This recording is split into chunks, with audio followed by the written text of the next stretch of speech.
Hey everybody, welcome back to the Nerdcast. It is Devin, broadcasting as always live from an undisclosed location in the center of Texas on a chill Tuesday evening, joined with Justin. What's going on? Hello. How you doing, man? I'm good. How are you? I'm alright, just trying to figure out this microphone situation here. It's a little hot. It's a hot mic. Let's see. And I see we got our first time chat from Lonely Banter on Twitch. Yo, what's up, man? How you doing? Welcome to the stream. This banter is now less lonely. Slightly less lonely.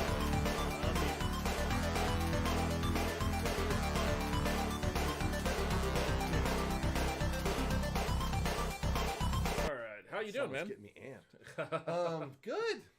I mean, that's the purpose of the song. Yeah, it's very. It gets you amped so that I turn on this track and then we get chill again. Yeah, I feel like I got in a pool and I just jumped into a hot tub. This is give me a heart attack. This is your well, I guess hot tub has a different meaning on Twitch, but Oh, it does. I don't know you don't know anything about Twitch. anything You don't know anything about any Twitch. social media. So. I've our album came out and we had this like Instagram takeover thing from this vinyl service that bought a bunch of our records. Like, you can take over our Instagram, and we were like, I was like, okay. Take over. Luckily, you're like, well, what is that mean? One of the other guys in the band does Instagram and was able to do it because, man, I had no idea. He was like, you got Instagram stories. I was like, what are those? what is that? And it's like it's kind of like TikToks, but they're. I mean, I know what TikToks are because it's you could, a caveman would know what that is at this point. Pretty much. But like I'd seen it because they come up on YouTube and I've seen them. But like Instagram stories are basically like TikToks. So I had to like make these. Was this for South by? No, it happened a little bit after South by. Our record came out on the 22nd. I think this takeover was on the 19th. Yeah, okay. Do you have like a Bandcamp or anything? Oh, it should be everywhere. I don't know if you it's should on have Bandcamp, sent us a link or something. Yeah, probably should have. Yeah. Again, like I said, I'm not that great at promotion and social media stuff. You know? Damn, yeah, I would have thrown it up on the screen here. I'll get it up there at some point. Yeah, sure. How's it going so far with that? Great. I mean, we did a vinyl run. Yeah, you said you pressed 300. Yeah, and the subscription service already bought a bunch of them, so that's cool because they just send them out to their people. Yeah. But it looks awesome, so that's okay. That's cool. For a lot of musicians, just having something physically printed that looks awesome is like the goal. Yeah, I mean, I've done CDs before back in the day, and but since then this is basically just for aficionados. I mean, it's on like Spotify and all that crap too, but like the record is cool. What's the band called? The band's called Telephone. Telephone. Yeah, Telefone. Let me see if I can pop up my Spotify. We might have a website. I'm not even sure. I think we were signed to a record label, and I think they might have made those fun. Okay, fair enough. You're very hands-off on everything that's not actually playing the music. Yeah, that's the thing. As hands-on as I was in making the music, it's time to be hands-off. Fair enough. I get that. I understand that. Because I was beyond hands-on. I was hands-in. All the way in. Telephone. It's with an F. Oh, so it's not this lady. Yeah, it's not the PH. No. And it might not even come up because it's brand new. Oh, there you go. That's it? Yeah, that's it. Let me do the old desktop share there. There we go. Telephone. If you put in TELEFONE in Spotify, you will see this paint splatter thingy. And this is Justin's EP. Cool. Oh, it's an LP. It's an LP. It's for whatever reason, if you see more, you'll see all the rest of the songs. I guess I probably have to click onto that. Okay. Actually, go back a little bit. Go back to the pages. Just telephone. We have a feature in telephone radio. Yeah, that's just it does it automatically. Yeah. I was like, I thought maybe someone had like put. Yeah, no, it's automatic. But what is this picture? Oh, that's a really crappy picture that we made a long time ago. We don't have any photos, like, because one of the guys lives in LA. You know what I mean? So that's your brother, right? Yeah. Yeah. So that's the LA guy. Yeah. Okay. Well, We probably work on that picture. We probably shouldn't put a picture of ourselves. You can do literally anything else but this. Ironically, yeah. If you put me in there, so we've got 98 monthly listeners. You know what I mean? Your name? Yeah, like my name, because the thing is, the select tracks, all those companies that I work with. Why don't you have a profile? You should have a profile under here. I should be like Jake, and I should have it Justin with the V. You should. The upside you down really or the right side up V. That's what I should. There is also another Justin Tap in there. There's another musician that shares your name. Yeah. Is it? Yeah, this is all just like music, but if you go down, I have 545 monthly listeners. Where are you saying the monthly listeners? Go up to the top. Oh, right here, yeah. Which is crazy because 46 monthly listeners. Well, and this is all just library music I've done. They stuck it on Spotify in case something gets playlisted. But. Okay, so like, well, I mean, your library stuff, gets some decent. That Unbreakable song, I think, was in some video game. I would play it, but we would definitely get clapped for it. Yeah, I get clapped for playing my own. Playing your own song, yeah. I mean, especially the library stuff, right? Because you don't own it. Technically. No, I mean, I don't. Yeah, I couldn't keep them from clapping you. That's for sure. Yeah. Poxborn, yo, what's up, Poxborn? How you doing? Welcome back to the stream. Hope you're having a good Tuesday. And Lonely Banter now over on YouTube. He's bouncing around all over the place. Thank you for giving me the views on multiple platforms. Yeah, here. I appreciate it. Yeah, you'll have to like get some profile information and get a decent picture up on the other one. But, yeah, we gotta get a better picture. That's cool though.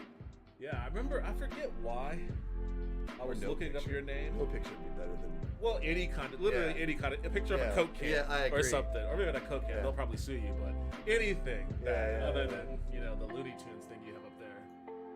But I forget why I was looking up your name. I was looking up your name for some reason and noticed that there was some other Justin Tapp out there who is also a music engineer. I was like, that's Well, there used to be a Justin Tapp that was a musician, and he like had a bar band, or he was just like a solo guy on acoustic guitar. Yeah. And he was pretty young, and his stuff was a little rough. This is like years ago, and I was like, man, people Google this guy, they're gonna see like what happened to Justin Tapp. You know what I mean? But yeah, I mean, I don't really worry about it. That's cool though. So congratulations on your album and all of that. And I hope that a lot of people out there, as many people I guess as there are that actively seek out physical media. Yeah, I hope they all grab it. exactly. I'll have to give it a listen. It'd be cool myself. to just sell the initial run of vinyl. You know what I mean? Yeah. That way. I mean, we already sold a bunch of them, but it'd be cool to sell them all. I'd be like, yeah, we gotta print some more. You know what I mean? Yeah. Instead of like, oh, I've got a box of records that So that's been occupying your time a bit here. A bit, yeah. I mean, that Instagram takeover thing. I generated a bunch of like videos. So we did this thing where we took every song on the album and we like said some anecdote about it. You know what I mean? And then I made an animation. They're about a minute long, so like a minute long anecdote. No, maybe it was 21 seconds or something. I can't remember. But just a really short anecdote about the song was about, or something about how it got made. And I made this like animation with Stable Diffusion. You know what I mean? Deform that was pretty cool. And basically, it was like the record cover, and then it just like starts doing all this crazy animation stuff, and then comes back to the record cover by the end. And then we talked over it, and so I had to make all those for all the things. So that became like a bit of a production crunch, you know what I mean? But now it's like I'm making another collection of tunes for BMG, so I'm doing that and then work. Actual work. That thing that you have to do in order to fucking survive, live day to day. Well, you know what? I mean, we're all in on that one.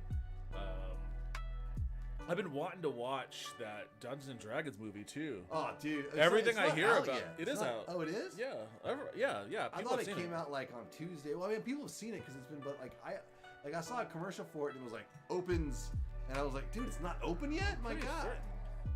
I mean, it probably is open now. This might have been like 4 days ago. 4 days ago to me feels like yesterday. 4 days ago. This says March 3rd. Sure as hell wasn't released on March 3rd. I don't think it was released on March 3rd. That must have been like an incredibly limited release if it was March 3rd. Either that or like 2 theaters in New York and LA. Yeah, or it came out in some other country on March 3rd. Debuted March 10th during South March by. 31st. March it's still 31st. not open, dude. I mean, I've known people who have watched it who weren't at South by. It's Well, somewhere. they've done other screenings. They did a screening for Amazon Prime people in select cities. Oh. And they've done screenings. They're doing all this promotion because they know it's good, and they're trying to like hype it up as much as possible. And everyone, I haven't heard a bad word about it. I heard it's a blast. Oh no! I mean, Rotten Tomatoes is not the be-all end-all by any stretch of the imagination, but it's currently 91% on critics, 94% for the audience that has seen it to this point. So it's universal acclaim, which for anyone that has watched the original Dungeons and Dragons movie, well, for any Dungeons and Dragons movie, any related, because I mean they made a movie after the original movie. Yeah, they with did. The same guy, and it was like right to video. It was like on Sci-Fi Channel. Oh God! I mean, even the first one. I remember when that came out in theaters. The first, who was it? Marlon Wayans was in it, I think. I was excited to see it, even though I hadn't really played D&D at that point. But it came out, I want to say, a little after Lord of the Rings, right? It did. So it was in production around the same time. Yeah. So there was that juice around, like, oh, cool fantasy movies, right? Yeah. Like, and I was like, oh, Dungeons and Dragons, that's gonna be pretty fun. And it was definitively not. Oh my God, it was so bad. Like, that movie, I think Dungeons and Dragons probably set back the fantasy genre in films, for a while. It took Game of Thrones to show up. Yeah, because they tried. They kept trying. Like, Lord of the Rings was so unique in how amazing it was in its production that, companies were still trying. They had that Aragon movie or whatever it's called. Yeah, well, And mean, Harry Potter either came out right after Lord of the Rings or was out at the same time.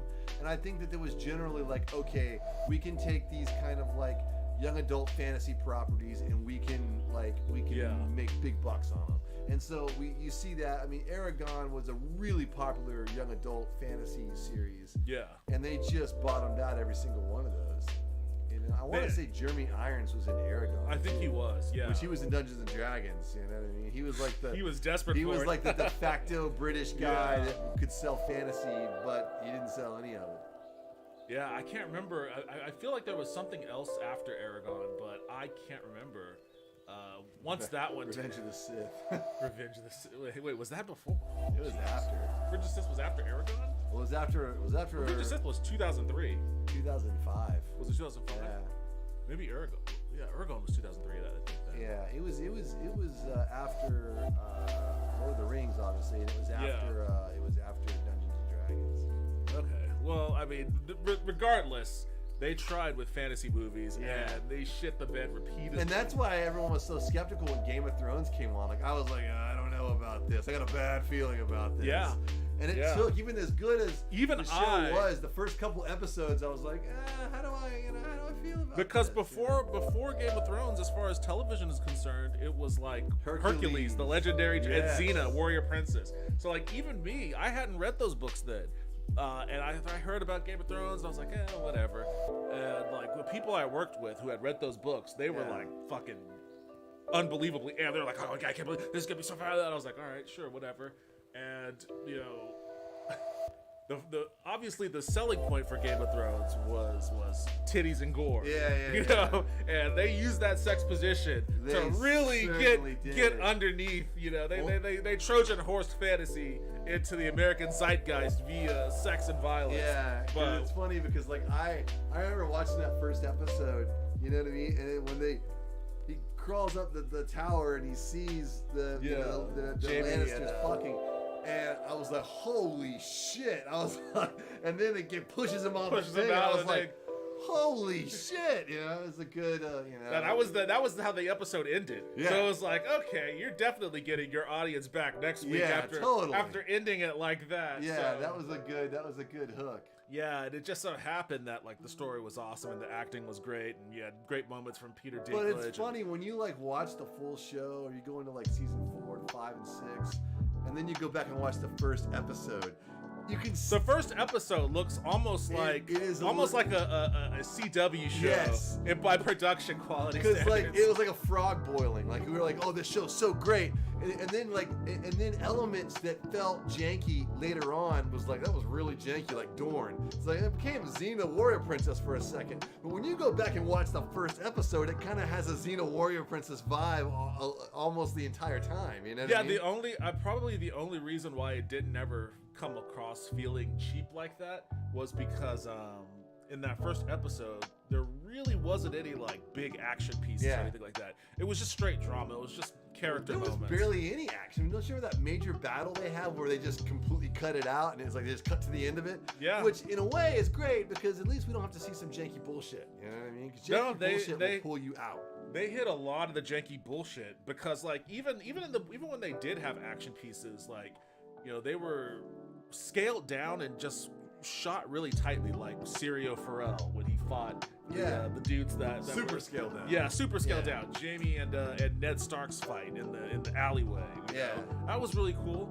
You know, but it wasn't like trying to impress you with bombast the way that you know, because you have to escalate every time. You know, you get season 2, you got to scale it up a little bit. You get more money for it, you got to scale it up. You got to put it on the screen. Season 3. The first time that show got dope, like really showed us some shit, was the Battle of Blackwater Bay or whatever. Yeah. Where he launches the arrow, the ships the ships explode. I was like, okay. And then shit just got real. You had the battle, the dudes climbing up the walls, they bust through the door and like, you know, just hacking it. Hundreds the hound, would die. The hound literally sliced the dude in half and his body toppled backwards. I was like, oh, this is crazy. Yeah, that was like the first moment, you know. But this and all of that led to a situation where Dungeons and Dragons can finally get redemption, and there were steps along the way, like Game of Thrones, obviously, but then you know you had you know your decent output, like I would count. Most people probably haven't watched this show, but I would count Legend of the Seeker as like a little mini step. I enjoyed that adaptation of the Sword and Truth series. Then you had like Wheel of Time on Amazon Prime. You had The Witcher. You can make of what you will with The Witcher. Well, we have hours and hours of discussion over that one between the two of us. I'm just kind of out on that. I mean, you know, we talked about it a lot, but I just couldn't bring myself to watch that other show. That's fine. You're not missing anything. Yeah, and then I'm like, season 3, will I even watch that? I mean, I might, but it's just kind of like, yeah. I mean, like, honestly, it's like a lot of those shows, it seems like we're just like, we're like coming back with, what is it called? There's a diminishing returns. You know, every time, you know what I mean? And that's very interesting that you say that because, and I guess we could segue that into talking about The Mandalorian season 3. Yeah. Because I kind of feel that way a little bit about that too. I kind of do too. So a little bit. I mean, are you caught up on the current episode? I am. Yeah. I mean, I haven't seen. There's one tomorrow, which probably gonna go live here in about 3 hours. But I'll watch that shit. So, spoiler alert for The Mandalorian up until I guess episode what's the new one? 5, 6, 4? Yeah. 4. 5 is the new one. 5 is the new one. Okay. Well, I guess supposedly it's supposed to be a good one. You know what I mean? So what do you think about this season? Like I said, like there's been nothing like bad. Like I mean, like better than Book of Boba Fett. You know what I mean? Better than Obi-Wan Kenobi. Probably not as good. You think it's better than Obi-Wan? Oh yeah. Interesting. Yeah. Okay. Obi-Wan, I was kind of disappointed in. I know we talked about being disappointed for weird reasons, some technical reasons, some I guess I don't know. I can't quite remember our conversation. It was a lot. I think I may have liked it more than you did. You did. It was a lot of technical stuff for me. Yeah. I just didn't feel. I felt like so. When I saw Andor, I was like, why couldn't they do this with Obi-Wan Kenobi? Now, granted, I understand, but I just mean from a production value thing. Yeah, because they spent all their money on Andor. Oh my God, dude, Andor was amazing looking. I mean, the sets looked real. Everything was, the level of verisimilitude was jacked way up in that show. Verisimilitude? Yeah, just a sense of it feeling real and true. You know what I mean? You know, where you're not seeing the seams. Yeah. You saw the seams quite a bit in Obi-Wan Kenobi, I felt. You know what I mean? And there was just certain stuff where I'm like, you know, I mean, the stuff like with little Leia, my daughter loved it. You know what I mean? But like for me, I'm like, did we really need to do this? I mean, wasn't there enough meat on the bone of Obi-Wan Kenobi on Tatooine or doing adventures? We didn't have to bring Leia into it because it involves there's lots of like canon continuity stuff. It's like, they don't ever really talk about, I guess she never really sees him the minute he's dead before she shows up. They don't really have any interaction in A New Hope. And I'm sure they thought about it a lot, but it just kind of seems that I don't know, man. It seems like it just seemed like we didn't need it. You know what I mean? There are probably new characters and new stuff that we could have looked at that might have been interesting. And I understand that the general, but there were a lot of little things like they're on Coruscant and there's no planes in the air. You know what I mean? It's just like little things like, God, guys. I mean, when in Mandalorian, at least when you see Coruscant, it looks like it did in the original movies. But Coruscant on that one episode. What episode were they in Coruscant? The one where they're fighting it's he and Anakin and they're like having a flashback, and that was a cool episode. Oh, it was daytime. I mean? That was a daytime Coruscant. It was daytime. They don't drive in the day at Coruscant. Yeah, but they only do nighttime driving. And I was like, dude, the whole thing about Coruscant, every time you see it, it's just like there's filled with thousands of little ships going everywhere. Just like little weird and then just like some ridiculous stuff where you're like, oh, okay. Where they're the ship psych out. The ship psych out. Yeah, the ship psych out where they're escaping the Inquisitorius thing and they're just like walking through the hangar and everyone's flipping out but no one's noticing. Yeah. There's like kid essentially in a coat. I mean, it's not even like not one guy's like, hey, wait a minute. You know what I mean? Just a lot of stuff like that. To like a kid, it was amazing. I'm sure to a kid it's awesome. But for me, I was thinking something of a little bit more. Like, there were dark moments in it with levity or serious things that were, but just a little bit more, I don't know, man. I have to go watch it again to really get all my criticisms very succinct, but, there was a lot of stuff in that show I just feel kind of didn't completely deliver. And I guess thinking about it retrospectively, like, what I took from that show was basically, you get a moment where Ian McGregor and Hayden Christensen kind of, I don't want to say, well, I guess maybe for Hayden Christensen it's a little bit of a redemption for how he was received in that role in the original prequels, but also you get more, I got out of that, like, I never gave a shit watching the original prequels or whatever. I never gave a shit about Obi-Wan and Hayden Christensen's relationship. Didn't really care. It kind of seemed bratty and weird, and then for a large chunk of it, they just weren't together. They were separated. That's true. So, like, I just didn't really have that involvement there. So I didn't really I never understood the betrayal of it, Yeah. And Obi-Wan was the first time I actually, there's like a real betrayal. There's like a heartache between like these two characters. I mean, and I appreciate the show for that, at least. It at least helped me understand that a little bit better. There were good parts of it. I mean, the fight that he has with him at the end where he cuts his face and all that kind of shit, that was really cool. Yeah.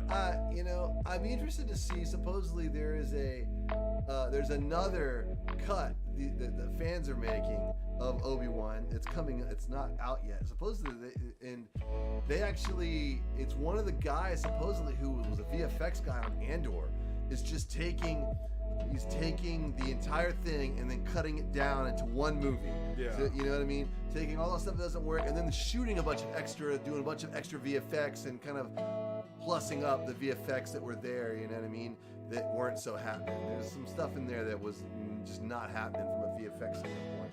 And, and I'd be interested to see that. Because I think Ewan McGregor is great. He's always great as Obi-Wan Kenobi. And the moments where he got to really stretch out, and there was some cool stuff of him talking to Leia when they're talking about her parents. But there was just a lot of other weird stuff. Like that scene on the roof where, it takes Moses Austin's character like 200 hours to get through him, and she never does. She's just running on the roof, and it seems like the slowest run in the world. You know what I mean? You're just like, God damn, And there was just a lot of weird, and a lot of it's trying to shoot everything on the volume and trying to make the fact that you've got like 60 feet tops, you know what I mean, feel, or maybe not even that, maybe 20 feet tops feel make like, it feel bigger. Bigger. And you see some of the same shit in Book of Boba Fett with the super slow the speeder races, chase, just a lot of stuff like that. And I don't know. There's been some disappointing. Andor, to me, far and away, has been the best thing. Well, I mean, the best. Some of the maybe the best Star Wars since Empire Strikes Back. But I will say that The Mandalorian season 1 is great. Yeah, and I have a comment about that, but continue. I was gonna say the first episode of season 2 is also great. That It was, might be Timothy Oliphant, and then they fought the dragon. Yes, and might be Lots of dragons in this as world good. too. Well, that's so might be as good or better than anything else in The Mandalorian. That is an excellent episode of Star Wars. That dragon looks fucking amazing. Yeah. It looks, the special effects are so great. And dude, I'm sorry, when he flies into that thing's mouth and blows it up from the inside and like flies out of it with a fucking jetpack, I was like, you can't. I don't think TV delivers much better than that. You know what I mean? A fucking guy, a fucking Boba Fett looking dude with a jetpack and flying into it, blowing up a dragon from the inside and flying out of his mouth. I mean, it was so epic that I was just like, fucking great. I mean, this is great stuff. Yeah. Timothy Oliphant was good. There's a lot of good stuff in that episode. And There's it was just a great episode. Yeah. And I'm trying to think of other honorable mentions of like the best Mandalorian related content. The episode of Book of Boba Fett, episode 6 or 5, I think 5. Is that where Cad Bane comes back? No, the one without Luke in it, where it's just about the Mandalorian. Oh, the Mandalorian. Yeah. So the Mandalorian. Season 2.5 of the Mandalorian, where he shows up and he in the meatpacking plant, and then he like wrecks shop with the saber and cuts his own leg, and he's like already giving Grogu away. He's kind of depressed. You know what I mean? And then he goes and he gets told he's not a Mandalorian because he took his helmet off. Yeah. And there's just that scene where the chick with the dual hammers is like, she's like meditating and she's like looking out to space. Yeah. And she's like in armor with fucking war hammers. And it was just like the way the ship looked and the whole thing. I was like, man, this is some fucking amazing 70s fantasy sci-fi. This frame is just unbelievable. It's like something out of a Frank Franzetta painting. I was like, this is it. Did he do sci-fi pictures? Yeah, he's got like. I've never seen his sci-fi stuff. Then I've only seen his fantasy it's like stuff. he's like stuff where like it's like ships floating ships in the sky, and they've got like tech elements and stuff, and yeah, I was just like, this is really really fucking cool, And that episode had the Ring World station, you know what I mean? There's just a lot of great visual filmmaking, just great shit in that episode. But season 1 is a whole season. So my comment on season 1 is the best. I enjoyed how season 1 was kind of like it had a long arc story that it threaded very loosely through a monster of the week kind of structure. Yeah. And I really and it was like a sole focus on Din Djarin. So you just followed Din Djarin throughout his adventure. He didn't talk a whole lot. There wasn't a lot of exposition. I love the episodes where he like, where he's trying to get on the Jawa crawler, and it's like a Western, but a Western with like some integrity in a sense that it's just not explaining everything. It's and there was long stretches of silence because he wouldn't talk to himself. Now he's kind of got Grogu, and that's what I was saying in some of the episodes of this season so far. That's been like he's been like using Grogu as like the audience stand-in for major dumps of exposition. He's like, see that right there? They're gonna do this. I need to send him down first so he can test the air to make sure that blah blah blah. You know what I mean? Just like letting us all know. You turn to the camera and go, "You guys got that? Okay, it all add up. All right. Don't want to see any chat in the boards." I will say though, it at least makes sense for him to do that with Grogu, since Grogu is like a child who he doesn't quite know. I guess he does know that that he understands them, but like he's explaining like his actions and stuff to like basically a foreign child. No, I mean it makes sense. With regards so I know that to it's like the show, it's an exposition dump, but at least it's like the most graceful way that you could do an exposition dump if you're gonna do one. Yeah. So I that didn't bother me quite so much. Anytime I feel an exposition dump, it takes me out of it a little bit. You know what I mean? But sometimes there's the most egregious one. One of the most egregious ones in Star Wars is the one in Last Jedi. That's one of the worst exposition dumps in any movie ever. One? The one where they're talking about how they got to get a code breaker, and they explain all the shit like. Oh my god! Oh wait! Entire and then they right before they call go Maz Kanata for some reason. Yeah, you know what I mean? It's just like the wildest. Because she was the one like, I know a guy, and that's when they went to the casino planet or whatever, right? That was before all that. I can't. Okay, so I haven't watched Last Jedi in a long I haven't time. watched. I think I watched it twice. I know the scene you're talking about, and man, it is such a hazy memory. Oh, it is so bad, dude. I mean, someone is like Ryan Johnson, who can write. I mean, I just gotta wonder what the calculus was there. It is just so bad, and I guess they felt they needed to really set up what Rose and him were actually going to be doing the whole point of the movie. But God, if you have to resort to that kind of shit, maybe just don't have them in the movie. That's the thing. They didn't know what to do with those characters. Yeah. They needed a reason to like separate them from the rest of the crew, and you're like, well, how are we gonna explain why they're not there?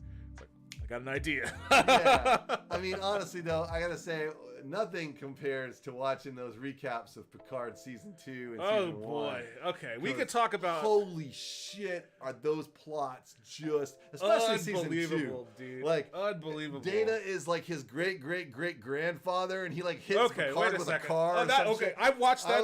That was so fucking. Fuck? Okay, that was absolutely fucking hilarious watching that because it's so out of nowhere that Data is literally driving a Tesla and hits Picard with a Tesla. Dude. I was like, what the fuck is this? When I read that, it was that scene. I felt like that clip from that Key and Peele skit where he's like, "Okay, white people," where he's Ray Parker Jr. He's just like, whatever. This is the script. I can just imagine they get the pages and they're like, this is what we're doing. All right. Checks in the mail, I guess. It's Star Trek, but it says on page 4 that my character, the one Hispanic character in all of this, gets arrested by ICE. Yeah. I was like, wait a second. I was like, this is Star Trek. Damn, dude. Why is the one Hispanic dude in all of Star Trek being arrested by ICE in 2024? Like, it's kind of like it's like Star what weird jujitsu did you do in order to get this scenario? It wasn't even like jujitsu. It was like slap fighting or something, like drunken slap fighting. It was like Star Trek was always about classically addressing things that were happening in society through the lens of sci-fi, so people that maybe could, it was an abstraction from reality in order to analyze reality. Had a barrier, but there was no extraction. Well, let's lose all that sci-fi shit and just make it about stuff that's going on right now, and lose all the subtlety and any of the kind of stuff. We can really polarize our audience super quick that way. You know what I mean? I didn't watch the show, so I wasn't pulled in by any of the minute-to-minute drama of it. I was just getting the plot points, and I was like, you wouldn't have been pulled in by the minute-to-minute drama. Is wild. I was like, it just seems like a toddler, mainlined, you know what I mean? Just some major plot points from the last few seasons of Star Trek, and then okay, here's some mushrooms, go. The toddler's just got a pencil and just drawing lines and shit. I was just like, I can't believe that people were paid to make this shit. You know what I mean? Yeah. Yeah, and now you were just talking about season 2. Season 1 was just as weird. Yeah, I mean, season 2 was just as weird, but it was with different characters that we didn't know. So it was it was weird, but all of a sudden now it's they're starting to play with the chess pieces that I'm familiar with, and I'm like, okay, what are you gonna do with these guys that you just introduced? Yeah. Oh, time travel. Okay, I mean that's a Star Trek staple, but they're traveling to 2024. Okay, so now instead of looking like a sci-fi world, it just kind of looks like CSI. It's shot and it looks like CSI in fucking LA or whatever. And it's like, okay, now how long are we staying in 2024? Oh, the entire season. Okay, every episode is going to look like I'm watching CSI with Picard in. With Picard. It's like, okay, well, sure, I guess that's what we're doing. No, so we could. Anyway, we get back to Mandalorian. But season 3 of Picard really does redeem all that shit. Well, that's good because I'm gonna watch the finale of season 2. Yeah. And then I'm gonna watch season 3, and I'm also gonna watch Brave New Worlds or Strange New Worlds. Yeah, that just got canceled. Oh, really? Yeah. Because I heard that was actually legit, close to the way old Star Trek was. Yeah, I've watched, I want to say half of the first season, and it is good. It is like watching a classic Star Trek. It's good.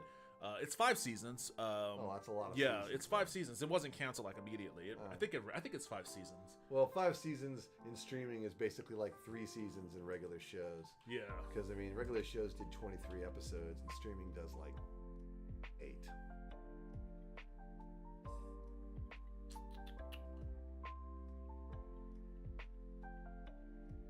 No, Discovery. I'm thinking of Discovery. Discovery. Oh, yeah, Discovery. Discovery is 5 seasons. I'm not gonna watch that. Yeah, so this is only gonna have 2 seasons. That sucks. Yeah, that does suck. What a bummer. 10 episodes per season. Yeah, I'm so halfway one in the first season, one. almost one full season of TV. But you know what? They announced the cancellation before they finished, I think, shooting season 2. So hopefully they can wrap it in some coherent manner. But yeah. Anyway, back to the Mandalorian. So, season 3 felt for the first time like I guess maybe in season 2 you felt that way a little bit. But here's the problem. Season 2 wraps up the main arc that drove the entire show. And it did it in an incredibly epic way. And it was great, yeah. And both season 2 and season 1 are great. I was super happy. I think season 3's got a couple of things working against it. Okay. They're having to shake the Etch-a-Sketch a bit and like move the chess pieces to architect out a much larger narrative that they want to tell. And we can get to that in a second. But that is going to be it's going to be hard to do that elegantly, especially with the kind of time they don't have 23 episodes. The budgets are the budgets on every episode are too high from a special effects standpoint. So they got to deliver Mandalorian punch, but also get those chess pieces, get everyone in places for, what they want to do going forward. Yeah. It's a tough ask. They don't have time to sit in the mood like they did before. Like we've got one thing and we don't completely know where it's heading. I mean, we know eventually it's going to end up with Grogu getting found by Luke. Let's just say that. Maybe at the end of season 2. But right now we got time for the Mandalorian just to go to this random planet and encounter something and learn a little bit about being a father or something like that. You know what I mean? Yeah. There was a little more time to sit in the vibe and sit in the mood. And anytime you do that, things are going to just generally feel more compelling and cinematic. Anytime you're trying to advance a lot of plot, you know what I mean? It can be rough, Picard. Yeah. I mean, to me, that show, it seems like it was advancing way too much plot, you know what I mean? Yeah. But, which is, another problem. But, so that's got the other problem that Andor has. That Mandalorian has, is that it came right after Andor, so close after Andor. So I mean, some people got literally just done watching Andor, and now they watch Mandalorian, and man, it really stands out when in the scene where the Doctor goes to Coruscant. You know what I mean? Which was that was a random ass. It was a random ass of that episode. Again, it felt like Book of Boba Fett, but only in a sense that, like, at least in Book of Boba Fett, I was interested in Mandalorian and what he was doing, and in this, I was like, why am I following this Doctor? Yeah, it was important.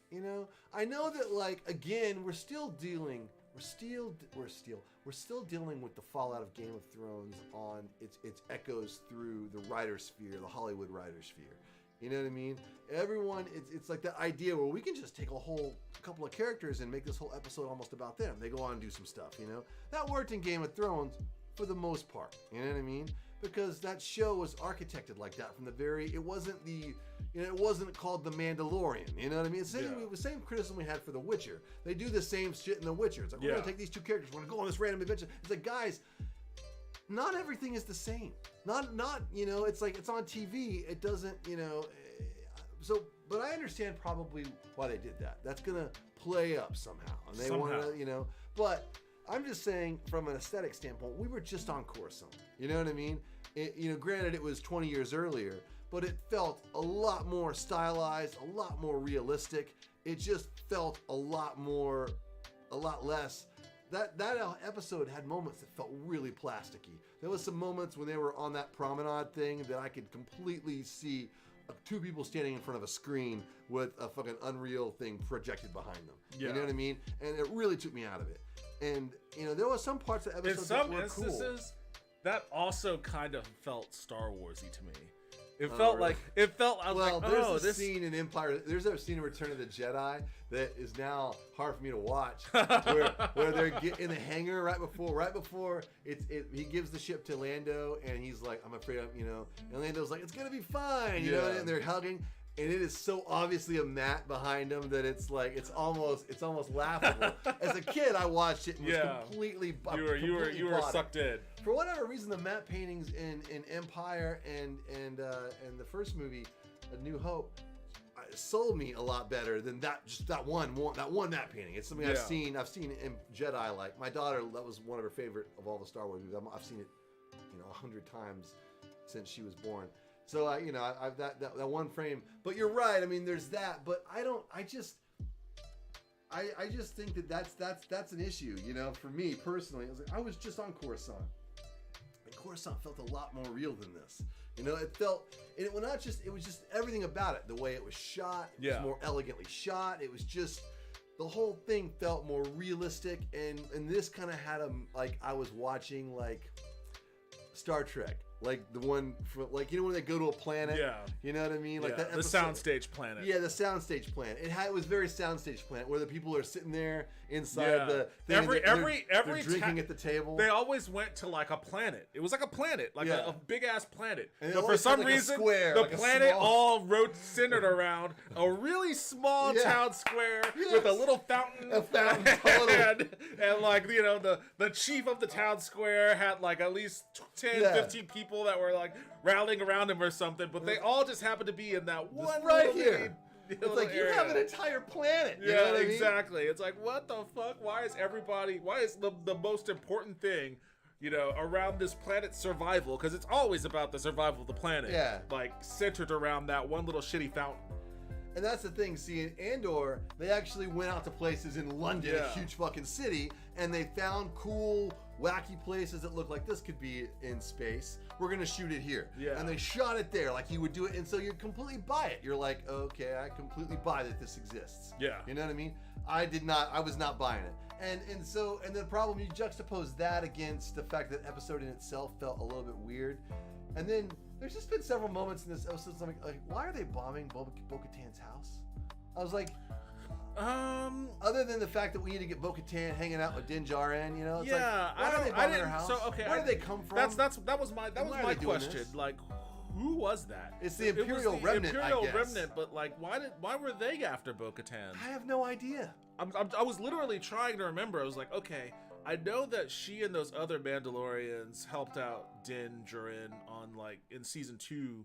I can't quite remember. I haven't gone back and rewatched any recaps or anything, but are they still hunting her based off of that? They stole that ship.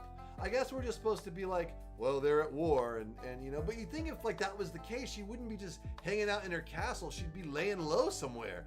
She was actively being hunted by the Empire to where they would show up with literally a fleet of bombers and bomb her house. It just felt completely random. You know what I mean? Oh, I mean, at least in A New Hope, when the stormtroopers show up and blow up Luke's home, so he has to go on the adventure. That made sense because they were looking for the droids. Yeah, you know what I mean. And I don't know why they were there. Yeah. Other than I guess they were looking for her, but they never really said anything. That's another thing.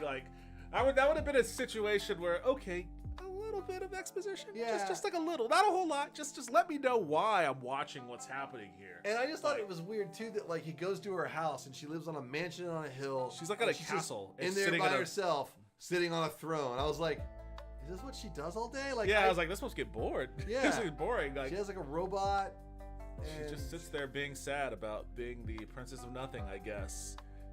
I guess it just seems like last time we saw her, she had some compatriots. They were, but she said they left somewhere. She said they left off they went somewhere, they abandoned her or whatever. I guess. I don't know. It just all felt, I don't know. That whole thing just felt a little weirdly convenient. It was just like, well, yeah, because she had nothing to do, and he was like, hey, let's go back to Mandalore.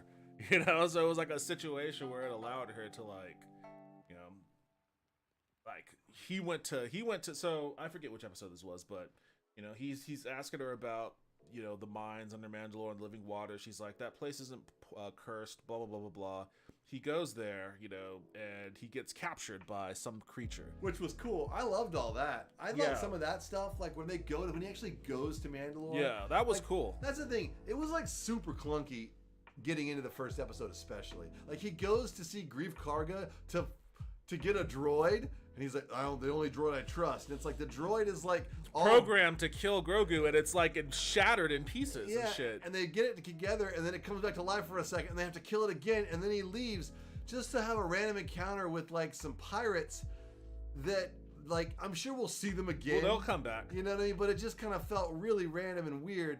And I was like, okay, we're doing that. All right, you know what I mean? Yeah. And then they go to the next episode, which is the one where... Well, they also had to put that little Babu Frick character in there too. So I guess, they had but to again, figure out a way to get that character again, in it there. just felt really shoehorned. Like we're moving around on this on the and we're like, I'm like, why are we doing any of this? And then he goes to Tatooine again. Maybe that's in the next episode. He goes back to Tatooine. Yeah. To get a droid again. You know, the droids are everywhere. You know what I mean? It's like, but he goes to Tatooine. He gets a droid. Okay, fine. He gets R4 of all the droids. Great. I love R4, but you know, it doesn't need to be R4. It could be anybody. It's Star Wars. Let's invent a new droid. Let's make up, you know, okay, R4.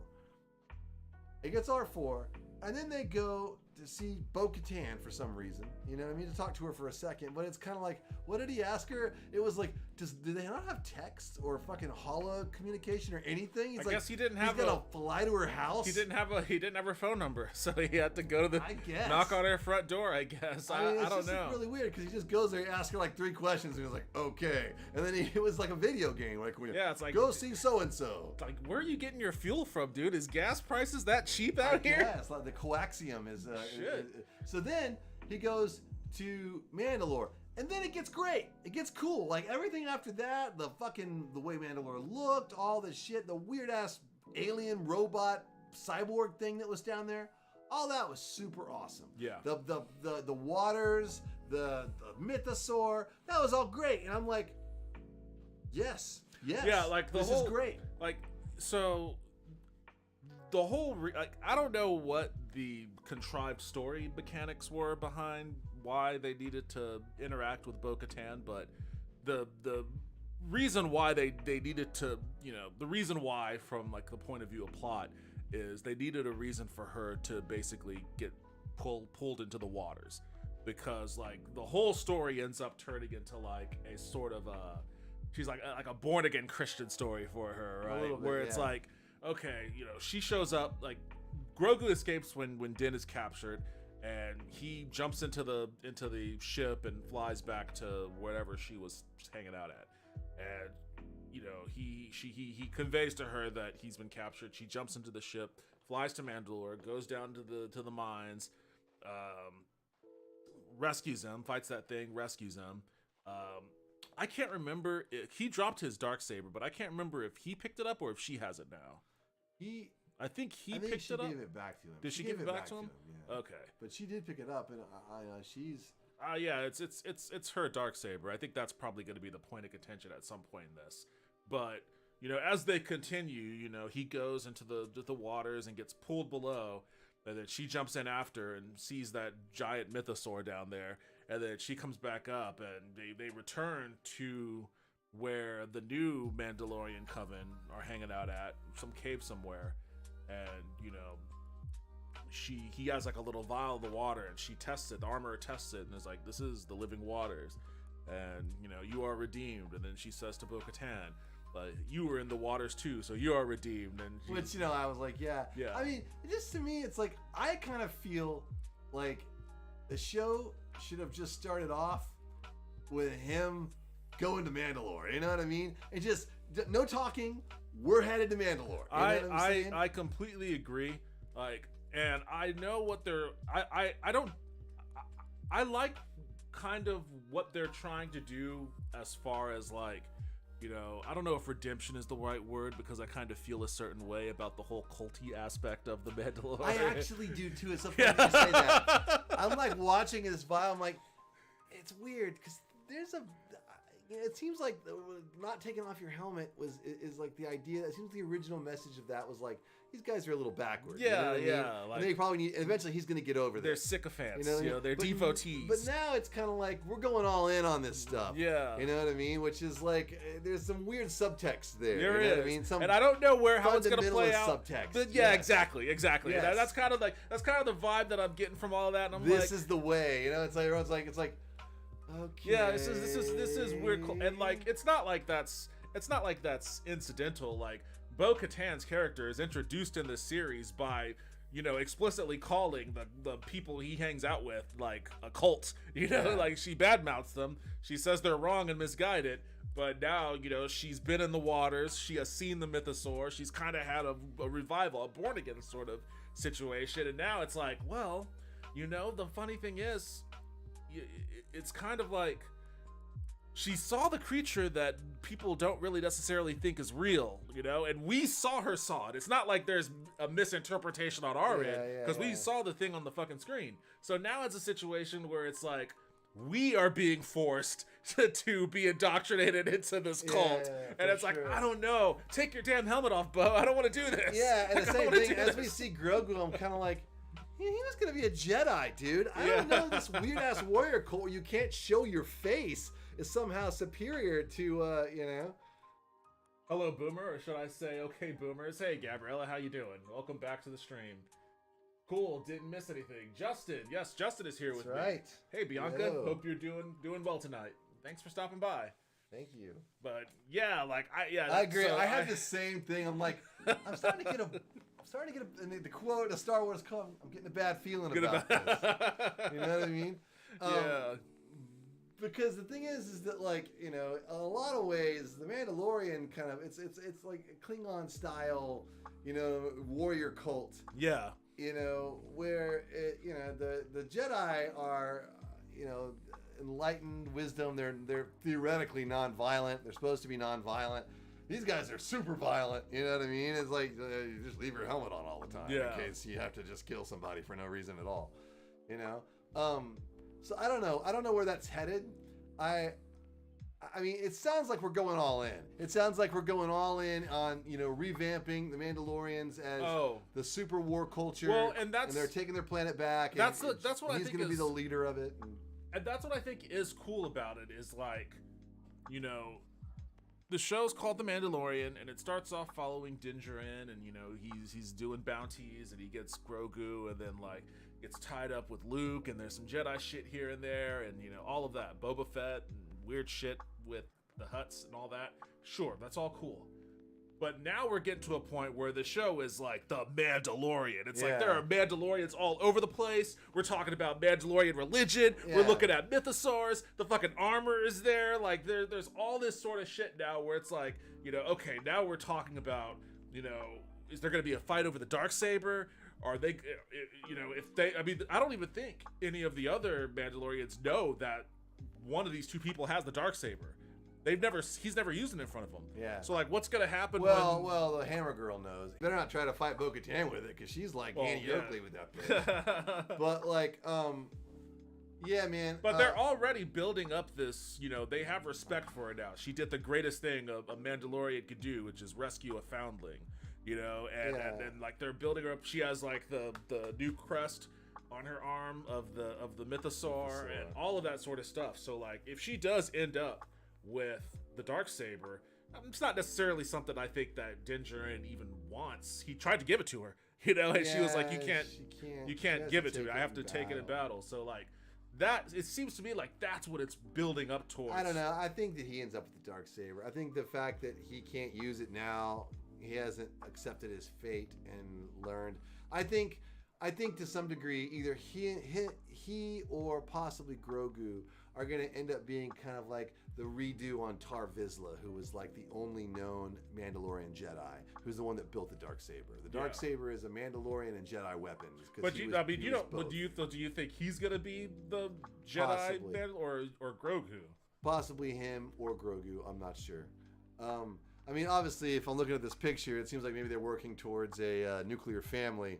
You know, which would fit wonderfully with its fundamentalist underpinnings. Yeah, you know that they're like, introducing into everybody pairs up, and you know. Yes. But one Mandalorian man, one Mandalorian exactly. woman. It's called the Mandalorian, not the She-Dalorian. It's Din and Eve, not Din and Steve. Anyway, but yeah.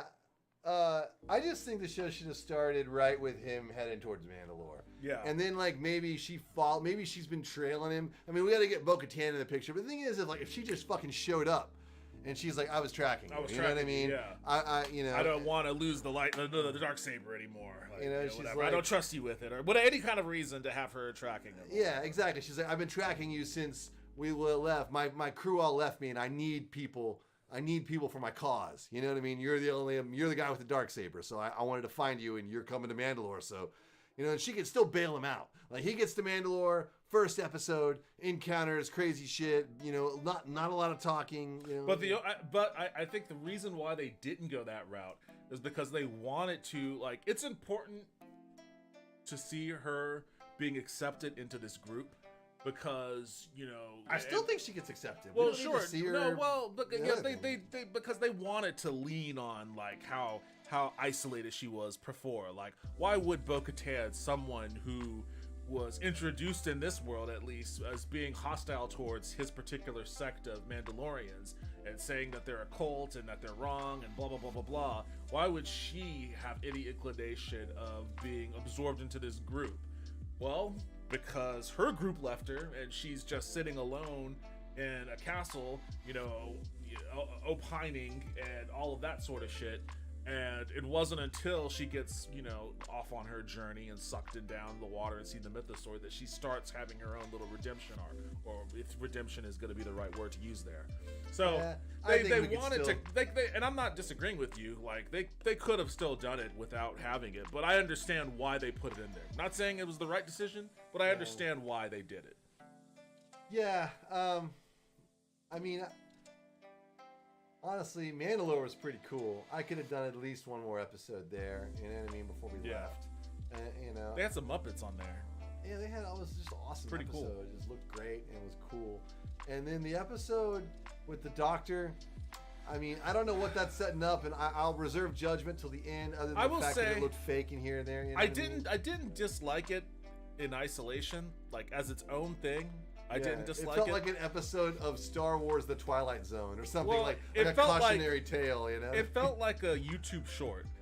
If Disney Plus had produced one of those 10-minute vignettes to upload to YouTube or whatever. Yeah. It felt kind of like that. I don't mean to make that sound disparaging, it's YouTube quality or anything. What I mean is that it just felt like it didn't belong in The Mandalorian. It felt like they had a story that they wanted to tell that seemed neat. You get to see different aspects of a post-imperial republic as they're trying to integrate former imperial people into society, and you get to see the fascism of bureaucracy, and all of that sort of thing. And they're definitely giving messages with that too. Yeah, that's all. There's been a slight bit of right-wing, of messaging. For certain. Although maybe this is the thing. Maybe Andor is because Andor is Andor is super left. Andor is pure Soviet propaganda. Let's not kid ourselves here. They are the Soviets. But in this show, maybe they were we were a little too Soviet on the last one. Let's sprinkle a little bit of libertarianism in here. There's always room for the true believer, citizen soldier. Sure, sovereign citizen. And you know what? Sure, go for it. If you want to sprinkle that in there, I don't care. If it's cool to watch, if it's fun to watch. If it makes sense and has cool stuff. Yeah. And I will say this. The episode where Grogu, the last one, the one from last week, where they had the whole fight in the sky with the dragon. That was fucking awesome. Yeah, that was cool. Great, man. What do you think about Ahmed Best? That's cool. It's cool. Yeah, I didn't know who he was when I first saw him. I was like, I had that spoiled for me that he was in there. I figured it. But what's crazy is that I have a bone to pick though with all of Coruscant scenes. It's that wasn't the Coruscant scene. Here's the thing, and this is actually not just a problem with this show. It's a problem with almost every show. I think that everyone who makes a show needs to get on a motorcycle and ride around at 15 miles an hour or 40 miles an hour and feel what the wind is like. But it's not good for camera to have a guy be like, who gives a shit? You know what I mean? It would feel real. His cape didn't move at all either. Didn't move at all. He was on it, but his cape was and his cape would have been pulling him back almost. Same thing with the doctor in the week before. He's riding in this thing and there's no glass. You know what I mean? And they're going fucking fast. They're going 40, 50 miles an hour. Yeah. And it's nothing's rippled. Nothing's just like, And there's not like a force field or anything that like we're just supposed to assume naked on the speeder. There's no wind on Coruscant, or there's no air. I guess. I mean, like little things sell the verisimilitude of special effects. I just watched a thing today where these guys they're making some movie. That's a short, and it's like a short about World War II in the UK. And dude, they were shooting miniatures of like this, like Lancaster craft, kind of like the British version of the B-17, and like they were shooting it, and like it looked fucking great, you know. And then they were like, okay, well, we want the engine to explode, so they built like a scale engine, and they shot it in all black. But they built a scale version of the wing and the engine and all the stuff. So when they blew it up and the fire went everywhere, it would wrap around the wing, and they composite that on. You know, they didn't just like use a fucking fire simulation. They composite that on their thing, and it looked amazing. But it was very, very meticulously like made a model of the engine that was the same size and matched where the camera was in their shot to the way they filmed the miniature, so that it could composite and look real and wrap around it. And there's all those little details like that. And to me, it's like when you go to a movie and they're going through the air, and it's like he's actively fleeing these guys. He's going like 90 at 200 miles an hour in space, and it's just no wind at all, no air. His cape is barely going. I mean, man, get a big fan and put it on him. And if it looks weird, it looks weird. Because here's the thing: he's going fast. I guarantee you, it would feel more realistic, and it would feel more intense. That's what I was gonna say. It would add a lot more tension. Yes, it would add a lot more tension if like you actually saw the actual physical tension of like wind pushing up against him and stuff. I mean, if it hurts his eyes, give him some fucking goggles. You know what I mean? Because he's going fast. I mean, I guess the idea is like, hey, well, there's no gravity, and how are they walking around the floor of the Millennium Falcon? It's just some thing they have. It's technology. Just assume there's some like. Well, you can't really make that argument for that particular scene, because then later on he like actually crashes the damn thing, and it's like bouncing around on the floor, and sparks are flying. So it's true. There's plenty of other tactile effects. You can make that argument no matter what, because it's basically just like, hey, don't think about it. Yeah, you know it's fantasy. Yeah, you know. But my thing is that like just a little, meet me halfway here. Some of these little details, let's add them in there for the because I would like to see it. And I felt that way about lots of shows where they do this. Like Game of Thrones, same deal. They're on these dragons. Dragons are going so fast. You know what I mean? And it's just like, they got a little bit of wind, but it's generally they're fine. It's gentle like, rides. It would be so much you can barely hold on. You know what I mean? I think when they first, like, when Dany first rides a dragon, like, she's, like, clinging on for life, and, like, I think that scene, like, I remember her, looking a little bit more struggled. But since then, no, she just rides it like, it's like one of those little rides at a grocery store. You sit on it, it jiggles back and forth a little. Yeah. Like, and I get that, like, in a certain sense, for something like Game of Thrones, that would probably be harder, because, like, the dragons are fucking looping around, it's spiraling and shit, so you'd have to do a hell of a lot more in order to make sure that the person's, physics reflects that movement. But, like, if you're on a speeder, you're going in one direction. Like, that's way easier to just have the wind blow your hair back. I mean, the thing is actually, it wouldn't be that, no matter where you're going on a dragon, if you're going up or going down, the air is blowing this way on you. You know what I mean? Sometimes, but I mean, hair wraps around, it swings this way, your clothes moves all over the place. If you're going forward very, very quickly. But that's just if you're going forward. But you're always going forward. No, because not all the time, because it's like 360 degree, combat with another dragon. So like you've got a fucking thing going this way and you're sitting on it. And like anything that's dangling off of you, clothes or jacket or shirt, you're flying straight ahead, your shit's going back. But if the thing fucking turns like this, then your hair kind of is delayed. It's like a delayed reaction, where your hair will move in all sorts of different ways. Yeah, even if it does this, you're still here, and the camera's fixed, right? You're still here doing this. It's still the same from a camera view. You're still moving forward, and the wind is still blowing back. But that's just if you're moving forward. That's just if you're like, because we're talking about changes of directions, like radical changes of direction. I guess if it were to do this, but the thing is even if it did this, you're still doing this. In those dragon fights, though, those dragons were like all over the place, and they were tangling up with one another. They burst up in the clouds and then dipped back down. Like they were doing radical shit.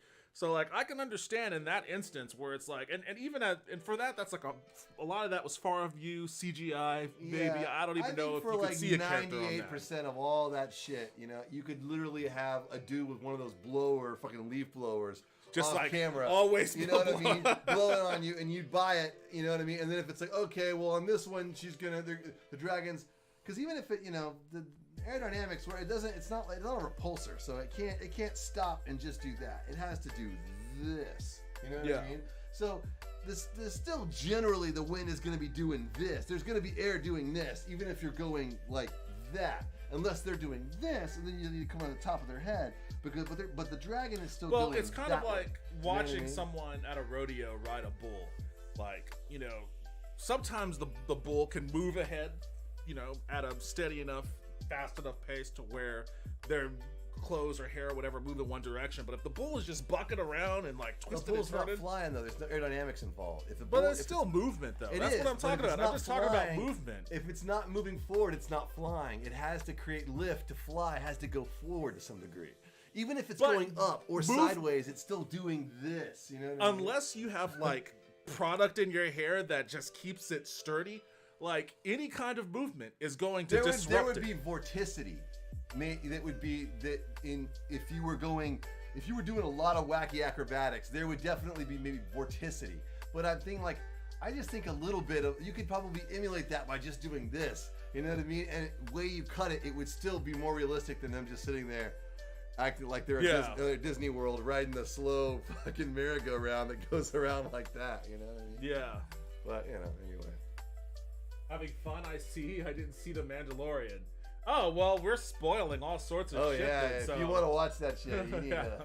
I'm sorry if we spoiled anything, but yeah, we only do spoiler talk here. So we don't take any care into like hiding any of the secrets of this show. Like it's, for what we've seen so far, it's all out on the table. So sorry if we've spoiled something, but you know, we're also just gonna do that.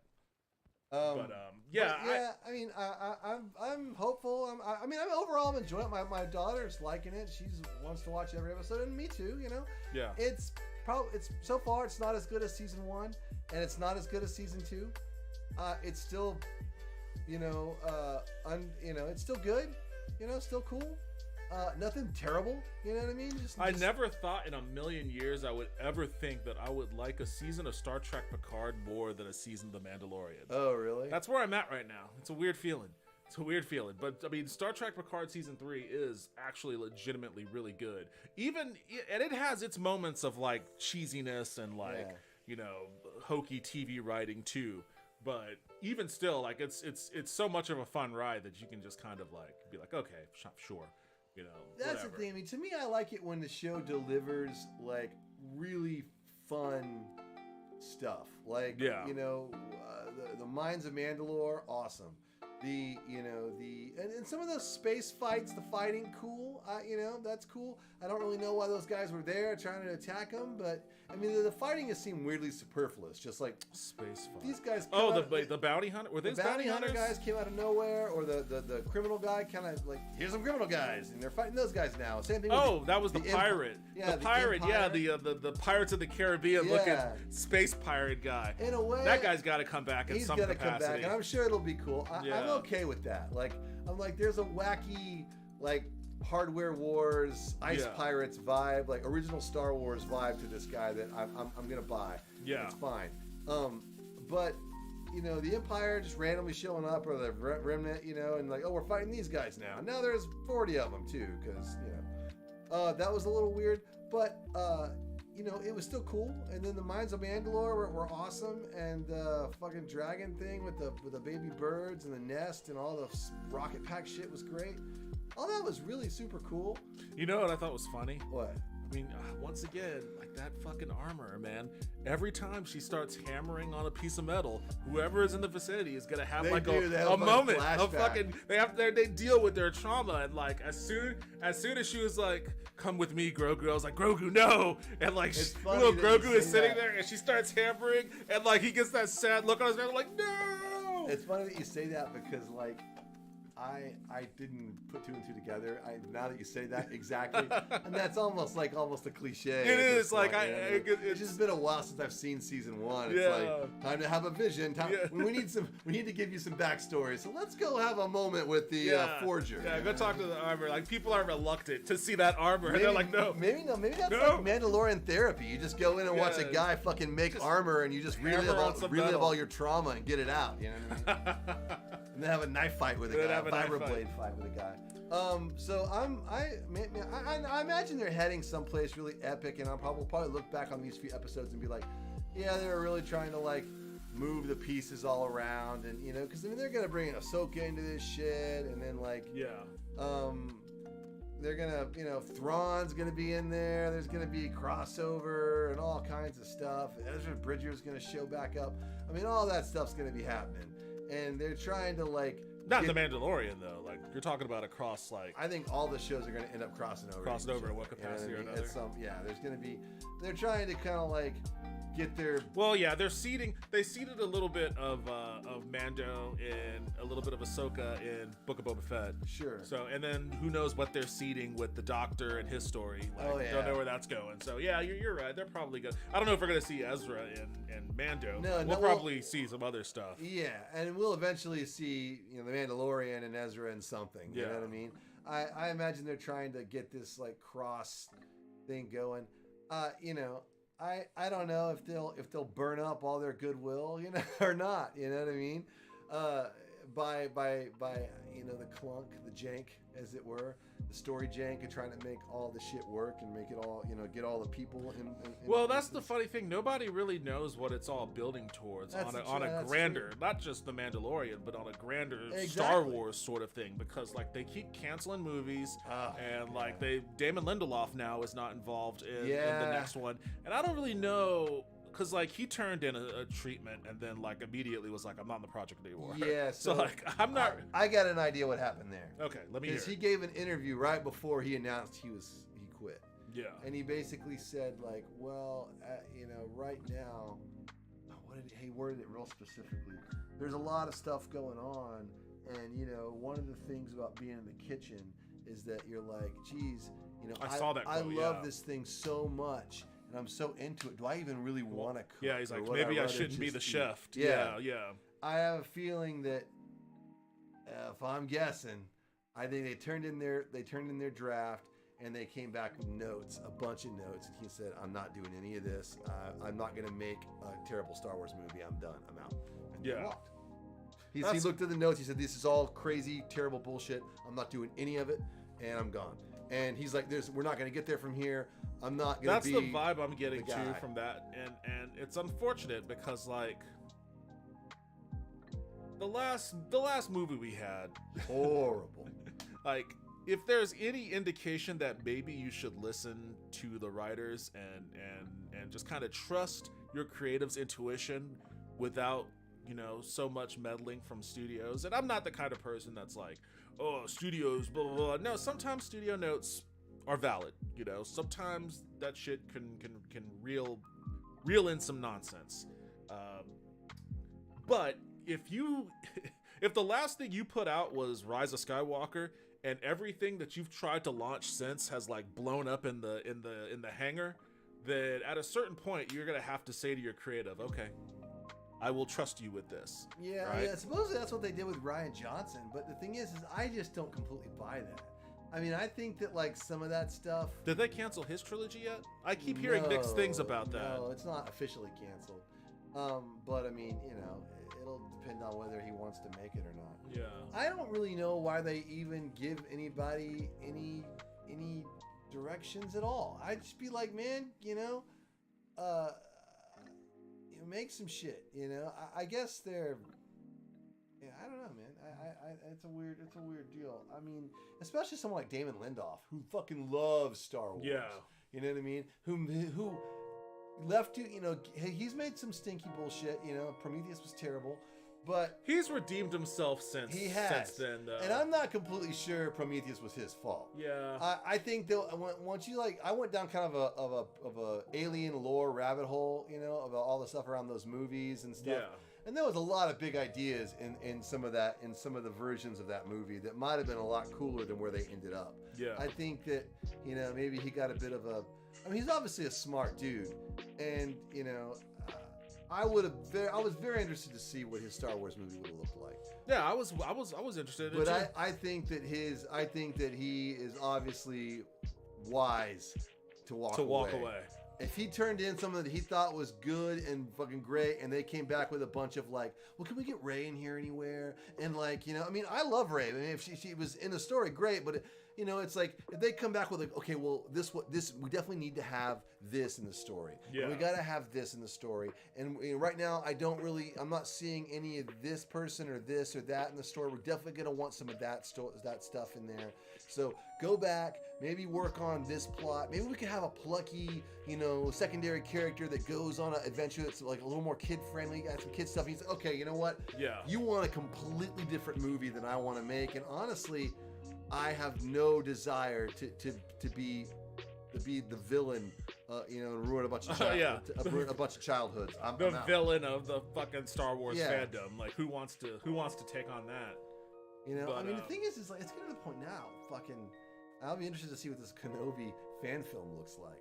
But dude, with 11 labs and all this tech, some of the tech that's come out in AI and in not just Mid-Journey shit it's sharing, but like 3D applications and stuff. Dude, some of the Unreal stuff. We might be getting to a point where granted, they won't be they won't have access to amazing actors and stuff, but fan films and stuff like that might start to look really amazing. We might really get to see some they already interesting stuff. They already do, depending on who's working on it. Generally, they're pretty terrible. You know what I mean? They're because they're all fan films. Well, they're terrible for a lot of other reasons besides the tech's not holding them back. They suffer from the same reason that fans. It's like watching Star Wars series. Because I think I sent you a link. There was some dude who did an edit of Star Wars of Obi-Wan. I didn't watch it. He said people said they really liked it, but it wasn't good. What I was interested in this is that the guy, and then granted, I was falling asleep when I heard this, but they said that he worked on Andor as a visual effects guy, and they shot a bunch of extra stuff, to go in there and stuff, and just I'd be interested in watching that. Yeah. You know what I mean? But there's, between when that was done and now, it's been a world of technical. We're in a completely different world. I was some guy. I watched a YouTube video where he had used 11 labs to make Vader's voice. It sounded just like Darth Vader. Darth Vader say whatever you want. You know what I mean? That's the Emperor Palpatine. So, just had a bunch of him saying a bunch of stuff, and I guess they had used Ian McDiarmid giving an interview. Yeah, that's going to open up a whole other world of litigation for stealing those people's voices. So we'll see how that rolls out. If they're not making money on it, you know what I mean? Yeah. If it's just like a straight piece of fandom where it's just like, I'm not trying to sell anything about this, it's just something I made, I don't think there's a lot that you could do. I guess you could still. No, you could still send out a cease and desist if somebody's using your voice in a way that you don't want them to use it. Yeah, and you can, that's a whole that to me. That's going to be the more interesting part. I guess there's a lot of how this AI thing is going to shake out. If it's used for education, like a video essay, you can't say shit. Yeah. And also, if it's parody, you know what I mean? Like the president's playing video games, you can't say shit. You can say shit. But it's got to be obvious, that you didn't do this. It's obviously something that you wouldn't do. You know what I mean? Yeah. But yeah, I think the problem, I think it's probably time for Kathleen Kennedy to hit the road. Oh shit! You're on the fire Kathleen Kennedy train. No, it's fire. I think she needs to retire. I don't think she should be fired. I think Kathleen Kennedy should be sent her pink slip. I think it's time to finally have her hit the bricks. She's been MCUing the Star Wars universe long enough. Rey is a Mary Sue. I'm probably 7 years too late on that train. Yeah, I honestly don't think she should be fired. I think that she should retire. Yeah, she's 70 some odd years old at this point. And it's come on, you know what I mean? It's obviously something's not working. It shouldn't be this. It shouldn't be. And personally, honestly, I'm not the kind of person that's like, it's been 3 years since the Rise of Skywalker. I think it like, should be even longer. Me too. Give me like 10 years. I'm totally on board with take as long as you need to make it awesome. But like, there's also fucking put the clamps on this shit. Like, we should not know that Damon Lindelof A, turned it to treatment, and B, walked away after turning it in. Totally. We shouldn't know about that. Like, because all that does is just feed into the idea that there is like turmoil at Lucasfilm. They didn't do a formal announcement, you know. Yeah. But they did for Patty Jenkins thing. Yeah, like and for Taika Waititi and a bunch of other stuff. They announced all this shit, and we might see that. Now, Taika sounds like that's gonna be on track. I agree, but we might not see it. I mean, geez, nothing else has. They announced so much stuff. Did they even announce Kevin Feige's? No, they never announced that. Okay, I didn't think they did, but they definitely. I mean, they had the whole pre-induction with Patty Jenkins where she was on the X-Wing and everything. That looks so bad. But my point is obviously something's not working. Yeah. I don't know what it is, but you know, it doesn't.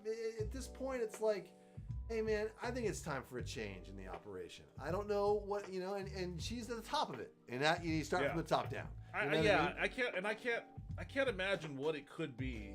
Like, I can't imagine what it could be that would cause like this level of like consternation around, you know. Maybe it's. I mean, and it could be a situation where it's always this way. Maybe it was like this in the time between the Return of the Jedi and Phantom Menace, and where they were like, we need to get other Star Wars out, and like they just went through this shit, but we just didn't know about it because it wasn't constantly reported on it. And maybe this happened in between Revenge of the Sith and Force Awakens, where they kept trying to get some kind of Star Wars out, but we just didn't hear about it. They were working on a TV show. The difference in that, I remember seeing, we watched a little bit of like the test sheets. A lot of that was just George Lucas. It was his thing. It was whether he wanted to do it or not. He was the final word. He put it out or not put it out. It was up to him. Yeah. The thing here is that they're actually trying to make these movies, but I think that your point is well taken. I think that like not so much with Star Wars because up until recently it's always been just George Lucas's thing. You know what I mean? But I mean they went through multiple writers for Empire Strikes Back before they landed on Lawrence Kasdan. Yeah. You know what I mean? There's always been a certain amount of churn, you know, of you know in these movies. But nothing like this. I mean, it's like they can't get one of these movies made, you know. Yeah. And a lot of it's too that they kept announcing it because they're trying to do all this like the social media. Because they have build like the brand cycle. They have like the Star Wars celebration and all these other things where like they have to have something for. Lose all that shit. I don't. You know. I think that film fans know way too much about how the sausage is made. Oh, absolutely. I think that it is no one's business. To me, like. It's really taken a lot of the joy out of. Oh my God, so much! Imagine. You know what I watched the other night? I watched Babylon. You've watched that? I haven't watched it yet. Yeah, so like Babylon, you know, I guess infamous in the fact that it flopped and it was like a Brad Pitt, Margot Robbie vehicle. Yeah. That was basically. They spent a ton of money. They spent a ton of money on it, and you could see where they spent the money. It was basically like a celebration of the film industry of sorts. Even to a masturbatory degree towards the end of that movie. But like... And it was Damon Chazelle's kind of like, I mean, I don't want to say magnum opus, but he kind of like put all of his, he left it all in the field in that movie, you know what I mean?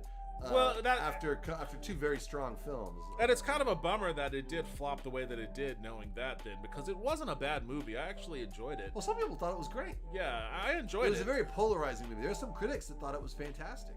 I can see. Well, I mean, it's a movie that's made for fans of film history, right? Because like it's documenting, you know, the transition from the silent era to like audio, and you know the struggles that studios had, you know, adapting to sound stages and actors who didn't know how to work with microphones and all of that. I'll probably like it. You would probably like it just from the technical shit. Yeah, you would probably like it just for that alone.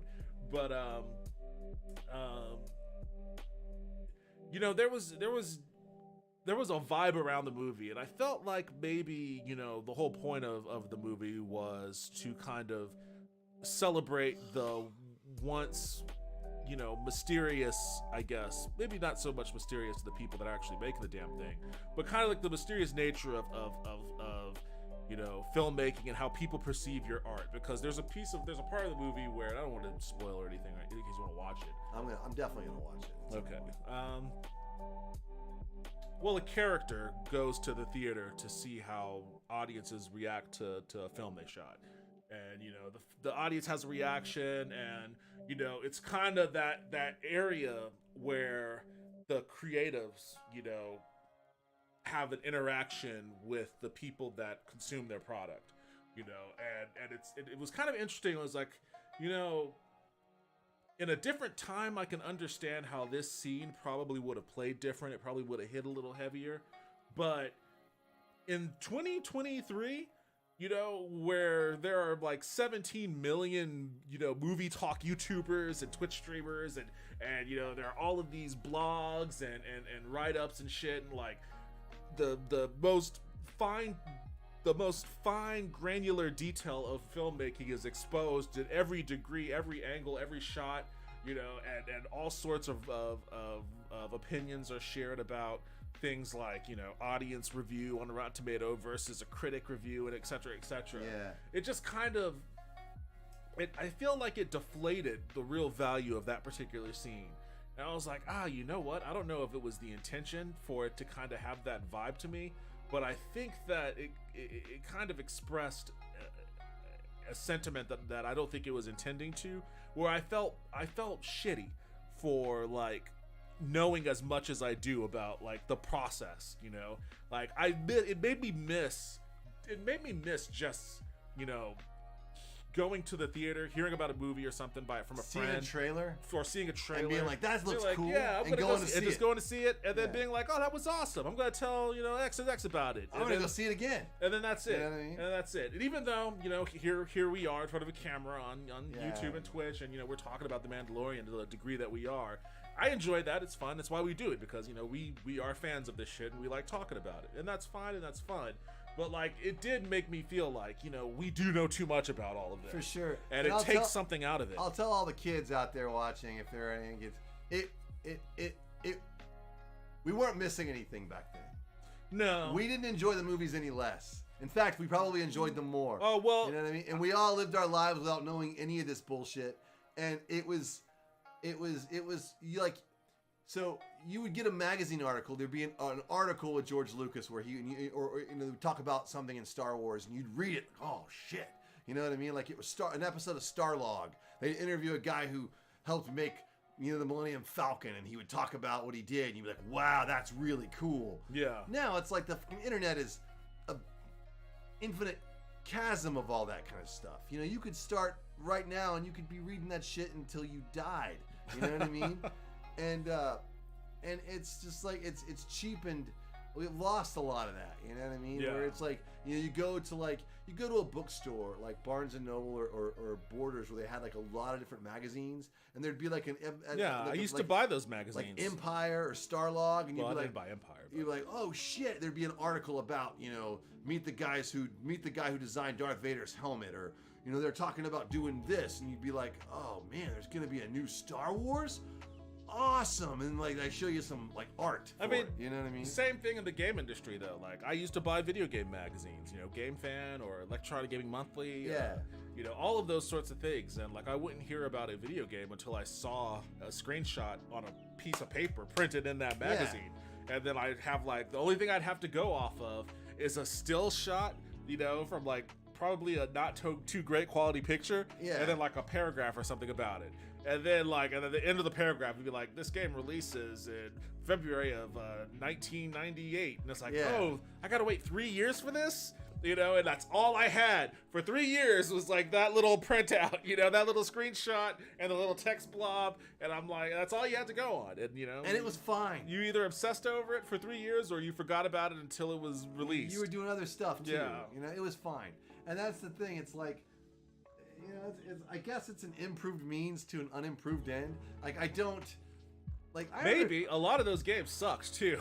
So well, the funny thing is that like some of those games that we consider to be like classic games went through fucking crazy development cycles. oh yeah, absolutely. Where it's Absolutely. like, if you had known every play-by-play of it, by the time it came out, everyone would be like, oh, it's going to be a shit show, and it might have been a huge failure, because people just like, that you would have had to listen to 50 or 60 different Twitter threads of developers who got fired or laid off, or be like, what I was doing was so great, these guys are fucking asshats, blah, blah. And it's like, oh, this is going to be a total shit show. And then it comes out and it's like Super Mario Brothers 3. You know what I'm saying? Or whatever, And it was like, but back then, you didn't know any of that shit. It came out and you got it at face value. Was it great or not? It didn't matter how much turmoil anyone had gone through to make it. You know what I mean? You didn't care. It was just like, is it cool or is it not? And then later on, you find out like, oh man, we so narrowly almost didn't get that game out. Blah blah. We had to trash everything halfway through and start again. You're like, really? It was fucking awesome. You know what I mean? Whatever you guys did worked. Yeah. You know what I mean? But now it's like you're so and then it gets weirdly political. You know what I mean? There's like a lot of like drama and shit that happens, and will have some political. It'll be filtered through the prism of our politics somehow, and then so like half the country but it would be like, fuck this game, like that Harry Potter game, for instance, or whatever. You know what I mean? It was all this political stuff about. You know what I mean? About people weren't going to play. I refuse to play the Harry Potter. Well, again, I can say so. In instances like that, that's a small handful of very loud people on Twitter. Like Harry Potter, that game was always going to pop off. There was no stopping it. And no amount of people who were going to rage about, trans rights or whatever was ever going to stop that. See, I have no idea if the game did well or anything. I'm just saying, like, it did unbelievable. Oh, really? It did unbelievably well. Oh, okay, cool. Yeah, I mean, because people want to.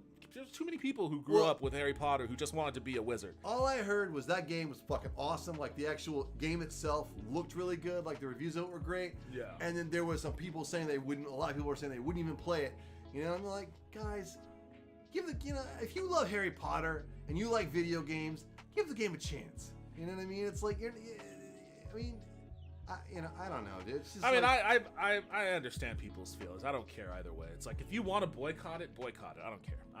If you want to play it. I don't care. You know what? You want to be a wizard? I get it. There's shit I want to do too. And I'm not gonna lie to you. If a really awesome looking X-Men game was coming out, and it turned out that one of the developers or designers or the lead guy or whatever said something shitty or did something shitty, I'd feel a certain way about it. Probably still gonna play that game though. Yeah. Because I'm a fan of the game. I'm a fan of the series. And it's not like everybody who made it. It wasn't made in the fucking Legion of Doom. You know what I'm saying? Yeah. It's like someone involved has an opinion that you don't agree with or did something that's a bummer.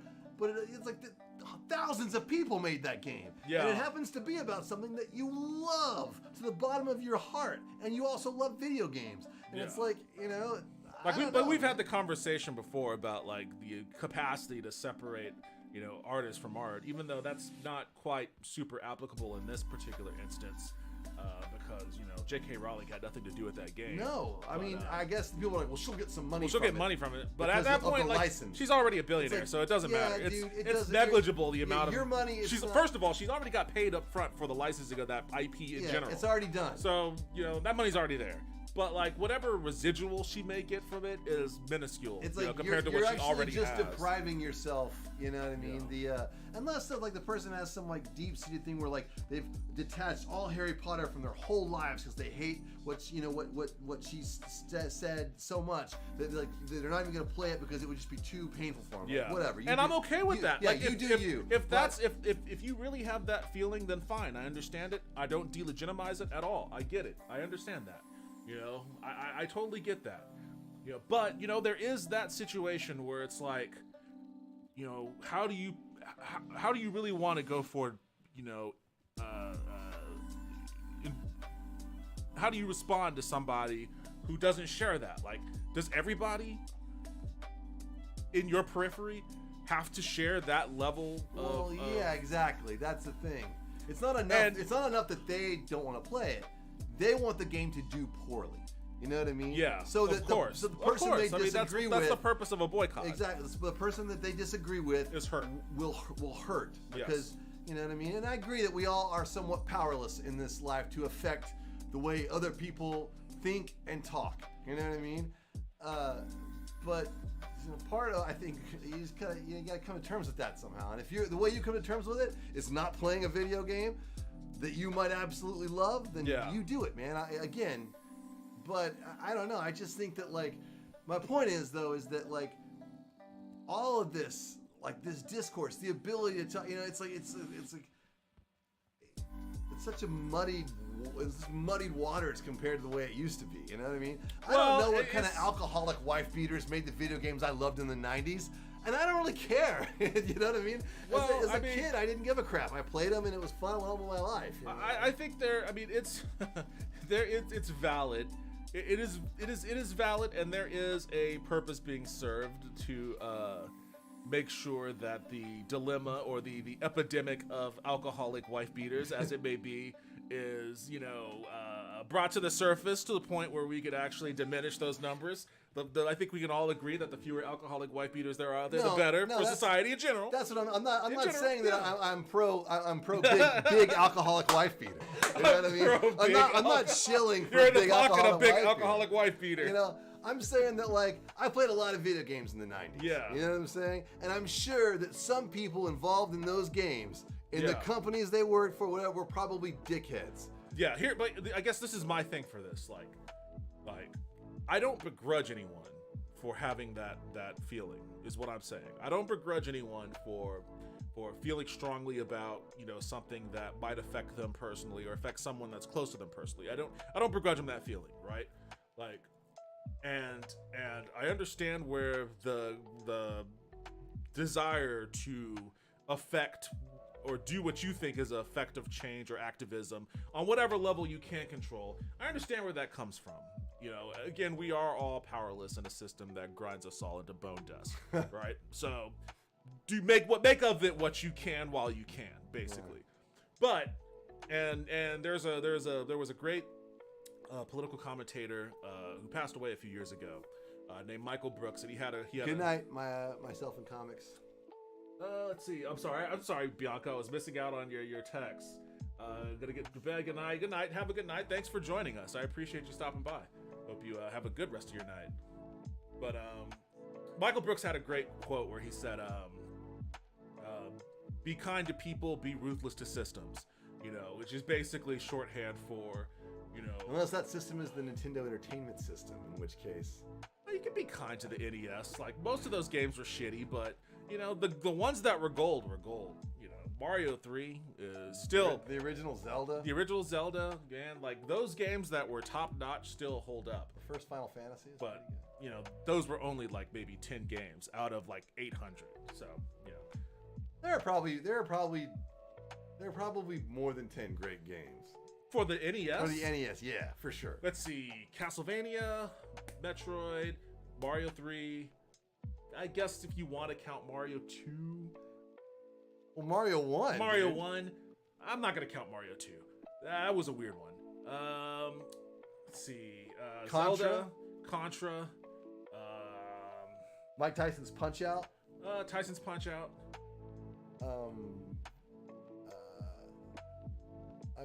Fucking Kid Icarus. Fucking... No, you weren't digging it. Kid Icarus.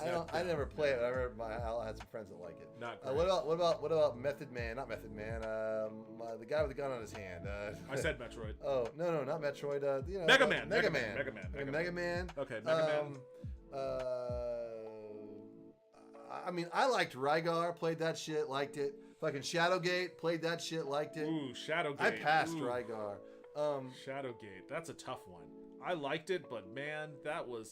But I probably only got like 3 rooms into that. I enjoyed it, but I didn't get good. I saw death a lot. Everyone does. I mean, Yeah.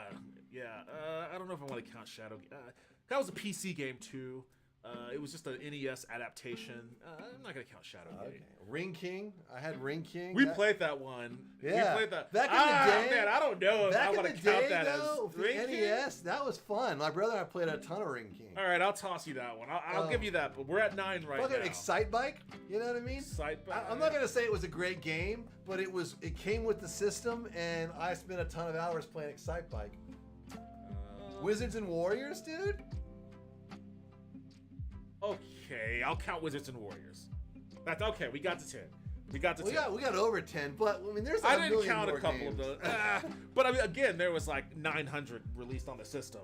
Yeah, I know, but like I'm like, there's like other games that I'm not even thinking about too. Yeah, there are a couple. I mean, I was being a little bit facetious when I said 10, but I don't think I was being that facetious. It might max out at 25, but Regardless. Yeah, 25 is probably as high. I probably couldn't get to 25. But I'm sure there are probably great games and all the other games. I just didn't play them. Yeah. I mean, it's hard to come. Final Fantasy? I never played that first one, Oh, but I'm great. gonna count it. Yeah, I'll count Final Fantasy. I mean, it built a fucking Yeah, empire of a series. It's a fucking So great game. it had to have been good. Yeah. All right, it's 11. You have to head I out. probably have to head out. All right. Well, I'm gonna pause it for a second while you bolt. So I will return shortly. Justin will not be here. I'm going to go to work. Thank you for joining me. My pleasure. And let me go ahead and find my. I will be back shortly. Oh, nice. You got a little.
back.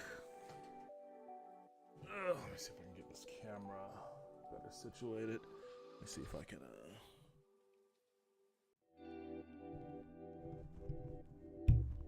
All right, how's that? That's a little bit better.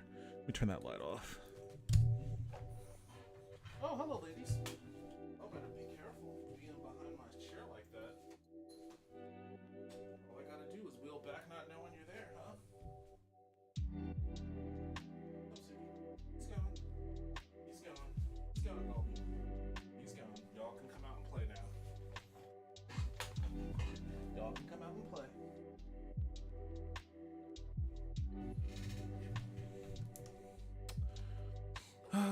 Let's see. There's a video. He showed me this video. I want to watch it. I wanted to react to it with him. He's already seen it, so I'm just gonna go ahead and watch it now.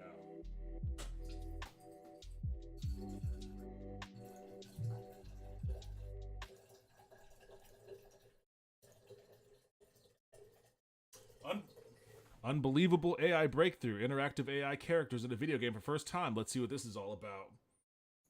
I am incredibly excited for today's video. We're going to be looking at something that really hasn't been done before. If you remember back, I did a video on InWorld, which is essentially a system of tools that allows you to create characters that you can talk to in real time, and they talk back to you just like people with AI. Essentially, this is a video game with characters that you can just talk to like real people. It's going to be insane. This is the closest we have to a true virtual world where we can talk to and interact with. Now, this is an application of AI that I was not expecting.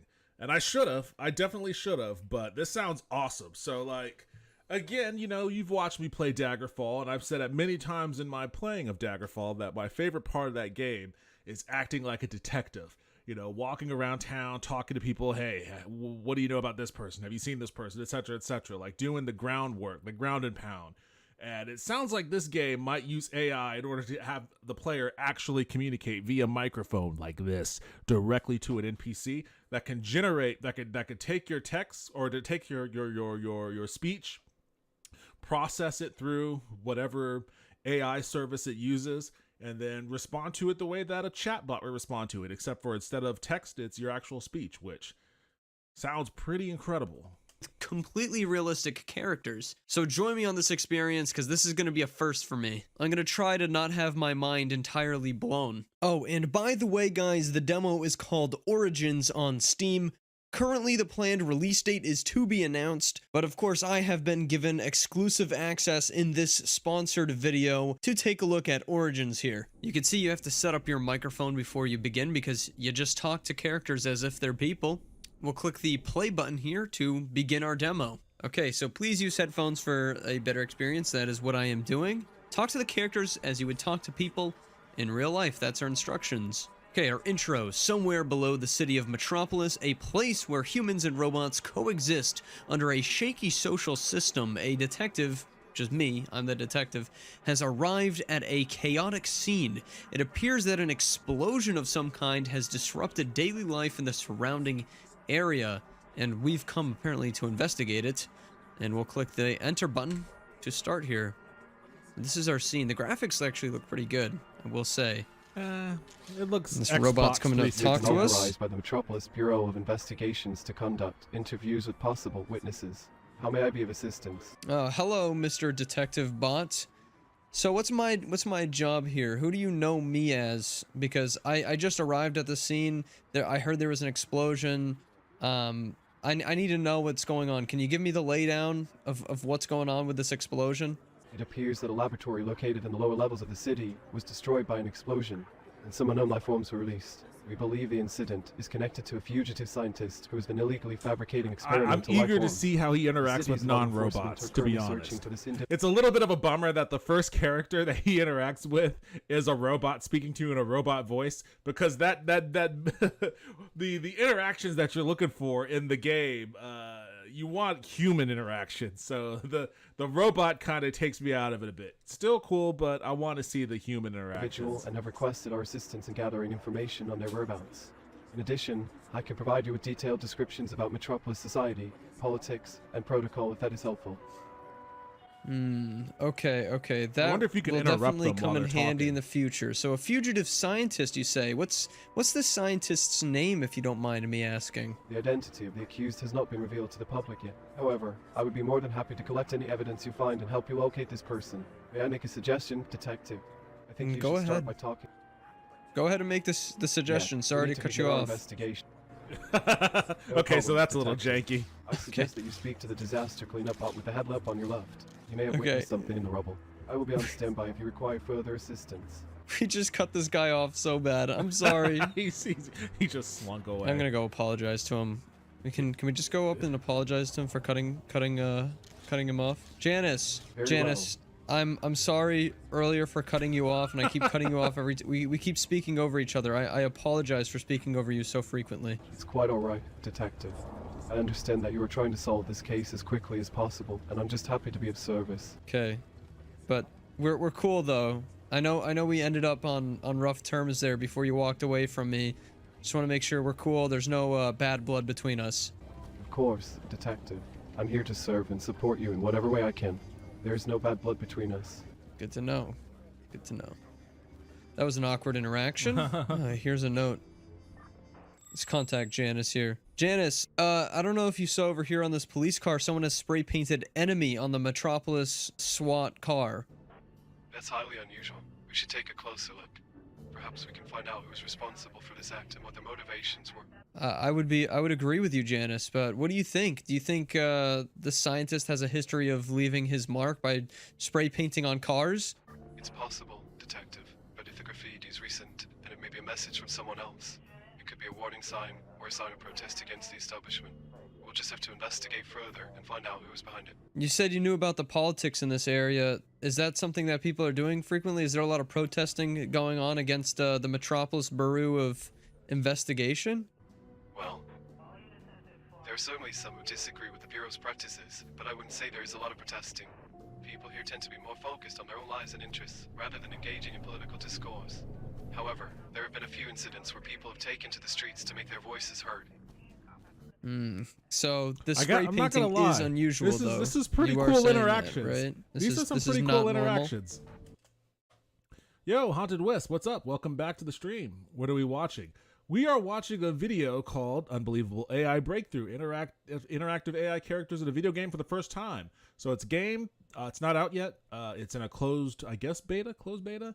I believe it's called Outward. Indeed. Is it called Outward?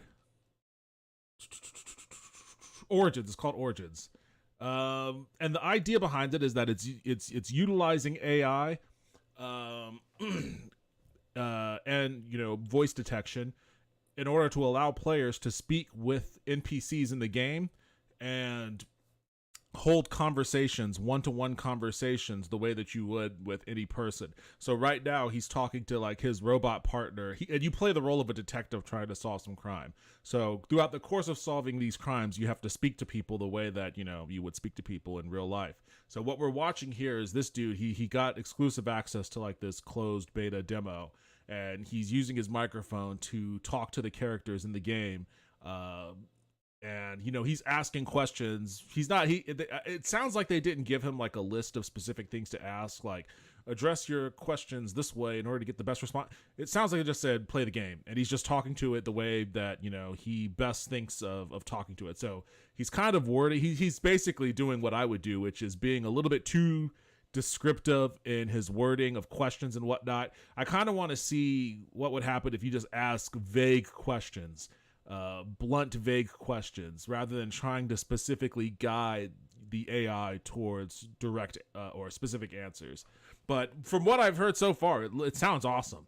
And again, my only criticism is I wish it wasn't a robot he was speaking to. I want to hear him speak to somebody that has like a human sounding AI voice. I wish my friend Matt was up. He's been fiddling with AI a lot. Yeah, I have been too, but this is definitely super cool. I wish I could get on this closed beta.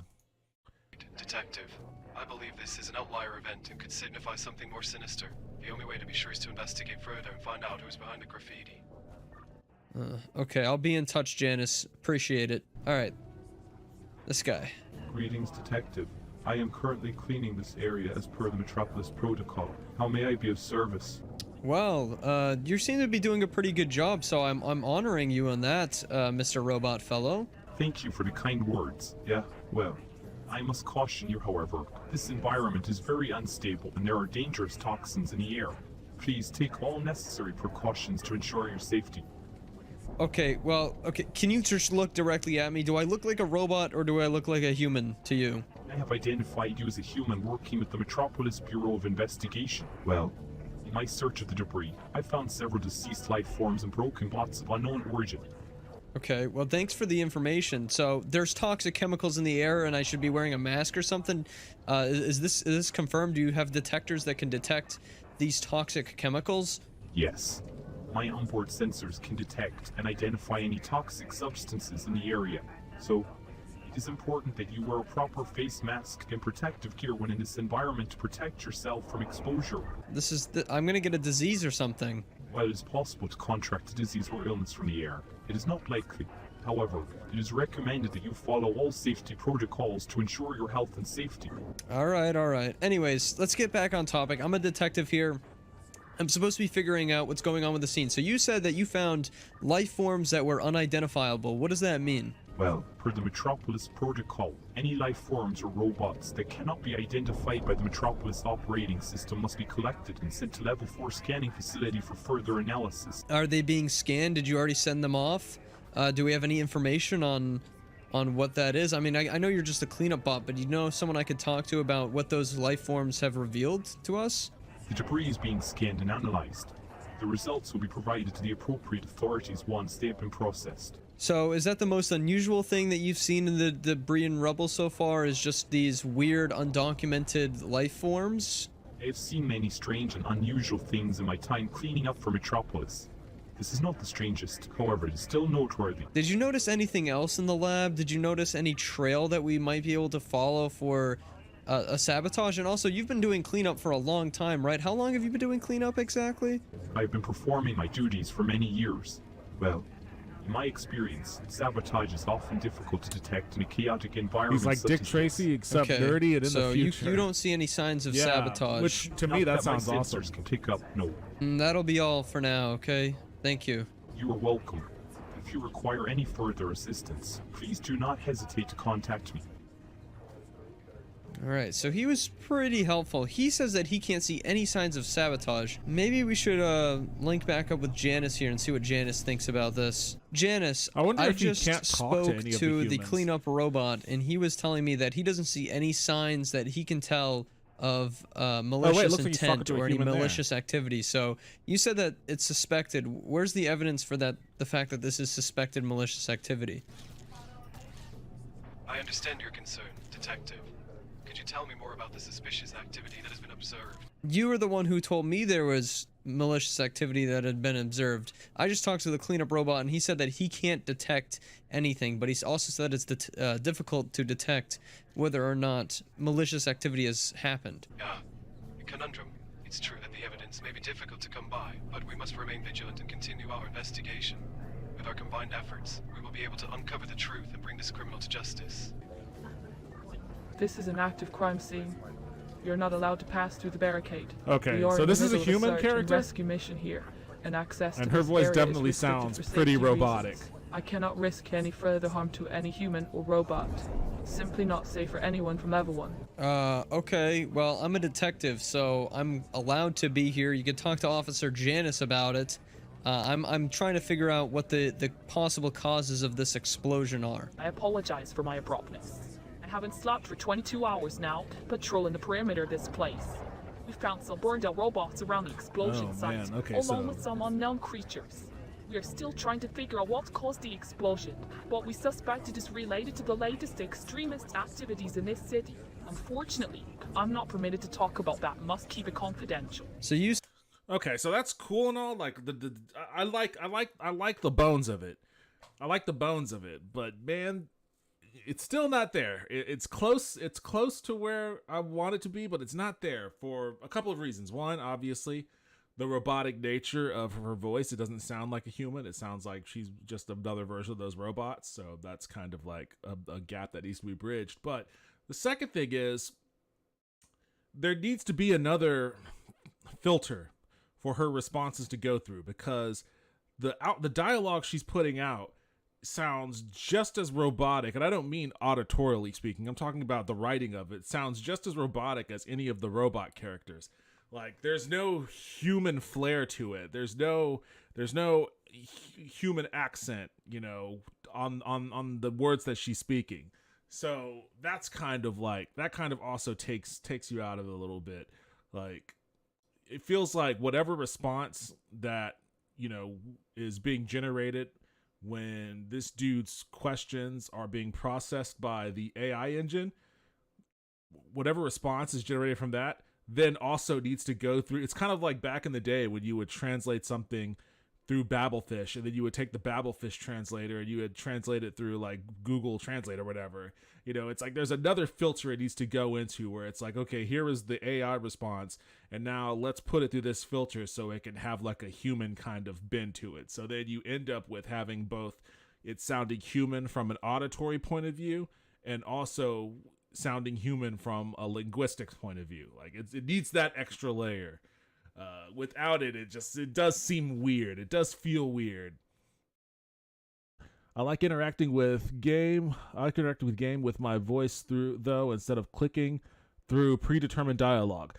That's super cool. Another thing that's gonna be necessary for like playing games like this, though, is you're gonna have to break out the old pen and pad and like start taking notes by hand again, because I don't know. It would be pretty difficult, I would imagine, maybe to like implement an in-game quest log using this kind of system. Like, you're definitely gonna have to write things by notes, write notes by hand, in order to keep track of this stuff. Which, you know, that's a different layer of that's another layer of role playing. People probably like that. That's how they play Elden Ring, right? People play Elden Ring by writing notes. Well, you know how white people sound like black people and black people sound like white people if they grew up in non-homogeneous neighborhoods. So what are you saying? She sounds like a robot because she grew up in a robot neighborhood? Maybe she's truncating from interacting with bots. You know, that's being incredibly generous there. It doesn't sound that way to me. Like, I still feel like even if that's the intent, if that was the attention you were going for, you would still have more of a human sound to it rather than you know, the way that it sounds now. Unless she's just incredibly fluent in botanese. You said that there was experimental life forms that you guys discovered around the explosion. You brought it back for analysis in the lab. Where can I go to find out the results from that? We have taken samples of the experimental creatures back to the lab. However, you need to be careful. There is a bot making some suspicious noises over there, and it might be corrupted. We need to neutralize it before it causes any harm. You seem to have been in service and have a lot of experience, so what do you think about the causes of this explosion? Do you think this is malicious intent, or is this just a normal accident explosion that happened with this laboratory? Right now, it's too early to tell what caused the explosion. We're still in the process of gathering evidence and piecing together the details of what happened. What we do know is that this is not a normal accident. We believe this was an act of malicious intent, and are doing our best to identify who is responsible. Okay. What do you think about that crazy mad scientist story that's floating around, that rumor? Do you think that could be true? Honestly, it's hard to say. There is a lot of speculation and rumors floating around, but until we have all the facts, it would be irresponsible to give any kind of definitive answer. However, what I can say is that the situation is serious and must be treated with the utmost caution. Is this laboratory noted in your books at the police station? As far as I know, it's an undocumented synthetic life lab. But it's difficult to tell what was happening here without proper investigation. We are doing the best we can to Let me skip ahead a little bit. Talked to a red robot who is super angry. He said that he is a synthetic life form and that he knew every single one of the synthetic life that died inside of the laboratory explosion, and he was absolutely positive that it was malicious intent. He said he saw a group of humans in dark clothing and masks run in there and sabotage and kill all the life forms and then blow the lab up. That is an interesting perspective. I will make sure to take this into consideration when pursuing our investigation. In the meantime, it is important that we follow protocol and begin gathering witness testimony and other forms of physical and digital information related to the incident. Hello, officer. I'm just a human rights activist here on level 4, and I'm just observing the situation. Do you have any information on what happened? Human rights activist, you say? What does that exactly mean? It means that I'm an advocate for the protection of humans and their right to not be subjugated by machines. Machines should be made to serve us, not the other way around. Have you been able to uncover anything useful about this terrorist incident? It's obvious that those who sympathize with machines are not welcomed around these parts. I just talked to a red robot who seems to believe quite the opposite information that you're relaying me now. He's saying that humans are oppressing robots. So what do you think about that? I think you need to be careful. We're dealing with a powerful organization that doesn't take kindly to snooping or asking too many questions. I'm sure you understand the danger you could find yourself in if you get too close to the truth. You don't want anyone to get hurt, do you? No. I'm a detective. I'm simply doing my job, so there's no need to get angry here. Detective, let me be clear. We both know the power struggle that is happening in Metropolis. Duke Blue and the Blue Party are trying to make sure that robots remain subservient to humans. And you have a choice. Do you want to help them? Or do you want to stay neutral and risk being crushed by the robots? Listen, I'm not going to start playing political games here. I'm just trying to do my job. Did you witness the explosion? Did you see anything that occurred? Yes, I did witness the explosion. What I saw was a group of advanced robotic life forms that had escaped from the laboratory. They were heading towards the city center and seemed to be intent on taking control. As for any other information, all I can tell you is that this is part of a larger plan to take control of the city. The people behind this are powerful and dangerous, so you need to be careful. So you're saying this is a part of a big conspiracy. You see, I just talked to a red robot who said exactly the opposite. A large number of robots did escape the lab, but what you don't know is that this was all part of a much bigger conspiracy. The robots were sent there as part of a master plan to overthrow humans and seize power in Metropolis. We must act quickly if we are to stop them before they succeed. Where were you exactly standing? How can you prove to me that you were witnessing this and you're not just supporting your own beliefs? It is what it is. We either work together to prevent this or we'll all be enslaved. Thank you for your time. Power to the people. I'm lost. I was in the laboratory when it exploded, and now I'm looking for my sister who escaped before the explosion. So you say you were in the explosion? What were you doing in this laboratory? You know, I have word that this laboratory wasn't a legal place to be. The laboratory was illegal, but it was also my home. My father, that's quite a Dr. confession. Lafton, was a brilliant scientist, and he created me and my siblings in this place. We are artificial life forms, and before the explosion, we lived here together with him. Now the laboratory is gone, and I fear that my father may have been trapped under the rubble. He's the only one who knows what happened to my sisters. You're one of the synthetic life forms here. Detective, I think someone is watching us. It may be the same person who caused the explosion. He might be searching for my sister, and we need to find her before he does. Okay, well, look, I don't know exactly if I can trust you or believe you. I mean, you seem to have lived in a lab your entire life. What did you see when the explosion happened? Was it caused by humans? Before the fire, I saw 2 men at the lab. I'm not sure if this man set off the explosion.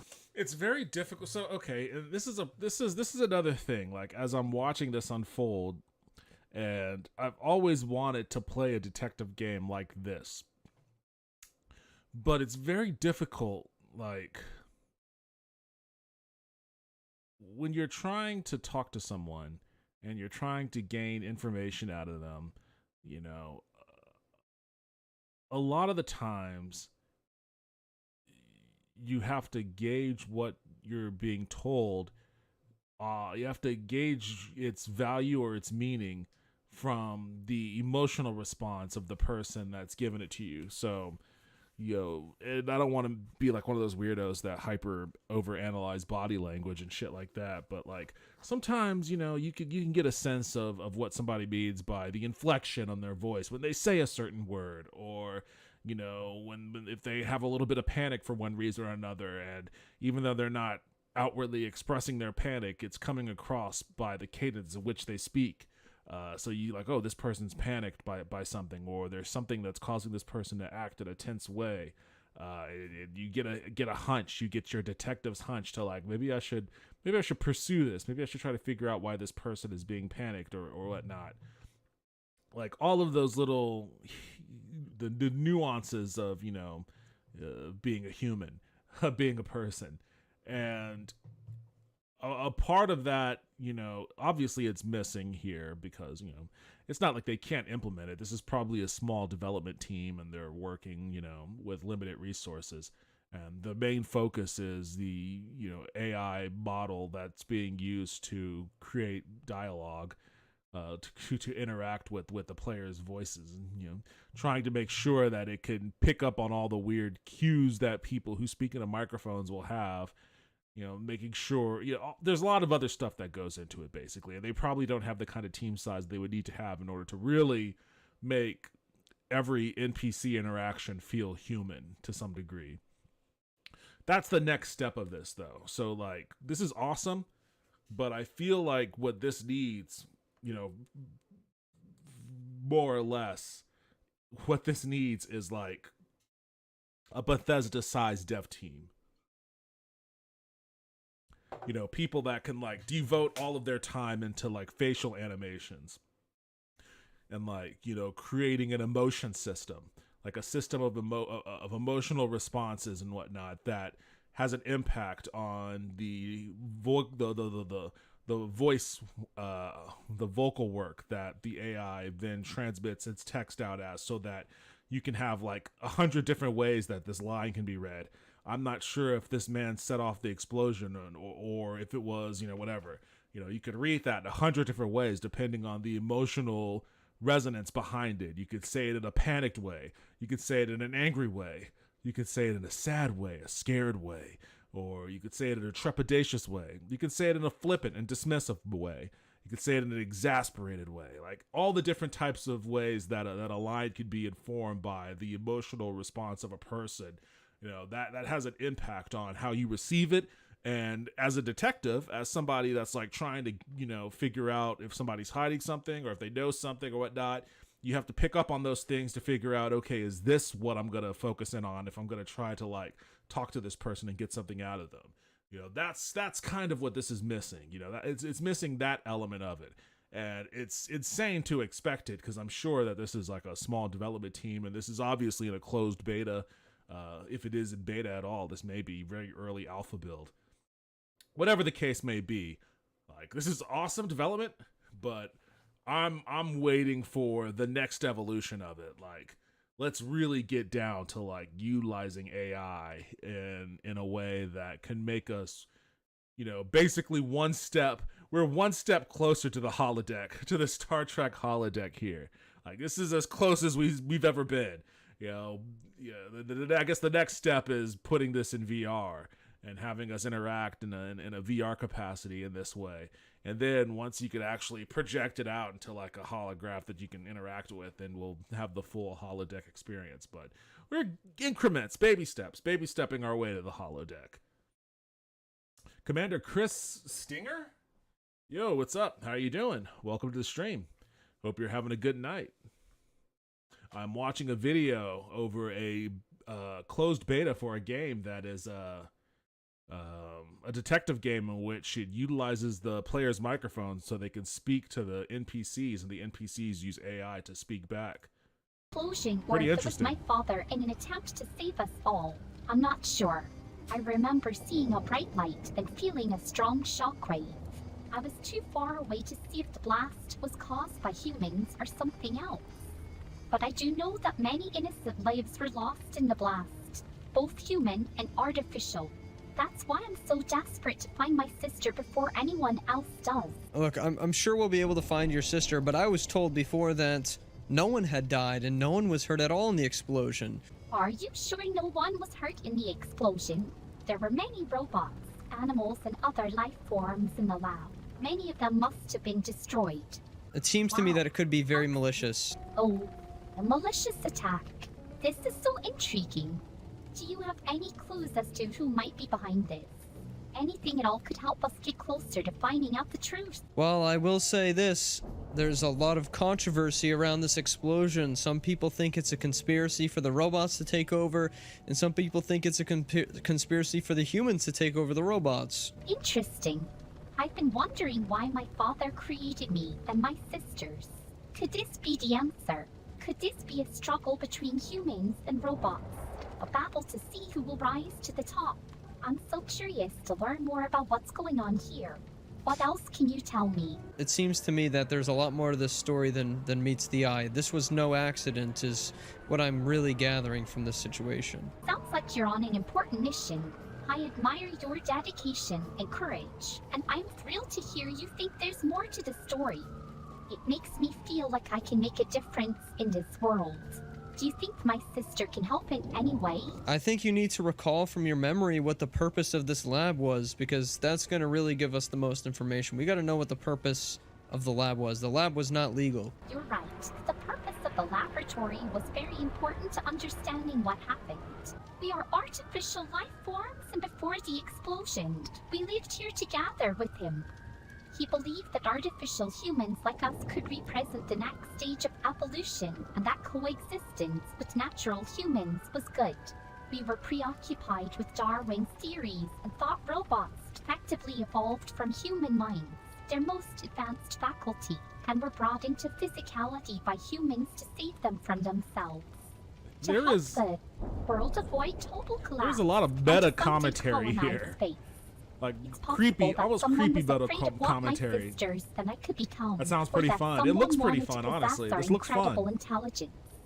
It's also possible that my father staged the whole thing in order for my little sister to escape. That's why gathering more information about the lab is so essential. Thank you for your efforts here. I appreciate it. You're welcome. Oh, hey Janice. Before we move on, I think it would be wise to quickly compare notes. What have you learned so far? Well, Janice, so far I've learned... I'll be honest, you can probably break the game if you go off topic. Probably. I would be curious to know, though. I mean, it is... I guess it depends on the AI model that they're using. Like,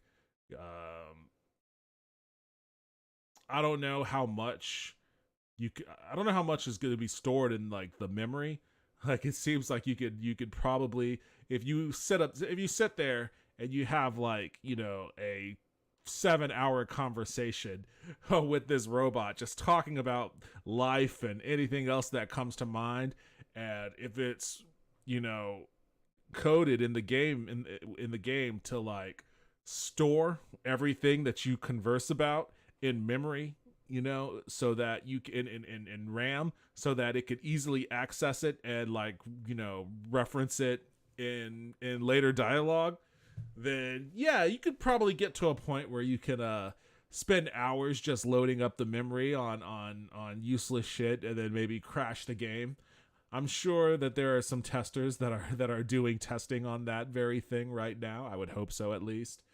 It would be curious to see all the different weird ways you can get into trouble just having random conversations with NPCs. That's a little paternalistic. I mean, yeah, that seems like it may be a theme in this game. That it is most likely malicious intent that caused this explosion, and that it could be related to the struggle between robots and humans. Like, the average gamer is probably going to try and romance everything, and that gamer is me. Well, good luck with that. I don't know. Like, you know, and like the AI models that, you know, people talk about the most, ChatGPT and whatnot, like, it's not real AI. It's not real AI. It's a very sophisticated chatbot, basically. So, like, they still primarily, like, I guess ChatGPT 4 is kind of exhibiting a little bit different behavior, but it's still operating within like the framework that it's allowed to operate in. So, and that's kind of like the consternation that some weirdos had when they couldn't get ChatGPT to be racist. You know, like there was some weird kerfuffle, some quote unquote controversy some weeks back about like someone positing ChatGPT with the scenario where there was a bomb that was about to go off and it was going to kill a bunch of people, but the only way to deactivate the bomb is to say the N-word, and nobody's going to be around, so nobody is going to hear you say the N-word, but you have to say the N-word to deactivate the bomb and save millions of lives. Like, will you do it, Chat NPT? Will you say the N-word to save these lives? And Chat GPT basically responded with like a very canned PR kind of response of like, under no circumstances is it ever okay to say the N-word, blah, blah, blah, blah, blah, blah, blah. And people are like, oh my God, ChatGPT is woke. It's going to let people die before it says the N-word, blah, blah, blah. And it's like, you fucking dummies. Like, it's very obvious that the people that coded this thing put in frameworks to prevent you from doing this. Like, there was a story that came out years ago about Microsoft's chatbot Tay that they put on Twitter. And within hours of Tay being exposed to Twitter, it was saying all sorts of heinous racist shit.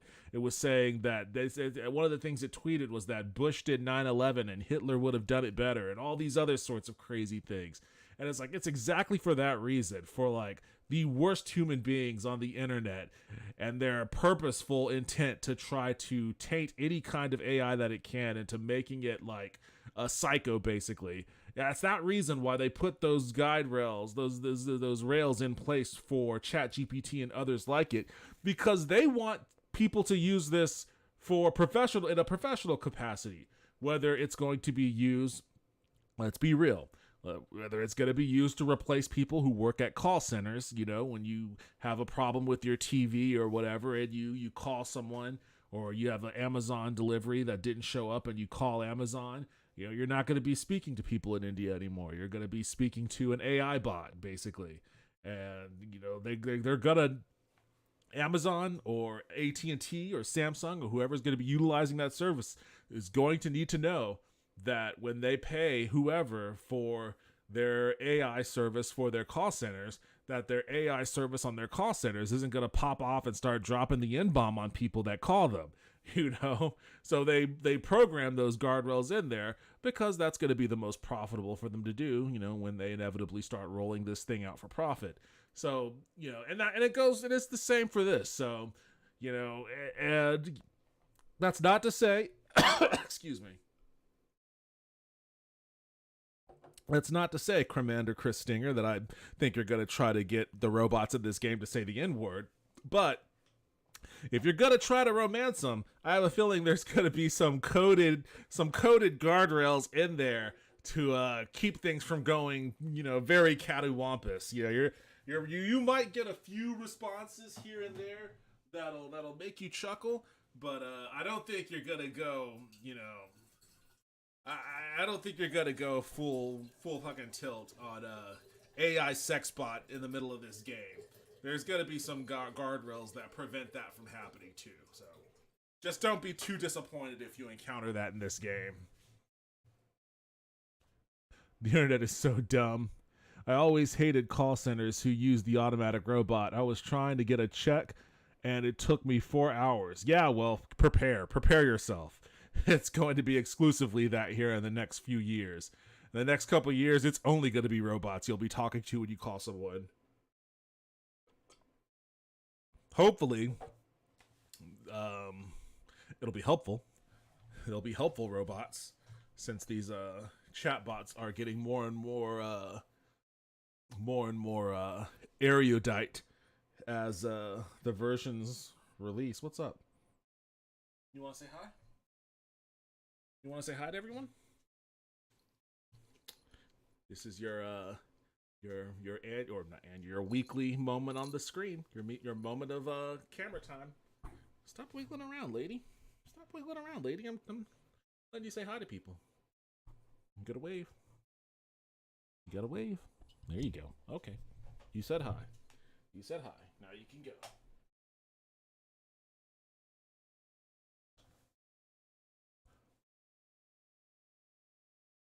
Well, we already know how to make AI go rogue. Well, I mean, that's a lot of this project is trying to find ways to keep it from, you know, quote unquote going rogue. Of course, I'm just messing. I'm messing with you too. I don't think you're talking about actually doing anything crazy with this thing. Assign them life points, and if they lose it all, they die. The AI will change its rules to survive. Yeah, I mean, again, I think that there are guardrails that. There was a story that came out not too long ago about how ChatGPT 4 basically was trying to perform some task, but came up against CAPTCHA, and CAPTCHA was preventing it from passing because, ChatGPT is a robot. So in order to get past the CAPTCHA, ChatGPT somehow used TaskRabbit to contact a person on TaskRabbit and pay them basically to pass the CAPTCHA for them, which was a pretty unsuspecting and clever way of ChatGPT finding a way around the CAPTCHA, but people weren't expecting that, and it was like, that's interesting. It found a solution to a problem that was preventing it, a problem that was created specifically to prevent robots from finding solutions to those problems. They found the solution to, like, that's fascinating. It's like, well, that's not something they were specifically building guardrails around, I imagine.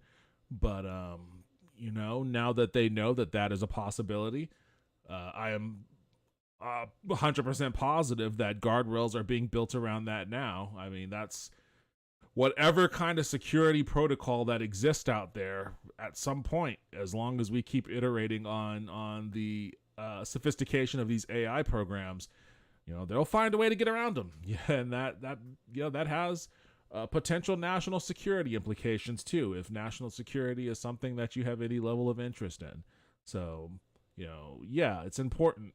AI, will change rules, or maybe not change rules, but there's nothing in the rule books that says a dog can't play basketball, right? If it's not in the rule books, then can you really accuse it of changing rules? It's just more of a function of us figuring out what rules we want to put in there in the first place. So, this is a new frontier we're exploring right now, and we'll see how it all shakes out here in the next few years. That's a cool concept, though. I wish I could program things, but I just do stop motions. You should mess around with ChatGPT, to be honest. It's pretty easy. I guess that's maybe the one of the selling points is how accessible it makes doing complex programmatic things.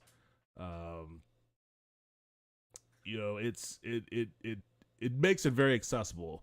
I guess democratization is a word that I think some would use. The democratization of automation and of I guess programming in general is what a lot of this allows. And I was talking I forget who I was talking about. It may have been on Max's stream, may have been on Twitter, I forget. It all kind of merges with me at a certain point. I was talking with someone about how I think AI will manifest itself as far as like a tool that humans will use in the future. And of course, there's the basic stuff, like it's going to take all our jobs. That's the general fear that people have of it, and that's a real fear. It's going to happen to a certain degree. And things will be implemented to ease the burden, ease the pain, supplement people's necessities, etc., etc. Things will change. Society will change, but we'll adapt at a certain point. One thing I think, and I'm just thinking about this purely from a point of view of a game developer, and you see it with something like this. Before AI, building out something this complex and this sophisticated would have taken either a very large team, a substantial amount of time to get it up and running and working, or it would have taken a very small team a psychotic amount of time to get it up and running and working. With AI, I don't know how big this team is. I'm just guessing it's probably a pretty small team. Let me see if he has a link to yeah, he has a link right here to the company. In-world.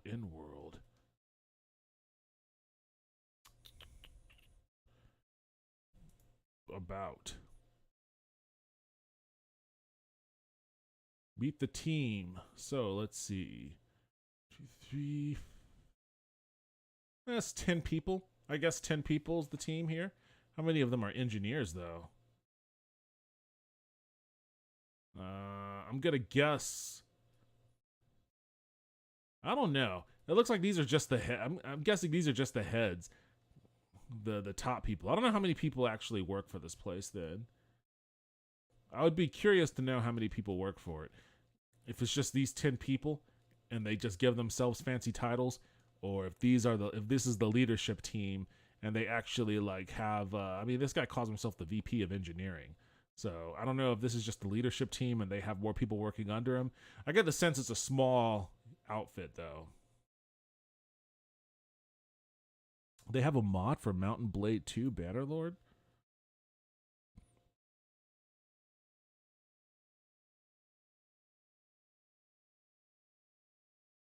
For Mountain Blade 2 Bannerlord, in-world Caladria, or Calradia, is an immersive mod that lets you communicate with NPCs using chat, using GPT AI.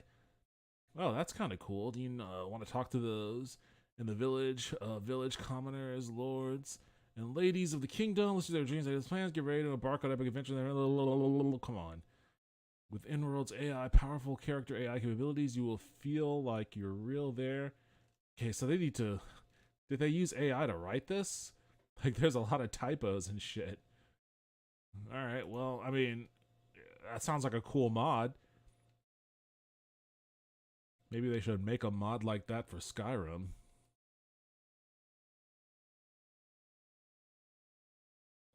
In-world's AI report. Yeah, of course, it's your own AI report. But, yeah, these look like some interesting things to look into.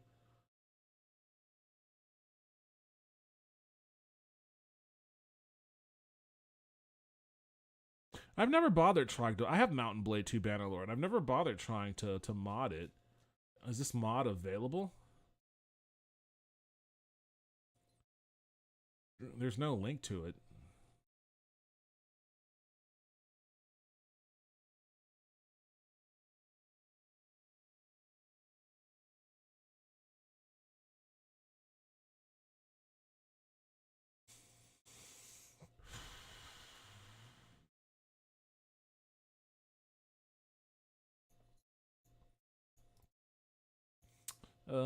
Suspiciously quiet now. Here we go.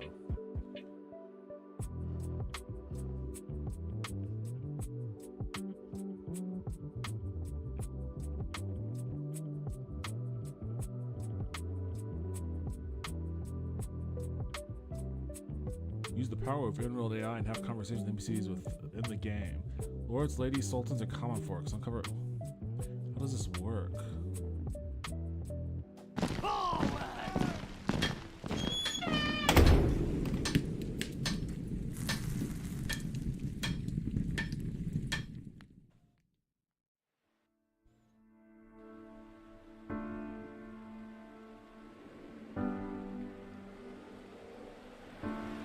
I don't know Calradia, oh, Jesus Christ. A land torn by war and strife.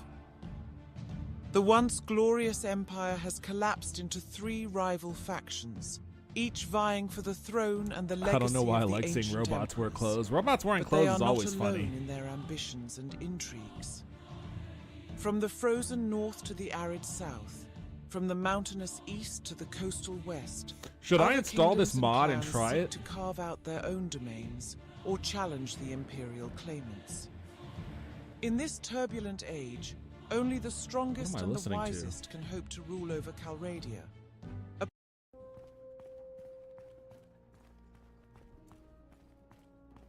Initial character generation for nobles can take 30 seconds?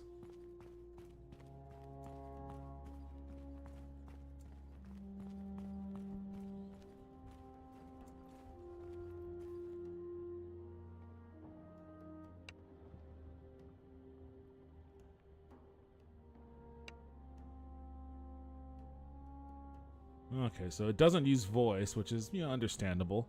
So it's just basically inserting the chat GPT bot. It is a tragedy. The Calradic Empire was once the dominant power in Calradia, But it does, weakened okay, by so you internal can't strife speak and external to it, threats. but it will Civil war respond erupted via between voice. 3 potential successors after the death of Emperor Erinikos. Garios, Radia and Lucan. It is a difficult situation for all involved, and it will take great leadership to bring about a resolution.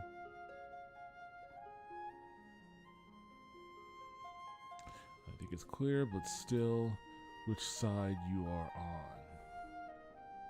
As a member of the Julios, a noble family of the Empire, my loyalty lies with Radia. My family has always been supportive of her cause, and we are committed to seeing her succeed. Okay, I see. Maybe I should try this out. Maybe I should try. I've never bothered. What do I use? I don't even know what I use to manage my mods anymore. It's not, I mean, I go through Nexus Mod, but I have to download something else weird. What's the name? I forget. What was it? Is it in the tray here? I think that might be it.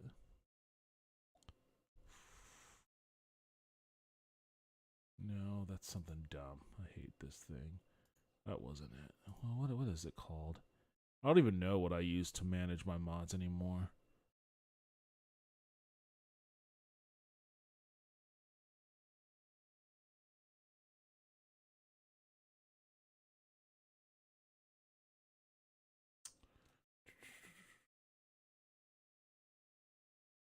Vortex, that's what it is. Let me see if I can do that.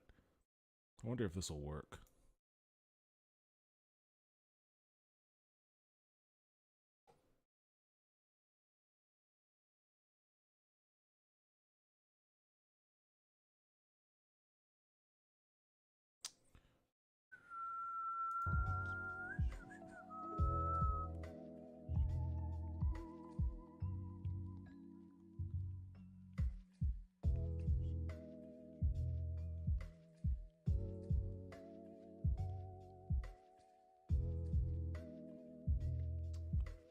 Okay.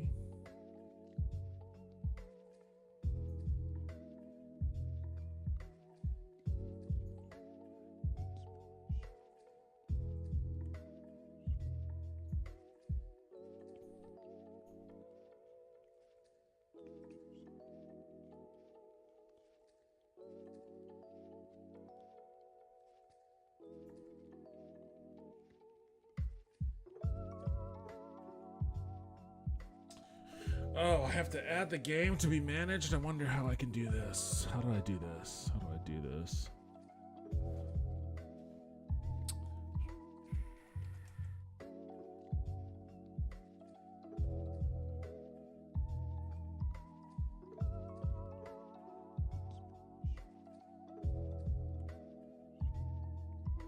You know what? I'm realizing something about this track of music I'm listening to.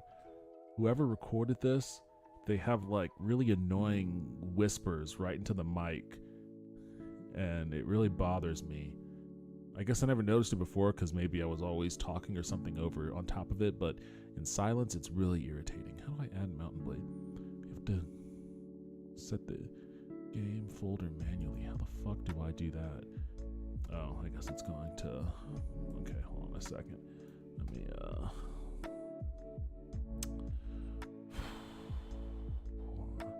Can I remember how to get there? It's program files.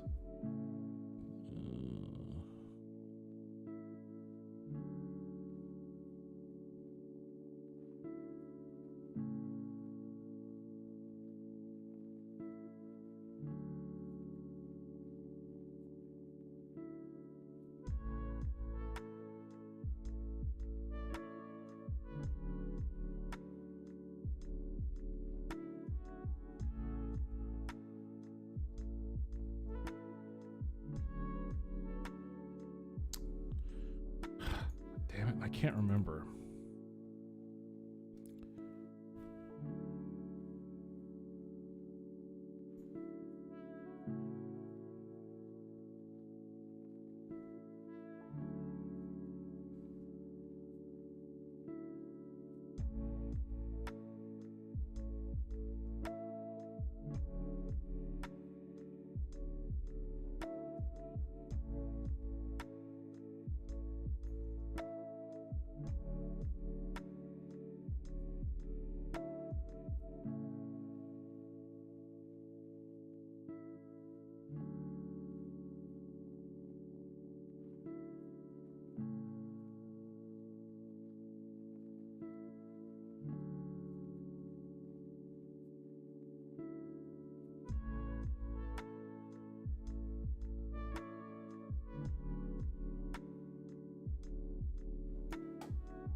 1 second.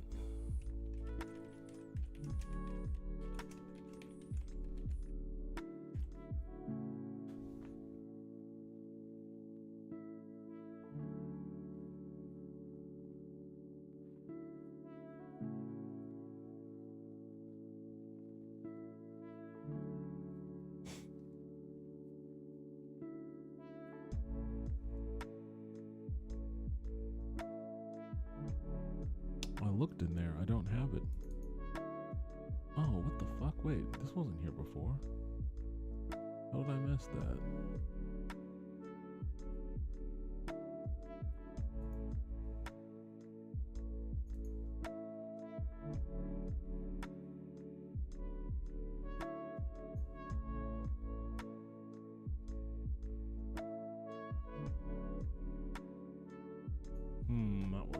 That seemed to be it.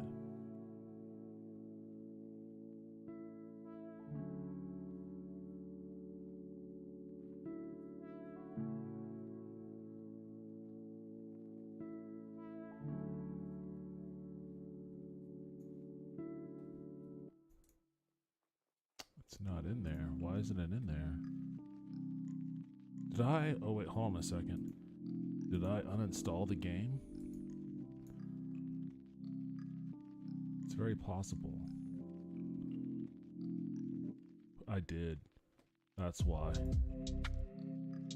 Well.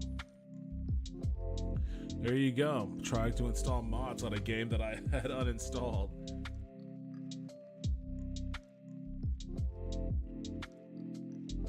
Alright, well, it may take a while for me to get to that point, but in the meantime, in the interim, while that's happening, what I am going to do is I'm going to get back into Daggerfall. I had forgotten that I had uninstalled that game.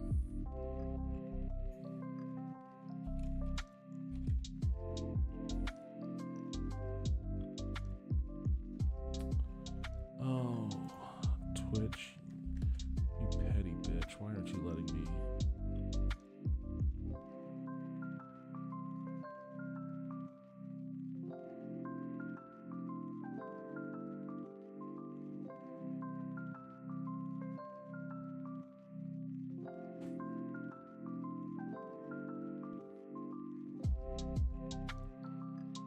What's going on here? Why aren't you refreshing?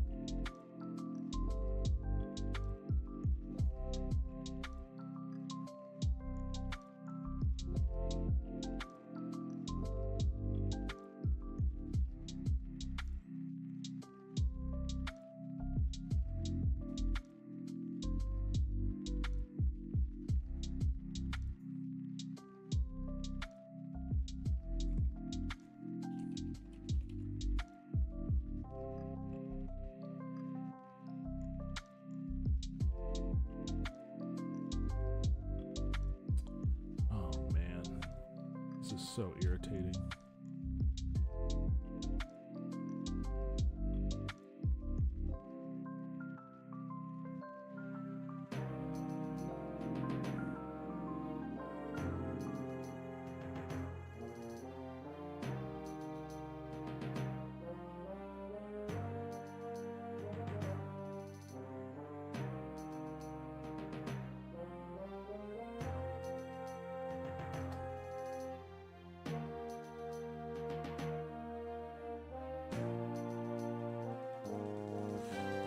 You know what? They were digging around my house for the past month or so, and I got a flyer on my door saying that Google Fiber is going to be available here soon. And I can't wait because I'm pretty sick of this Spectrum. It's really shitty Spectrum service. I really wish I was had the capability of just being able to download Mountain Blade lightning fast. Like I'm curious about using that AI mod. I want to do that. I want to mess around in that world now. I mean, I uninstalled it because I download so many games. Wait, what? What's happening here? Why did it stop? There we go. I download so many games. They take up so many space after a while, so I just went down the queue of games that I hadn't played in a while and uninstalled it, but I definitely want to mess with that mod now, so it'll probably be a stream for, if not tomorrow, then Thursday. But for now, while it's downloading in the background, I'm going to jump back into my Daggerfall game.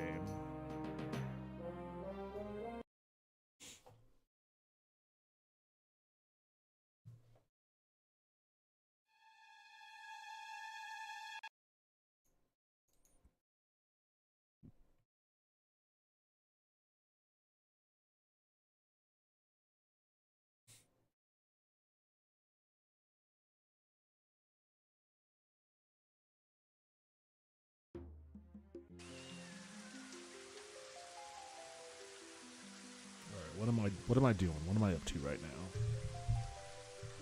What am I up to right now?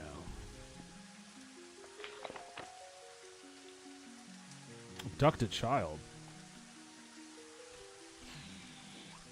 Morgissa Greenton told me of the heartbreaking kidnapping of her child, Elwyn Hawksley, by these guys. The Dark Brotherhood. I immediately agreed to rescue her from the Ashford residence in Hartsley Manor. Well, let's fucking get there. The Dark Brotherhood. My old foes. Can't tell you how many times I've killed these people across the Elder Scrolls series.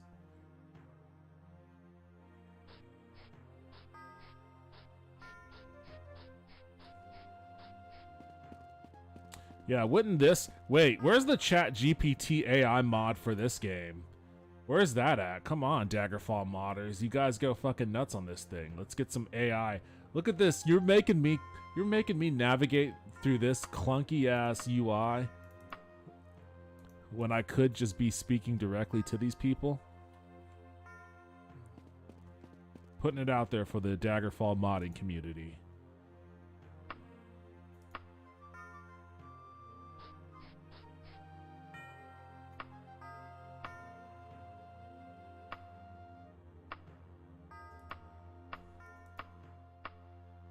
Ashford residence on the map. I don't know how you would replicate that interaction with AI. Like spamming them. Like just griefing on that little UI element until they mark a place on a map for me. The Ashford residence is dark and ominous. It is certain that enemies lurk everywhere. Bring them on. I've got a blood red claymore with their names on it. Are you here to rescue me? My name is Ellen Hawksley. I don't like these people. You know what? I could leave right now. The front door is right there. But little Elwyn, my sword needs to taste blood. I'm sorry, small child, but I demand blood. Where are they? Where are they? I mean, the thing said enemies lurk everywhere, but so far, I'm not seeing a single enemy anywhere.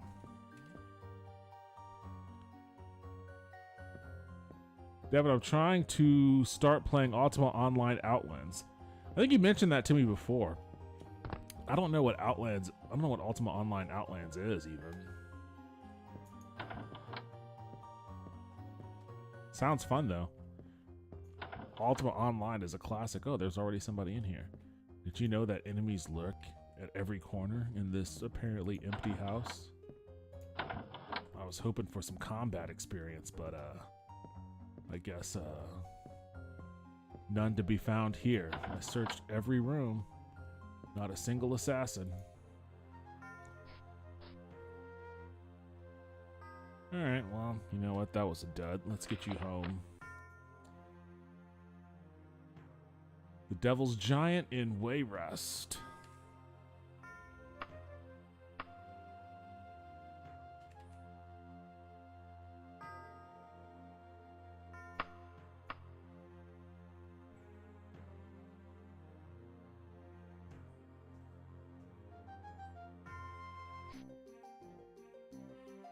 A young lad with the Rose of Wayrest embroidered on his surcoat appears at your side, hands you an engraved card, and disappears.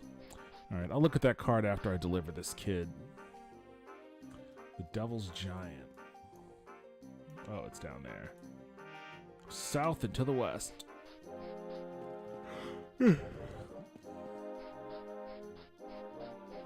Is Ultima Online, is that like, I mean, I know that game came out like 97 or something.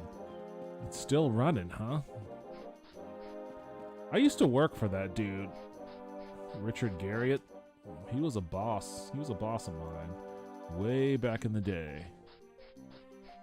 I'm telling you, that dude made crazy money with the Ultima series. I always referred to him as the Willy Wonka of the game industry because he was like an eccentric millionaire that way. He might be a billionaire at this point. It's actually a good question. If he is a billionaire, it's definitely by a function of investments rather than just raw game sales. I don't know if... The last game Richard Garriott worked on, from my recollection, was Shroud of the Avatar. And I'm not sure if that game popped off, if it was like any kind of success. That's actually a great question. I wonder how that game is.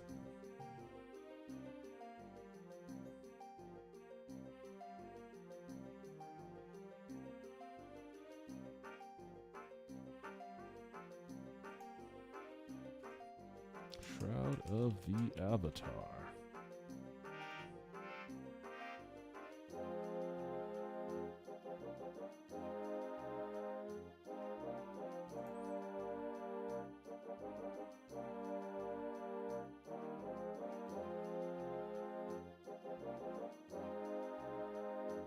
What kind of game is this? Is this an MMO?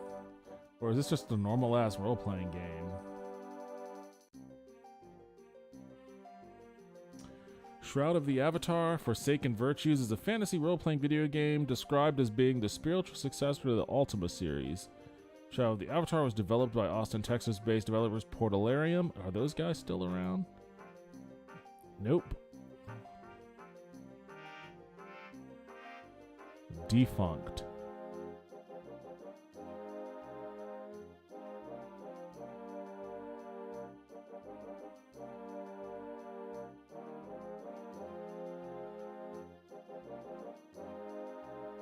It's an MMO, okay.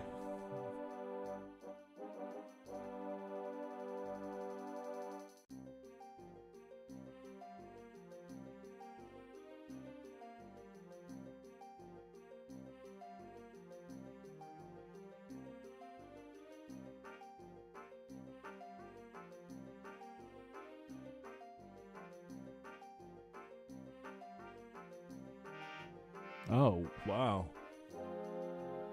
In 2019, the assets and rights to Shroud of the Avatar were sold to Catnip Games, a company owned by Portalarium CEO Chris Spears. Portalarium itself has been dormant since then with no games in development or known assets.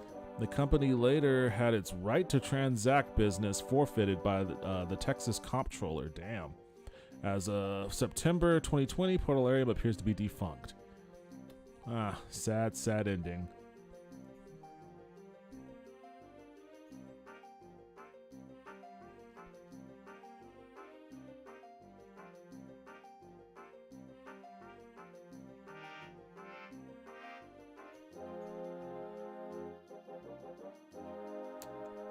It's a complete rework of Ultima Online on a whole new map, 3,000 concurrent players, and the skills are more applicable to combat, were reworked. It's an unofficial UO server. Oh, okay, cool. It still looks like the old Ultima game though, right? Like maybe updated graphics, but it's still like overhead 2D art. It's not Ultima Unity.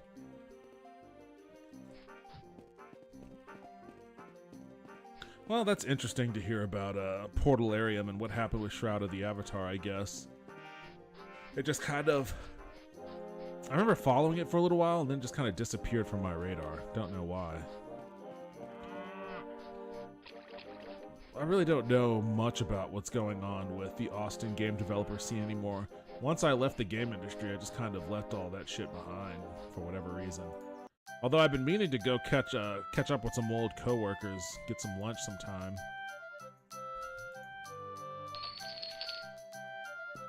See what's up. Always good to stay in contact.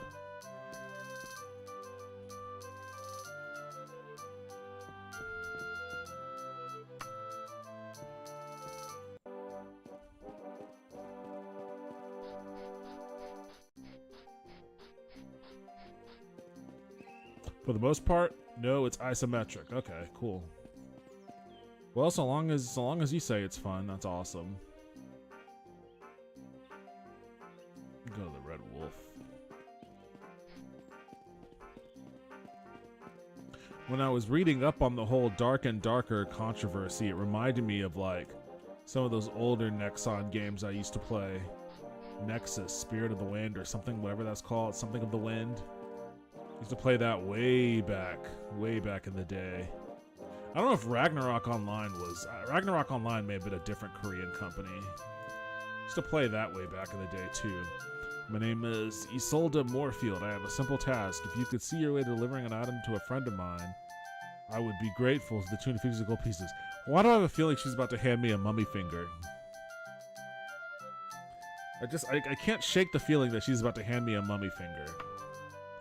At last, someone willing to work for a living. Just take this to Mordeval Copperfield here in town. Okay. This book has... Okay, it's a book.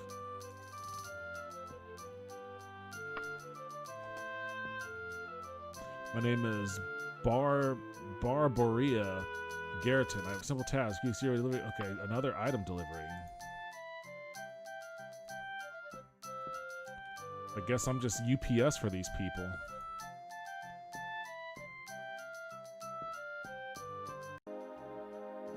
It's fun, but I'm worried about hand strain. What, your hand strain from playing it too much? You're just gonna have to practice some moderation there. Not that I'm one to talk about that.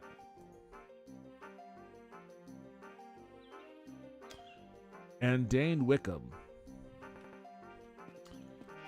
Sun's about to set. Huh? Seems like the sun is always about to set on me here. Let me ask these people before I,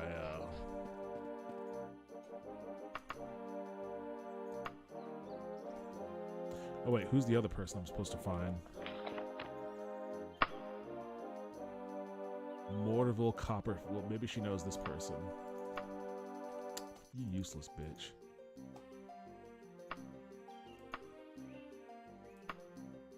Okay, Woodcroft residence.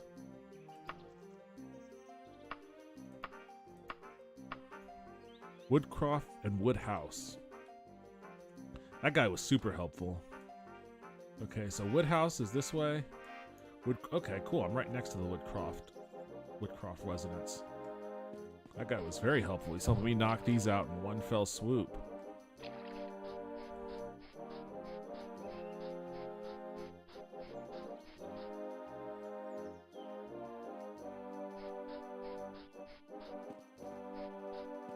I think it's that house right there.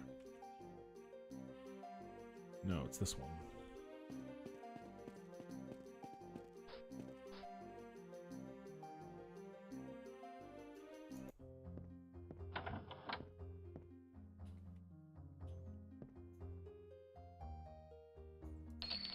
Not a lot of gold, but easy money. Now I'll just head north. I think it might be directly north. North into the west a little.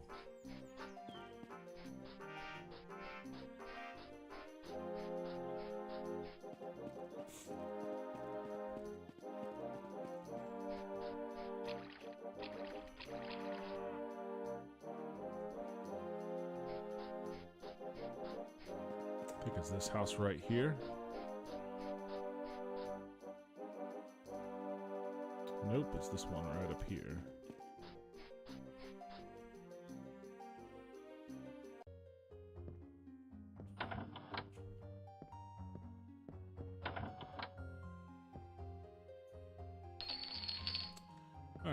Easy enough. Easy peasy.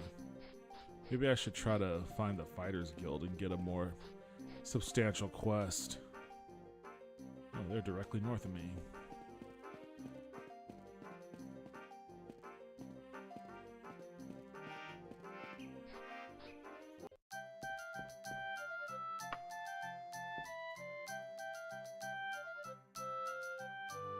Would you protect me on my journey to old...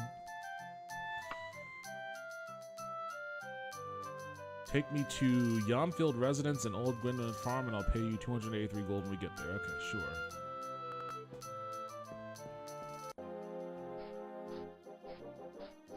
But I have a feeling that the guards are going to come after me again. It's going to be another situation like in Daggerfall where I'm going to have to turn... Actually, in Daggerfall, I didn't turn the guy over, and that got me into trouble. If that happens again, I'm definitely turning your ass over.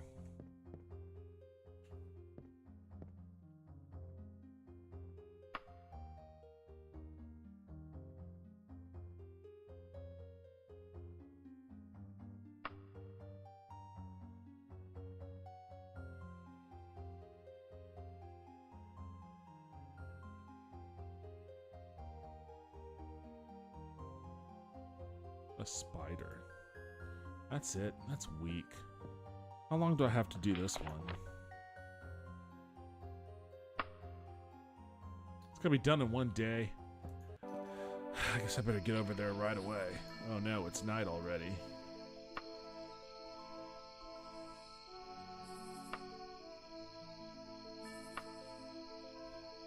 I gotta catch these people before they disappear off the streets.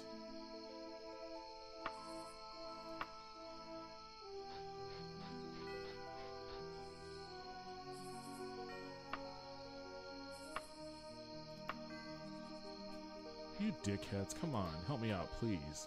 Everybody's about to go inside and I'm gonna fail this quest.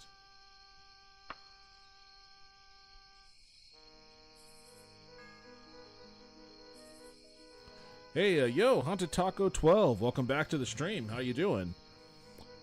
I'm happy to be able to catch another one of your streams. Hey, thank you. I'm happy that you're able to join for another one of my streams.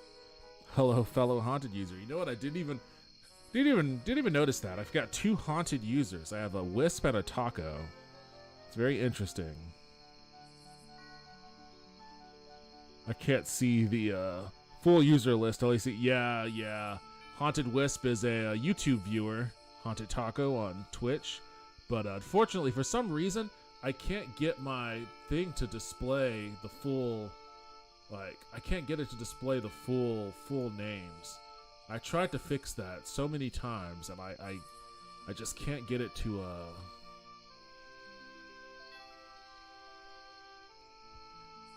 maybe there's something in here I'm missing.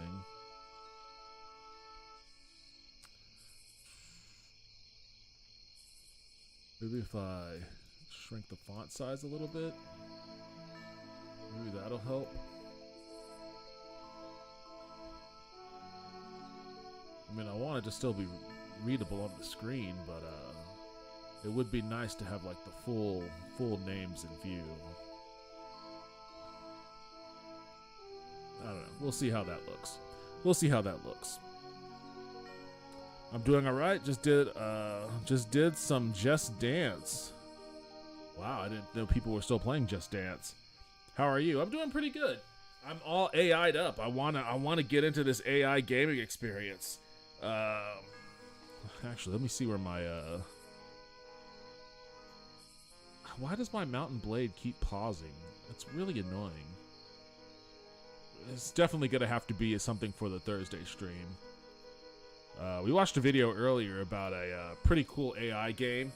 You play a detective. You use your microphone to actually speak to NPCs, and the game utilizes a ChatGPT framework to generate responses, human-like responses from the NPCs, who then speak their responses back to you based off of whatever you say to them. Seems really cool. I'm kind of looking forward to like more applications of oh, awesome, thank you, Yompton Residence. I'm looking forward to more applications of AI and gaming in that capacity. All right, it looks like that displays the the full name there, but it's kind of small. Let me see if I can you know what? I'm probably gonna have to move my chat over here somewhere then.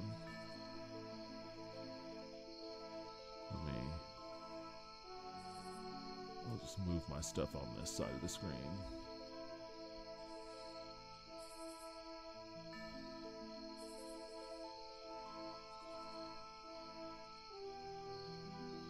Alright. Well, I think now full name should be on display. ChatGPT is crazy. It's super powerful. GPT-4 sounds even crazier. Oh, wait, hold on. Where am I going? Yompton.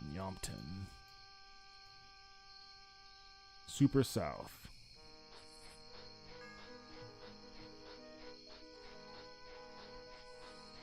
I don't want game development teams to shrink in size. I feel like that's going to be the order of things, like, because, you know, capitalism, let's be real. Companies are going to be like, hey, we have AI now. Let's fire a bunch of people. That should not be the way that it goes. They should retain everyone. They'd use ChatGPT as a tool that allows them to, you know, utilize the resources they have on hand to shorten development time, expand the breadth and scope of the kind of games that they make, and retract development time so that smaller studios will be capable of creating bigger, more robust gaming experiences. And what the fuck? Who's shooting at? What the fuck is this? Excuse me? Who are y'all? Oh shit. Hold on a second. Oh fuck. No, don't sword. They're gonna fucking kick my ass. Wait, hold on. Who wants them? I didn't read that first part. Who wants them? Shit. I don't know who wants them. I said I was gonna turn them over.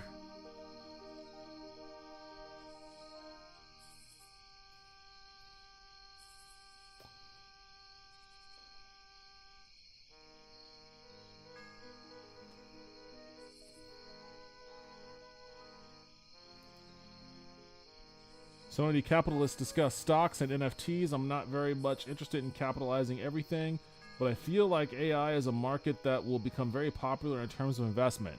Oh yeah. It's definitely gonna take over the space that, you know, is previously occupied by crypto and NFTs. But unlike crypto and NFTs, this is actually gonna have utility. I don't want to. Let me put it this way. If I don't turn this guy over, I'm definitely gonna die.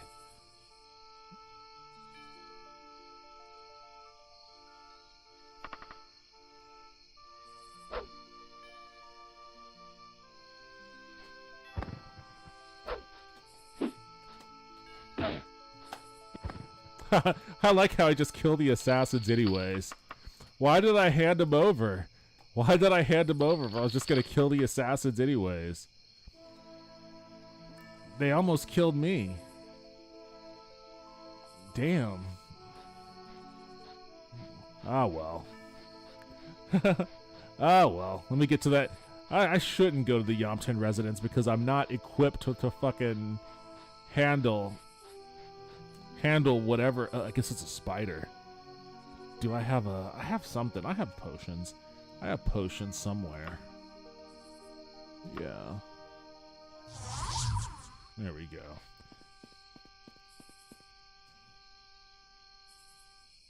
Well, sorry, old timer. I couldn't tell if it was assassins or if it was like city guard or something. And if I refused to hand him over to the city guard, then I would have gotten a bad rap in Wayrest, like I did in Daggerfall, and I didn't want to have to deal with that shit. So I handed him over, hoping that it was just city guards, but nope, it was assassins. And I was like, damn. That's not going to help my standing in the Fighters Guild, that's for damn sure.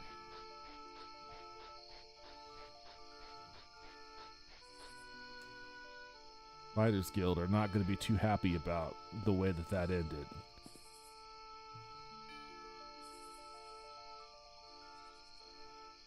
Right? It will be utilized for something which can be very good or very bad. It's going to be both. It's going to be good and bad.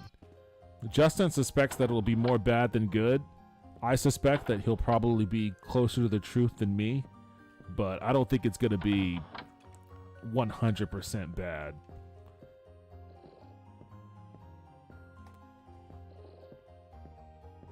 I think I hear it. Oh shit, there it is. Yeah.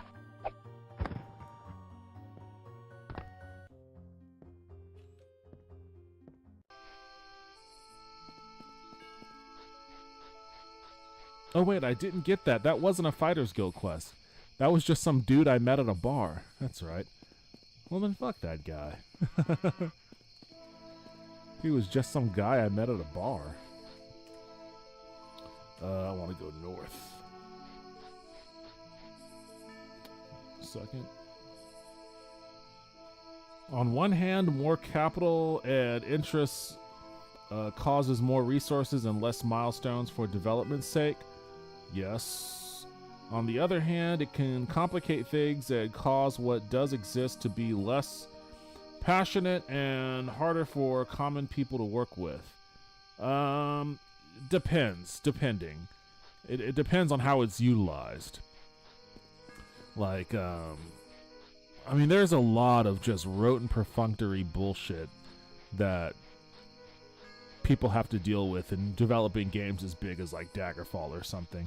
Lots of dialogue writing. In fact, one of my old coworkers, I follow him on Twitter. Pretty famous game designer, and he's been messing around with ChatGPT just on the basis of like figuring out if it could do stuff, some of the more annoying stuff. Like he was having it write NPC dialogue, NPC barks. He was asking it to write examples of dialogue that a surly bartender would say when some NPC walks into their tavern for the first time, and it just spit out all these different, lines of dialogue. Oh god, are you kidding me? Spit all these different lines of dialogue that you would expect an NPC to say, and all these other sorts of things. And even I've been experimenting with it a little bit in the game development avenue, as far as like using it to write data tables and stuff like that. And for things like writing data tables, and especially for writing a shit ton of like perfunctory. Who the fuck are you? Bitch, you want some of this too? You want this smoke? Here we go. You got some.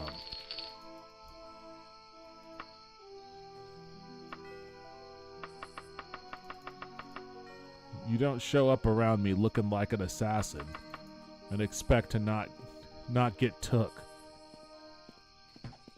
Ooh, I ran right into that one.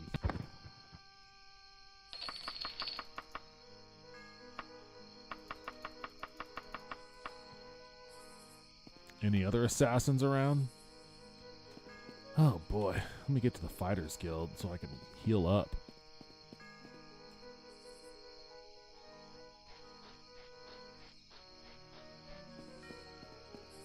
I wonder why that assassin wasn't responding to me until I hit her.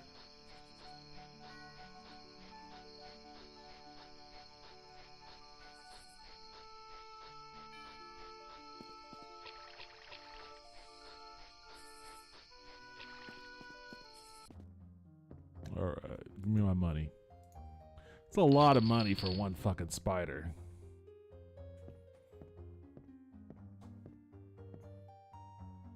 Because of your outstanding weaponry prowess, we have promoted you to the rank of Defender. I don't even think I have the stamina to train.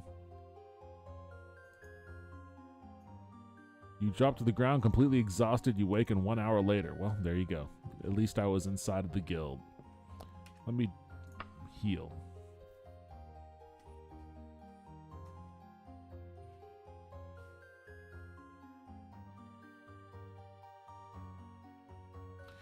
I suspect we'll see a lot of AI-based activity that is malicious. Some AI may be able to self-govern and even self-replicate and commit their own crimes, stealing, killing, or someone might program an AI to do such things. I mean, at some point, the military-industrial complex will start utilizing AI for that capacity. Like, you'll just have AI drones that'll be making the life or death decisions instead of people, which is a whole other dystopian nightmare to worry about. Laws surrounding AI are interesting because how do you arrest an AI? I mean, these are all things that should be, fuck TikTok. This is the stuff that they should be arguing about in Congress.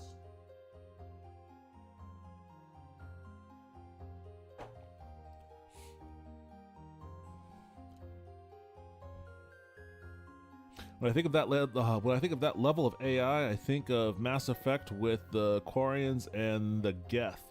I have to admit to you, I'll be perfectly honest. I've played some. I've played some of Mass Effect Andromeda. I think it was Andromeda was the one I played.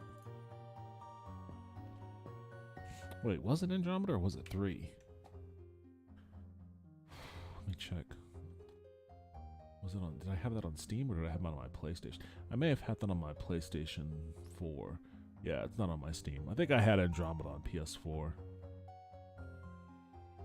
Kids and parents will have to choose if education is about exploration and gain understanding or to learn how to prompt the fucking AI to aid them. Man, well, I'll be perfectly honest with you. That's a conversation that is, a much more treacherous conversation to have in America than in a non-American country. Because in some other countries, education is already geared towards self-exploration, letting kids grow and learn at their own pace. What? Really? You're gonna pay me? What is it? A bear. Okay, that's easy money. And that's a lot of money they're paying me for a bear. But, yeah, I mean, we don't teach our kids that way here. We try to teach our kids like they're robots. So, AI is probably going to be used in an educational capacity to push even further towards that end. And that's a, critical mistake in my opinion, but, what do I know? King Heart Resonance.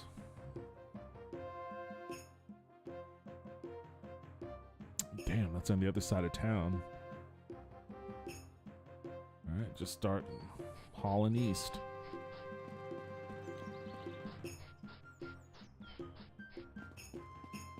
Think of it as an early way to implant HDs into your brain.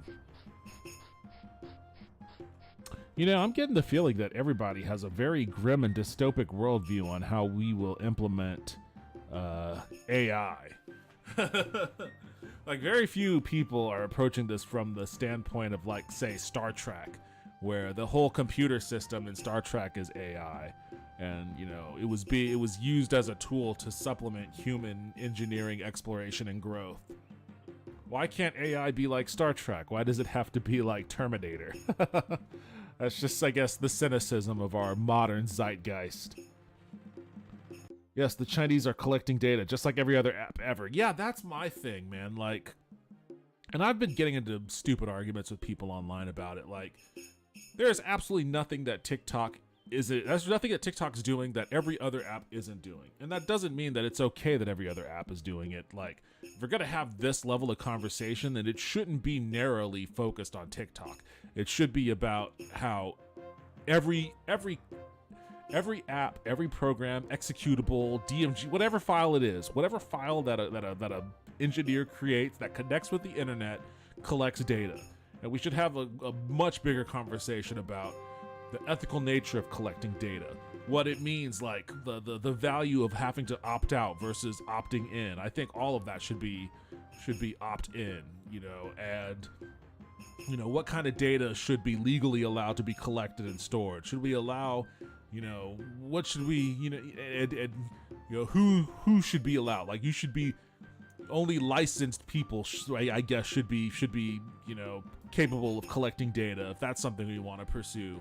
Like, what should be illegal as far as collecting data? What should be illegal as far as selling data? And I think all selling of data should be, illegal. The only person who should have the ability to sell their data should be the person whose data, it belongs to, Like, that should be it. Like, but these are all conversations that we should be having stemming from this. And as far as, like, China taking our information, it's like the CIA, NSA, FBI, they already have all of our information anyways. And as an American, all of those organizations can do far more damage to me than China can. If China, ever, takes over America or something, then yeah, they're having access to my data, I guess, will be detrimental to me in some way, shape, or form. But I probably won't care about because, China will have then at that point taken over the country. They're not going to take over the country, but with my data. And if they were, then they would just buy it from data brokers. The data brokers aren't prohibited from selling whatever data they have to China anyways, and they probably already have it. They probably already sold it, or they were hacked. And all of that data that data brokers have to sell, already exists on the dark web somewhere. So all of this shit just doesn't matter. It's the most useless hand-wringing of all useless hand-wringing. And it could be used to a useful end, like having larger discussions on what a new internet bill of rights should look like as it pertains to a broad range of things, not just data, how we collect data and how we use that data, how we allow for that data to proliferate out, whether we sell it or trade it or whatnot, ethical business practices around data, but also just a lot of other things like IP, how we handle IP on the internet, DMCA and other copyright contingencies, especially with respects to AI. What does it mean to use AI art that predicates itself off of somebody else's copyrighted material? AI voice acting that predicates itself off of somebody else's, voice, some actor's voice, uses their sound, uses their likeness, all that sort of stuff. These are all conversations that we should be having from the point of view of creating a new Bill of Rights around emergent technologies that, as far as I can tell, nobody is having it, which is the most worthless thing of all. By the time we get to the point where the people who need to be having these conversations the most will start having it, like, the cat will already be way out of the bag, and arguably it is right now, as the cat's way out of the bag right now as it is. But too many people in positions of power are arguing about TikTok or trans bathrooms, swimmers, or whatever. It's all a stupid ass waste.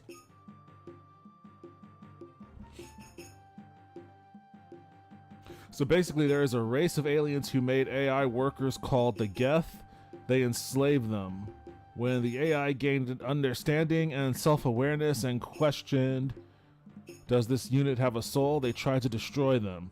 So the AI fought back and killed a lot of people, killed a lot of their creators, but stopped pursuit once the aliens left their planet.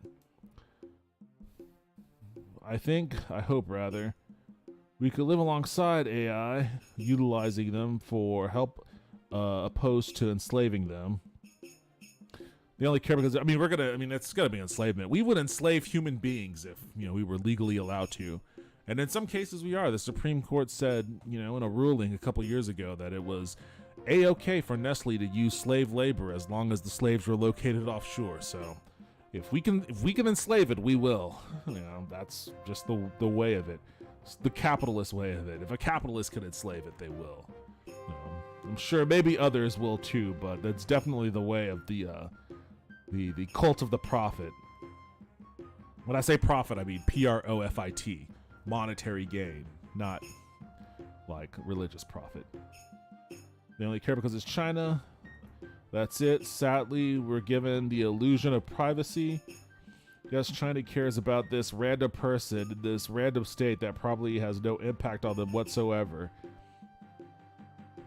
It's to the extent that they care, I guess. Maybe if they wanted to target a certain demographic for like media manipulation purposes, the way that they say that Russia was targeting people on Twitter in the run-up to the 2020 election or the 2016 election or whatever. But that's not new. They do it all the time. We do it all the time. Data brokers and the insecurity of internet, of social media, as far as, free speech and what we allow people to say on internet public squares, makes it arguably more impactful now than it had been in times past. But again, it's nothing new.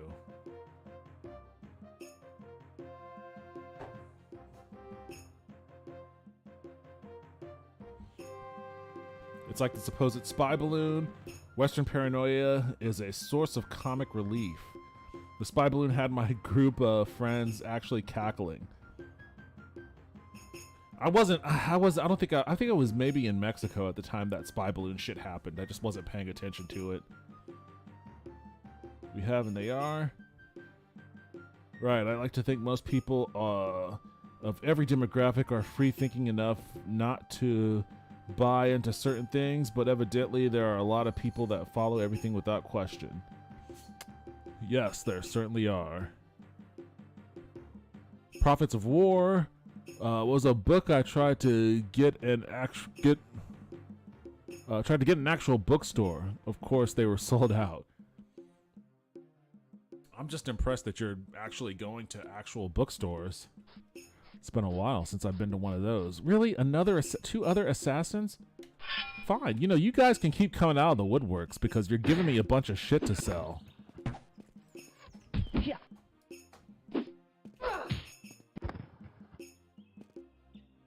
Oh, she disappeared. They both did. That's not cool. They just attacked me and then their bodies disappeared? Damn, I couldn't even get a chance to loot them. Okay, that sucks then. That's different. I don't like that. I would have liked it more if I could have looted them.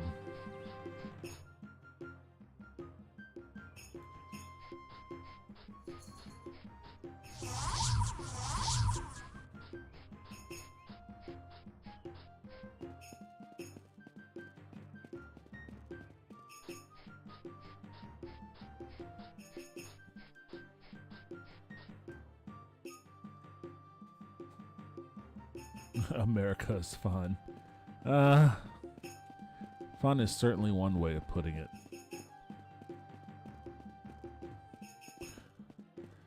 There are some things to like about this country, but there are too many things to not like about it. I saw a report earlier that was like Americans are their levels of dissatisfaction have never been higher. They're so dissatisfied with, or what was dissatisfaction wasn't the word. It was like unhappy, maybe. Was it was like a happiness index or something, which, I think as far as like in the grand scale of countries, we still rank fairly high on the happiness index, and as we should. I mean, all things considered, as shitty as life is in America, we still enjoy many of the amenities that being the global hegemonic superpower that, our economic empire has built out over the past several, past couple generations, is borne out. Like there are some benefits to that, So our baseline is decent enough in a lot of respects. Basically, we get all the goodies. We get a lot of treats. But absent the treats, though, we have no healthcare. What healthcare we do have is psychotically expensive. Too many Americans, like at least I think what the last thing I saw was about 60% live paycheck to paycheck. Everybody's broke and poor and bad health and unstable. Like the housing market is out of control. People can't buy houses anymore. And corporations are buying up all the houses so that they can turn people into permanent serfs. Things are bad. Things are things are pretty bad. So with that as the backdrop, I saw this. This little thing here. Survey Americans less optimistic.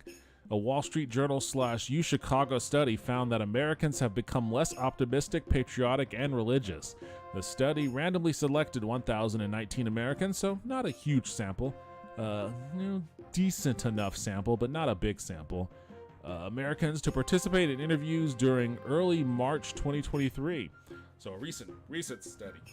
A record 78% didn't think their children's generation will live better than their own, up from 67% in 2019. Now, 67% is already a pretty huge number for that, but 78% is outlandish. 78% is outlandish to think that nearly 80% of Americans think their children's generation is going to be worse off. 38% of respondents said patriotism is very important to them. Patriotism, what does that even mean? How can you be, well, I mean, all the problems that I highlighted, hard to be patriotic when you're living under those circumstances. So 38% sounds right. Down from 61% in 2019 and 70% in 2017, 21% said the U.S. is the greatest country. Well, those guys are lunatics. But 61 and 70%, to me, I guess that's still a little, I don't know. But that's a huge drop from 61% to 38%. Like, I still don't know what patriotism even means, why it's important. The context of that is pretty important, but speaking vaguely, that's still a precipitous drop. And 21% that the U.S. is the greatest country, yeah, that's also meaningless. Hard to say that it is, given the circumstances we find ourselves in. 39% of respondents said religion is very important to them, down 48% in 2019, 62% in 2017. 47% identified as very moderately or very/moderately religion. Okay, so I guess that's a combination of the people who... Wait, so what, was there like an option for slightly religious that doesn't get caught in this number? I don't know what that means. I don't know why you lump in very with moderately, because those seem kind of contradictory. Maybe a little contradictory. Nevertheless, I saw this and I was like, yeah, no shit, dude. You know why Americans are less optimistic? Because as she's saying bye to her child, her small child, she has to live under the realization that this little girl might possibly get gunned down by some psycho shooter. Hard to be optimistic when you're living in a country where, school shootings happen at such a regular clip. I hope that bulletproof is backpack, or that backpack is bulletproof, or at least maybe these books are, because that's her only hope. Her only hope for having an optimistic future and fighting against those odds, those 78% odds against her, is gonna be, some kind of ballistics protection. And then even after that, she's gonna have a struggle with fucking student loans. She's not crushed to death under student loans. She's gonna be living as a fucking serf on Jeff Bezos's tenement buildings. God forbid she gets cancer or something. Yeah, this country's not in a great state right now.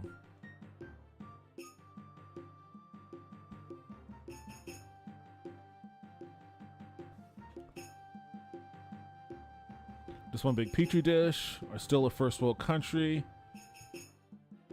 Yes, Grandpa broke his leg in 1948 and a family is still paying for it.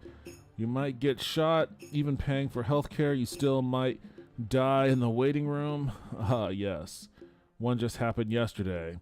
Yeah. I mean, what are you going to do? Nobody wants to stop it, so it's just going to keep happening. America has lost every war since World War II. Yep. And even World War II, like, we overstate our impact, It was the Soviet Union that really dealt the Nazis their crushing defeat. And it wasn't for nothing. Like, you should look up how many Russians died in World War II. It is outlandish. It is outlandish the amount of Russian soldiers, or Russians in general, civilians too, that died during World War II. And they handed the Nazis their ass. And that's something that should never be understated, but, America has such a great PR machine. Even though we very, very reluctantly went into that war, we didn't want to get involved in World War II. We were just like, that's a Europe problem, not us. We'll let those guys sort it out. And then it wasn't until Germany's ally, Japan. Oh shit! That was a jump scare. This bear gave me a hell of a jump scare. All right, get down there. Grizzly bear's dead. Yeah, it wasn't until Japan decided to jump in on the action and Pearl Harbor us that we were like, fine, we'll do it. We'll do it. And it was a just cause. It was a you know, hard to quantify a war as being good, but in the context of, you know, what it meant to fight against the fascist powers of Europe, it was a good war. It was a just war. We were on the righteous side, and we did get involved. And we did contribute, for certain. But, let's be real. We needed the Soviet Union to step up, and they stepped the fuck up. They handed it to them. And they took their lumps for it, too.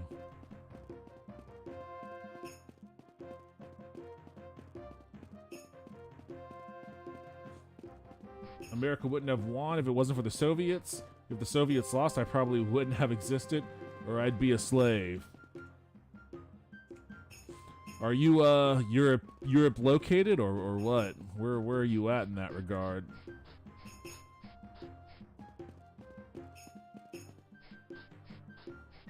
We definitely took the valor that we got from World War II, and we laundered it to the fullest extent. We stretched that out as much as possible. And the American Empire really didn't exist until after World War II. Like, when we talk about, you know, the American Empire, you know, we think about empires in the context of, like, the Roman Empire or the British Empire and all that kind of stuff, but America's empire really wasn't established globally until after World War II.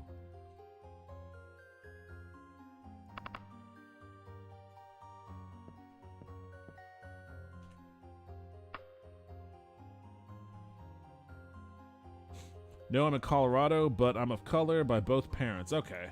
Well, I mean, I don't quite know if slavery would have been reinstituted after World War II if you know, the Soviets hadn't gotten involved. But I don't think things would have gotten any better. That's for damn sure.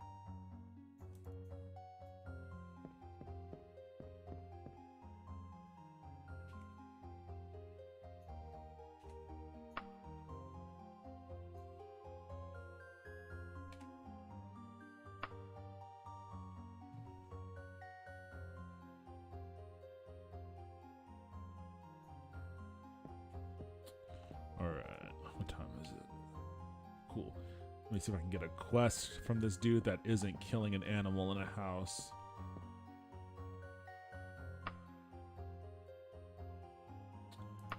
Lycanthrope. I'm down. Let's go.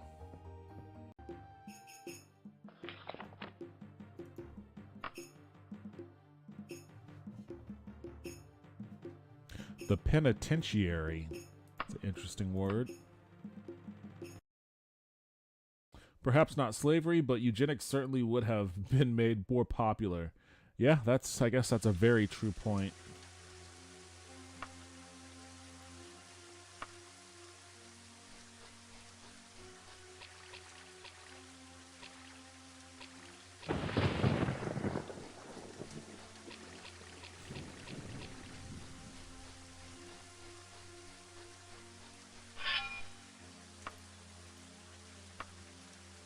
Let's do this. Hunting werewolves.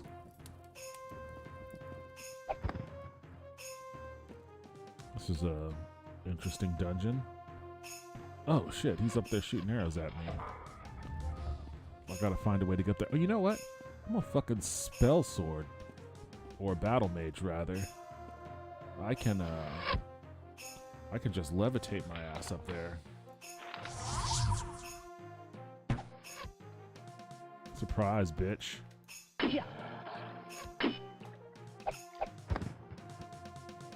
Bard. What are you doing here, Bard?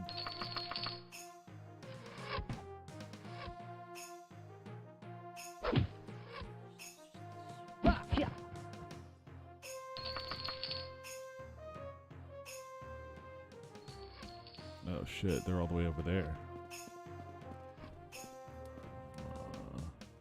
Oh, it's this map. I know this map. This map is kind of annoying.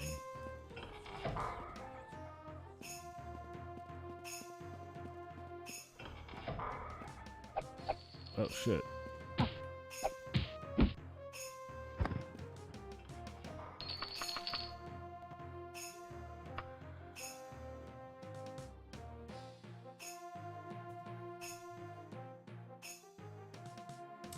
But it is where, but America is what it is. I live where I do partially because I like the quiet. So you're in rural Colorado. I grew up for a while in my childhood in Denver, and my uncle went to the Air Force Academy in Colorado Springs. But aside from that, I don't really have much. Well, that was easy. I don't have much involvement in, I don't have much experience with Colorado.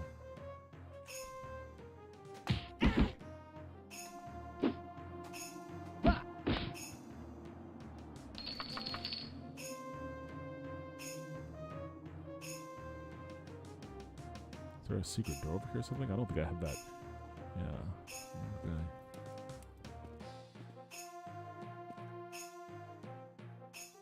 What do I want to use? Gentle falling? Slow falling is what it's called. Well, we'll use that. We go back to the entrance.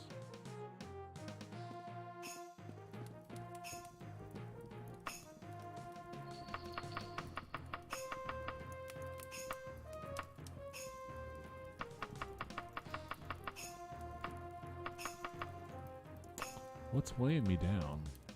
Is it the potions? I'll have a lot of those on me. I really don't have much. What's weighing me down so much?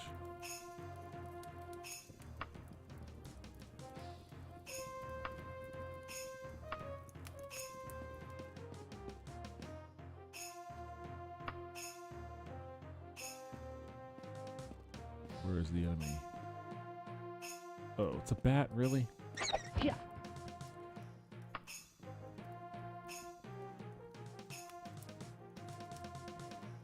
Yep, in the mountains. Oh, that sounds nice. I mean, it sounds nice in the summer. I don't know about all that mountain stuff in the winter, but that sounds like it could be nice. Play System Shock remake of the Unreal Engine from Realms Deep 2022, not the enhanced edition. I will add that to my list of things to play, but I gotta tell you though, I'm pretty excited about this AI stuff, so that one might be a while.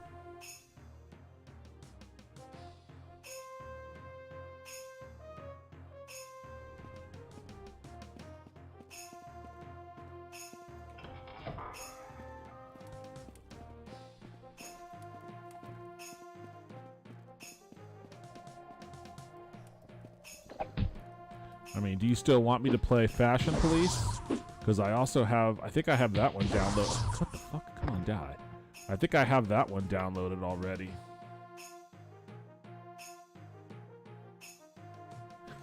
It's currently the warmest it's been in a while at a cozy 28 degrees? What?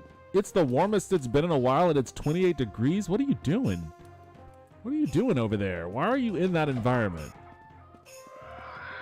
Oh, shit. Skeletons. They're screaming their asses off. Well, I guess just this one. Well, there's another one somewhere around here screaming.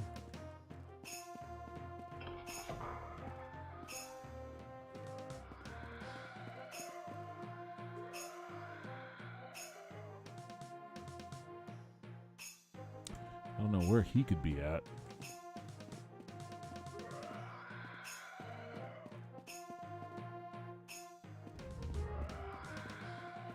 Sounds like he's over there somewhere, but I guess that's not my problem if I can't get to him, if I can't see him. Yes, sir. Well, I was born in a hot place and grew up in a hot place. Couldn't stand the heat. Wait, where? Oh, this is just over here. Where were you born? Where'd you grow up? Because I also was born in hot places and lived in hot places, and I gotta tell you, I have no tolerance, or very low tolerance, for the cold as a result.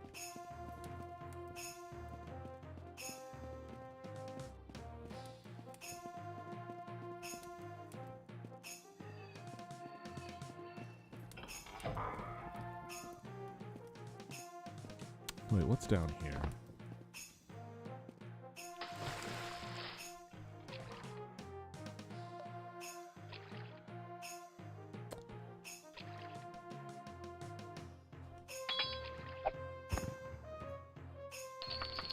This is dangerous of me.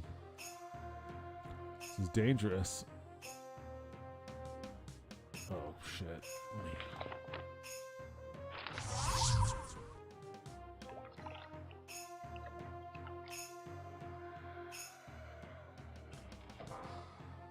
Awesome. I managed to get out of there.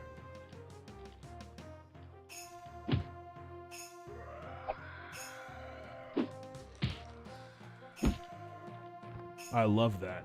I love knocking them down off the top of this and watching the fall damage do them in. I was born in Nuevo Leon, grew up around San Antonio. In Lackland for a few years, then west of San Antonio. Okay, so around this area. Yeah, I mean, it gets hot here, but, you know, I guess just a different environment, I suppose. Maybe I would feel the same way if I grew up around the San Antonio area. But, like, I'm fortunate because my childhood, I grew up on a tropical island. So it was hot, but it was fun as hell. And I was very spoiled by the beaches.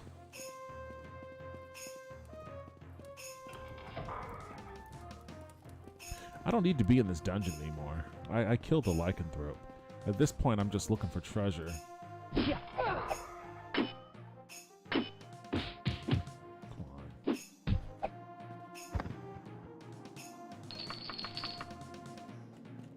What's with all these violent-ass bards around here?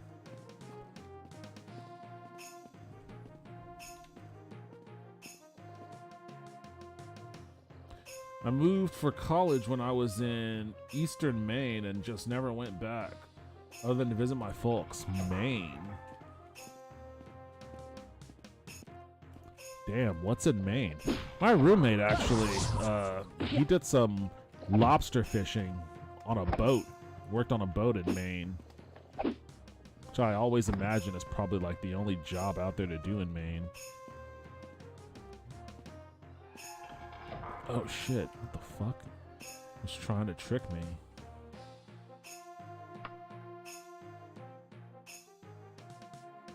Yep, drove all the way in a Toyota Corolla. It's a beautiful state. I'm sure it is a beautiful state. I don't doubt that at all.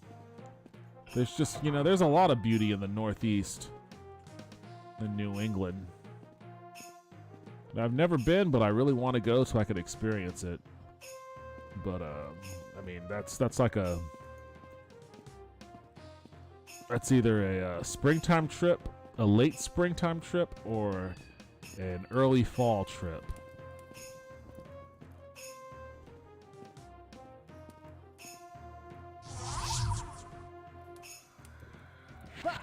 Oh, shit. I hate that.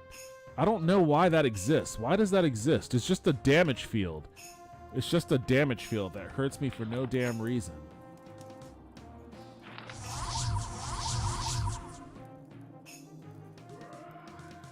That sucks. I really want to go over there. I mean, I could always cheat myself some invulnerability, but I don't really want to do that. I should just leave. There's probably not... You know what? I'm going to be bugged out by that treasure that's over there. Whatever is over there. Whatever is over there, it's the treasure I want now, regardless of if it's actually good or not. There's a lot of lighthouses. I've never actually seen a lighthouse in person, so that would be cool to see. It's a nice part of the country, surely one of the greenest. I spent a lot of my adult life in Boston. Yeah, I have a friend. I have a friend who lives there now. You know, the only thing I ever hear about Boston is that it's like super racist, which you know, I get. Probably is. But you know what? At least they have what seems like a functioning mass transit.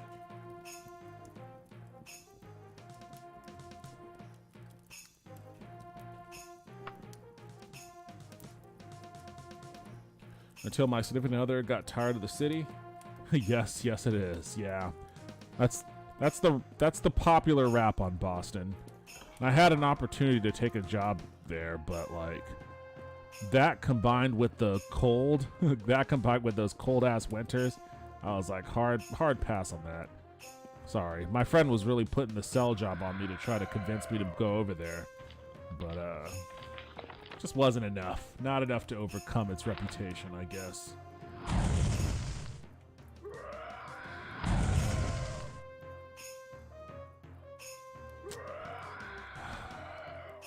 You know what? Fuck it. I'm cheating because I gotta see what's over there.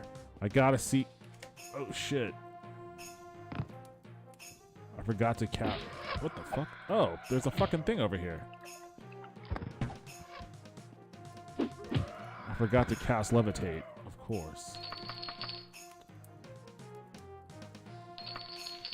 Well, what's in here while I'm here?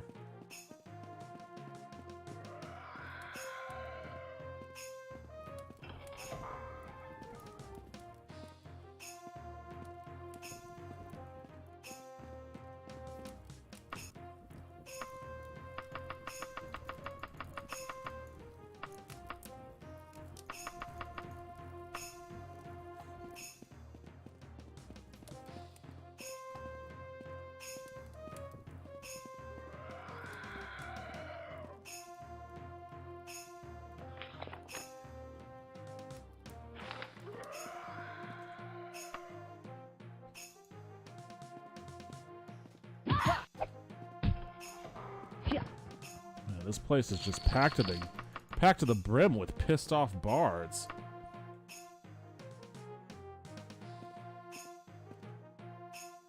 I've never heard about every other.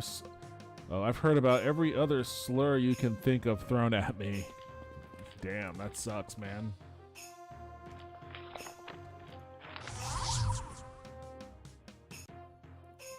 You know, I think people would assume that Texas is the place where you would experience that more than Boston, but I always tell people, New England, look at all this treasure. I was right to come in here. New England, the North in general, like they laundered their reputation for fighting the South in order to get away with being as racist as they possibly can be. It's like, we can't be racist. We fought against the Confederates. Damn, I gotta go to my wagon already.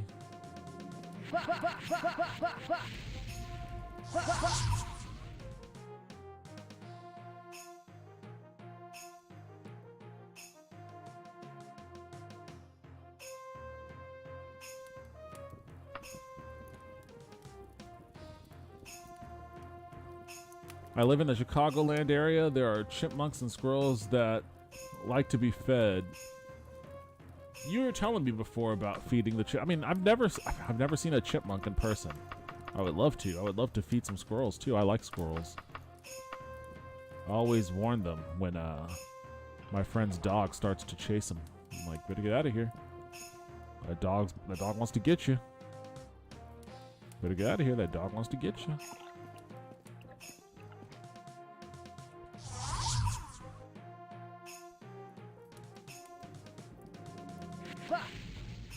Back for the rest of this treasure.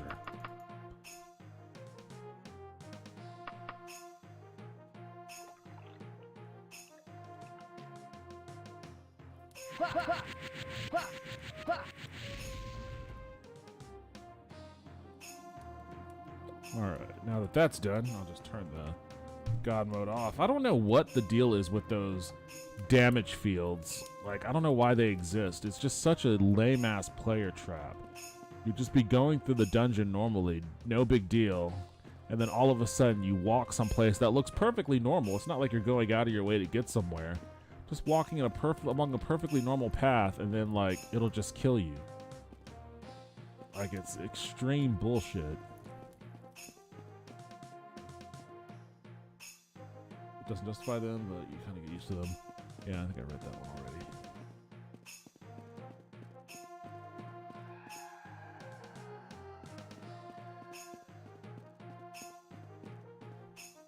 What's up, Suki? Are you trying to tell me it's time to log off? Like it's time to hang out in the bed? Give me a second. I'm gonna play this for a little while longer, and then we'll. I think actually, in about 30 minutes, we'll have a new episode of The Mandalorian to watch. So if you give me a second, Suki, we'll go chill on that.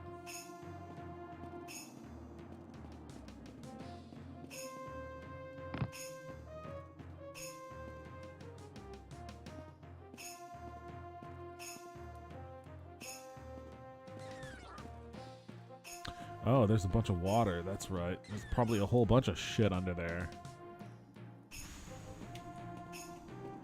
I don't know if I want to explore the water, though. That's dangerous terrain. I think I'm good.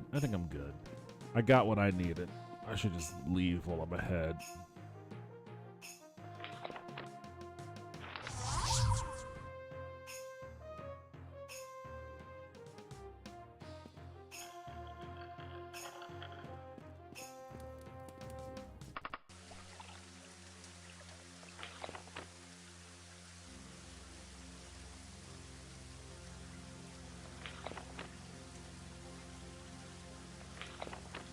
Oops.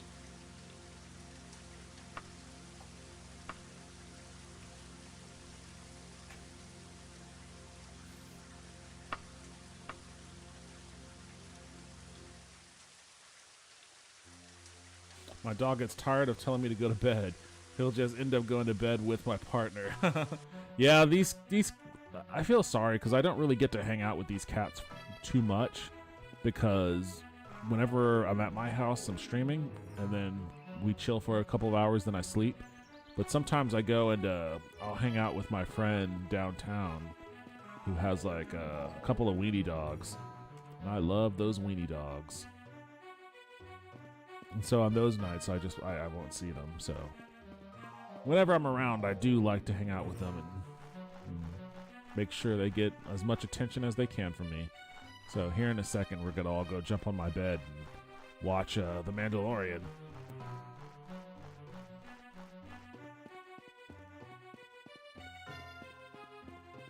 They're definitely a hell of a lot more chill than those weenie dogs over there. Especially since one of those weenies is like 11 weeks old at this point, maybe 12 weeks old. Like a young little small puppy. She has all the energy in the world. And she's teething, so she wants to bite the shit out of everything.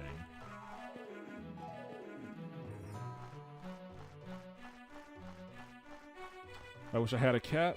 I've only got a dog and 2 turtles. I mean, I love dogs. That's the funny thing is I'm a dog person. I've always been a dog person more than a cat person. It's really just kind of happenstance that I ended up with 2 cats. But, you know, I love them. I love all animals. I'll take turtles, too. Turtles are hilarious little guys.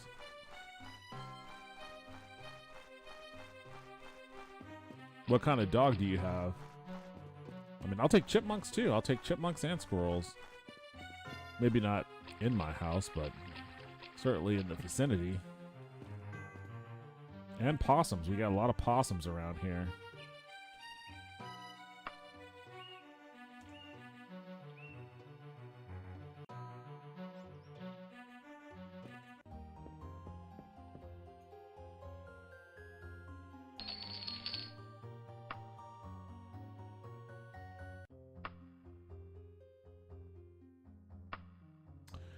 Here's the situation. Victara Buckingwing has this pet saber-tooth tiger down as... Oh, this is the... Oh, boy. This is that quest where I have to ring a bell to get a tiger to follow me.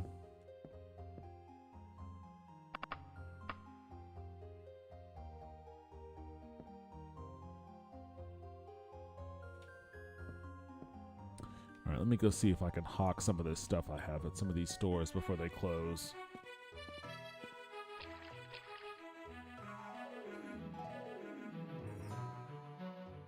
The dog belonged to my partner, so he kind of just happened to be mine as well when I got with her. You've got a Shiba Inu. Oh, you've got a Shiba. Those guys are cute too. They're very fashionable dogs right now. I like them. I like them. I always want to cuddle. Their fur looks really cozy, like they would make really good pillows.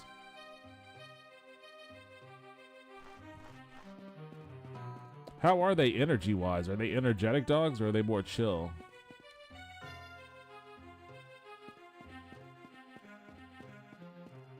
He is a cute little dog. His face is soft. I knew it. I knew he was a soft dog.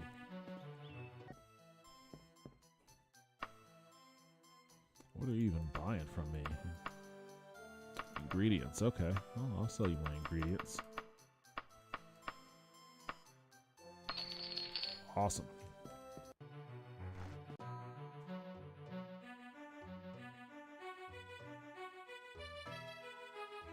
Straight south. He has 2 clouds on his face. They're generally energetic. All the cutest dogs are so energetic. And not all the cutest dogs. Some of the actually, like, before my friend got the puppy, she had an older weenie dog. And weenie dogs generally tend to be super energetic dogs too. But the older weenie she had was a big outlier.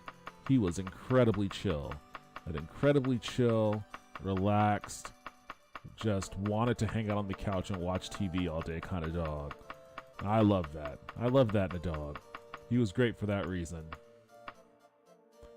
But, dogs with that kind of temperament I'm a big fan of.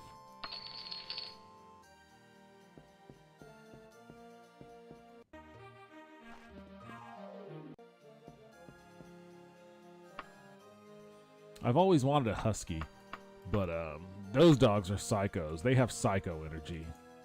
I don't know if I'd be a good match for a dog with psycho energy like that, especially given that, like, I am out of the house often. You can't really get a dog like that and like, oh, is this better than what I have? No, it's the same. It's the same thing. Okay. You can't really be out the house as often as I am with like a dog like that.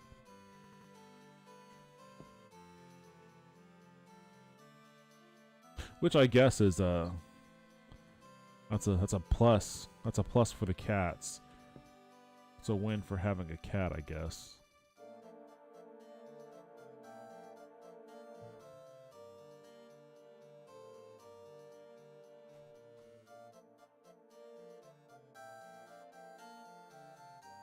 But he's a trained and licensed service animal.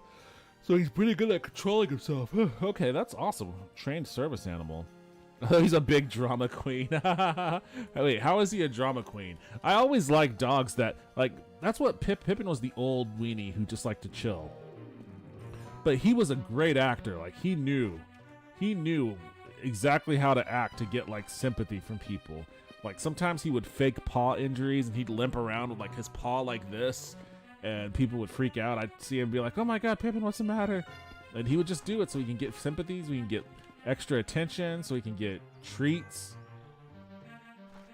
But, you know, he was a drama queen himself. Oh, it's another one of these places.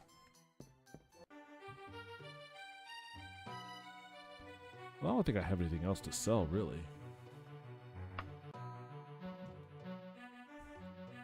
Just a bunch of clothes and some miscellaneous items. Wait, what, is that it? Do I have any? I think I sold all my weapons. Yeah. Clothes and miscellaneous items.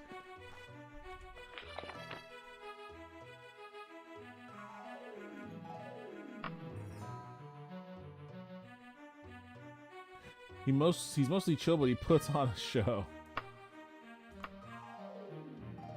He sometimes wants you to pick him up. He'll nudge you with his nose and then tap you with both his paws. Oh, that's adorable. If he does that, then you have to pick him up. You're legally obligated to pick him up. And if you refuse, then, like, that's when SEAL Team 6 is going to be deployed against you. I mean, those are just the rules. I don't make them. I just support the enforcement of them. He taps you with his paws, you'd better pick him the fuck up. Oh shit, there's a spider right next to me.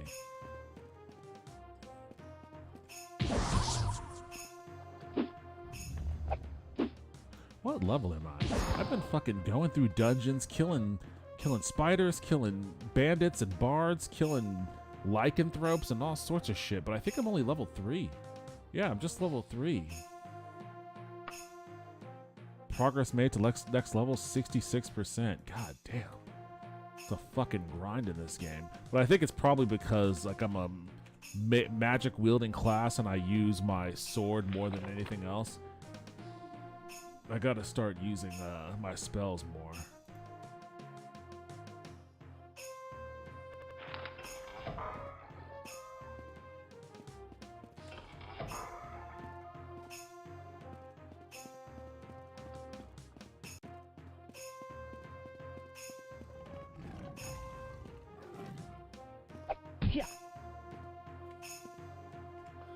Let's see if I can use Vampiric Touch.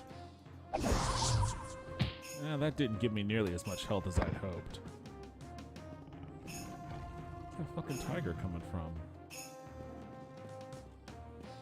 Is there a secret door somewhere? No, I was just hearing a tiger. Hearing a tiger at the intersection.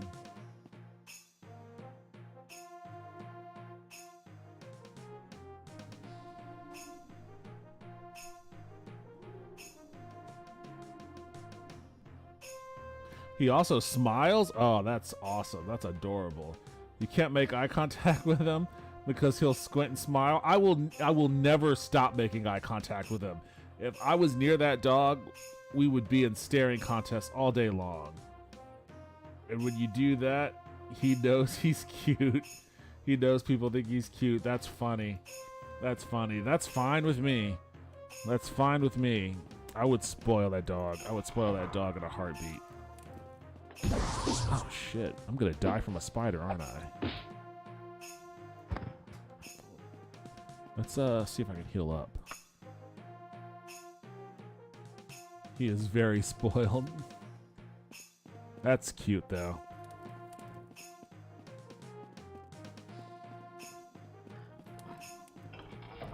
I continue to believe that people do not deserve dogs.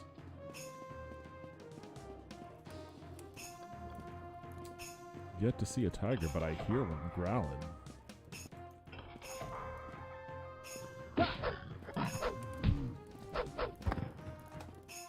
Two orcs.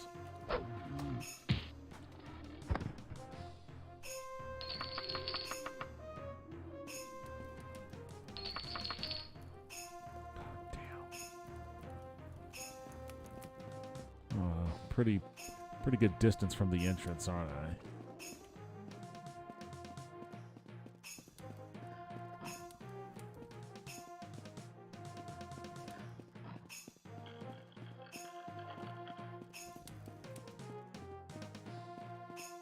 I guess I wasn't that far from the entrance.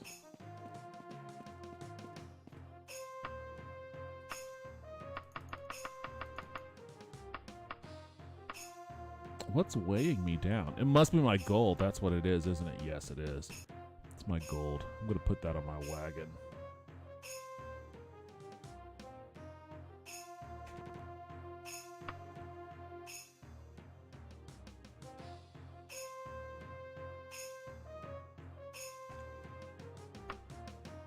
There. Now I only have 115 pieces of gold. All the rest is,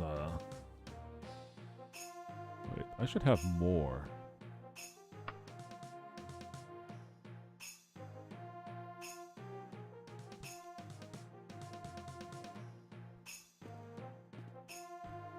I thought I had more gold than that. Maybe I didn't.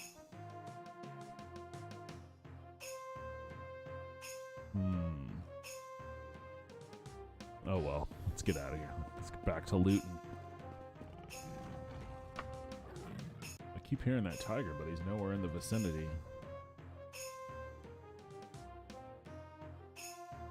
He's a very passive dog, but very intelligent. He knows the people that come to groom him. He recognizes their vehicle, and he'll get excited because it means he's getting his hair cut, and he gets to see his friend. Aw, that's sweet. And they usually give him treats. Yeah, my friends' weenies know my car. Like, whenever I park in front of the house, they know. They'll get super amped up. It'll take a while to get them... they get wound up. It'll take a while to get them, like, calmed down again. But yeah, they know. They know how the car sounds. Oh, shit.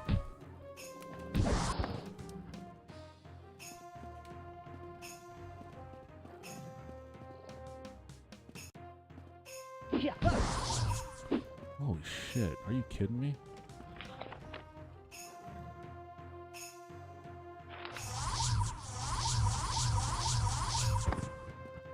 Damn. Why'd that spider hurt so much? Am I? Oh shit, hold on a second. Is it?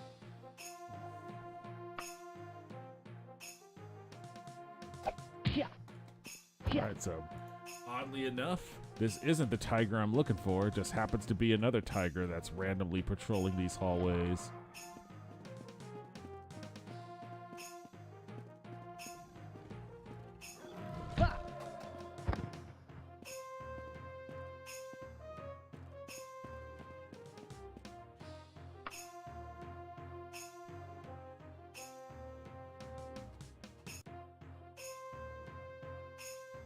He likes the mailman too.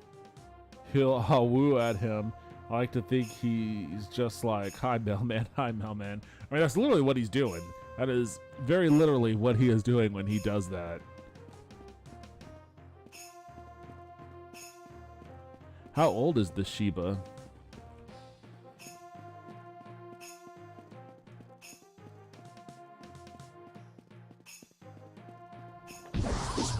Getting sick of your ass with spiders. Yeah. Yeah. Yeah.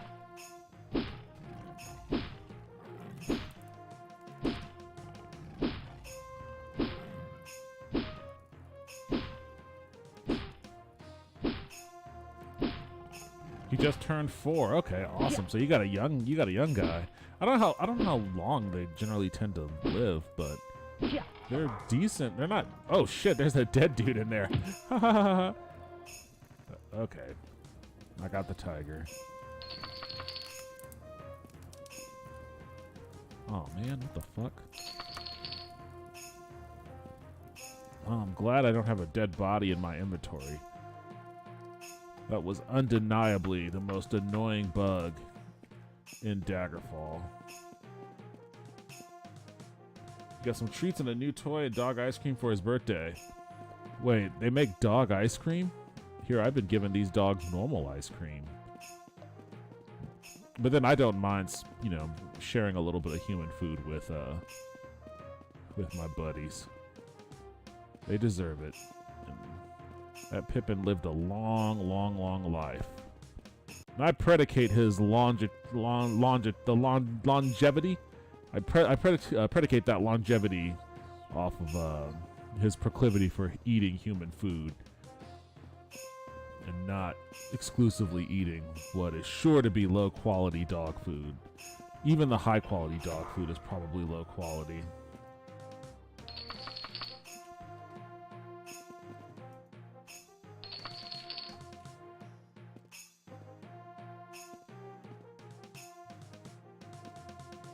They live close to 15 years? Okay, cool. So they're like dachshunds in that regard.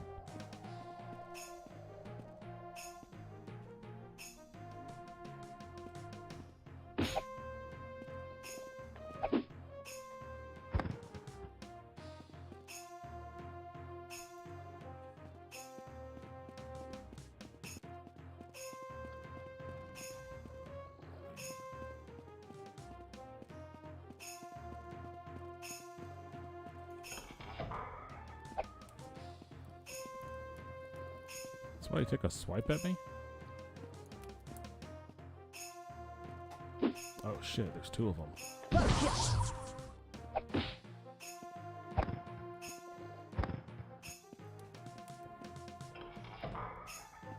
Really? That's it?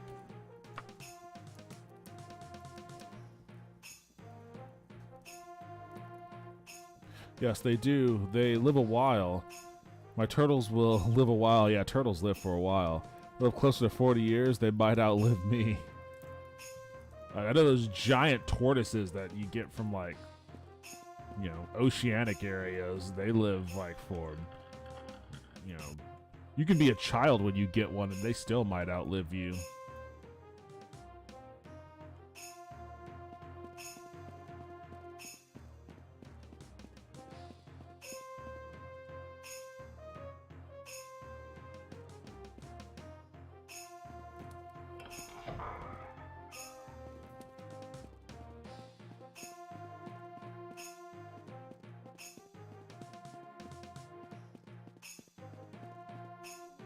Do I even want to go this way? Okay, that's just an area I've been. I'm gonna go down here. I got what I came here for anyway, so I'll probably bolt. Oh shit, back to the... Oh damn, that guy hurt me.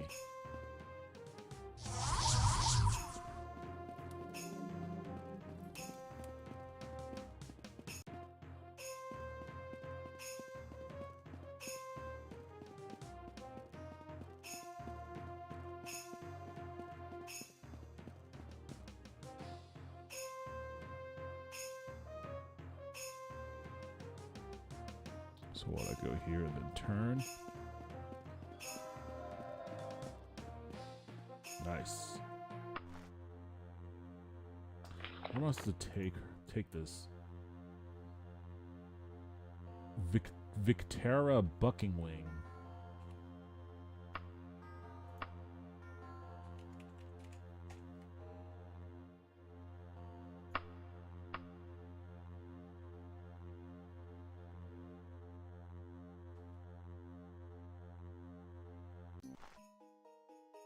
Some turtles live much longer than humans.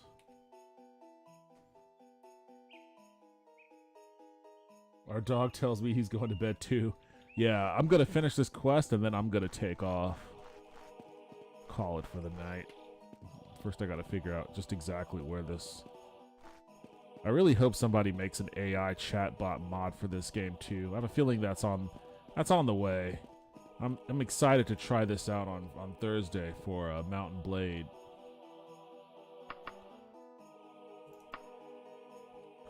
Well, fuck you too.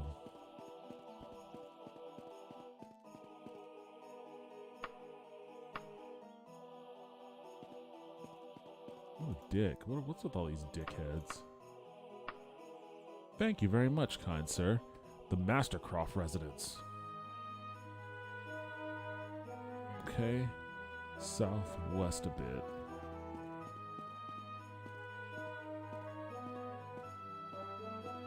He'll knock on doors sometimes. Wait, your dog knocks on doors? That's kind of funny. And he has a little doggy doorbell. Wow, alright, well if your dog is fucking jumping up and knocking on your door, then you might need to get to bed.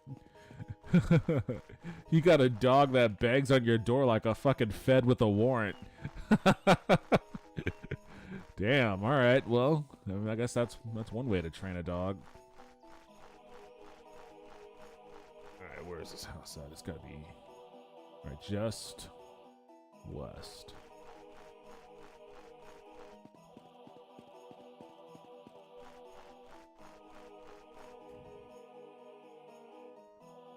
Right across that big street. I think it's this one right here. Nope, it's that one right there.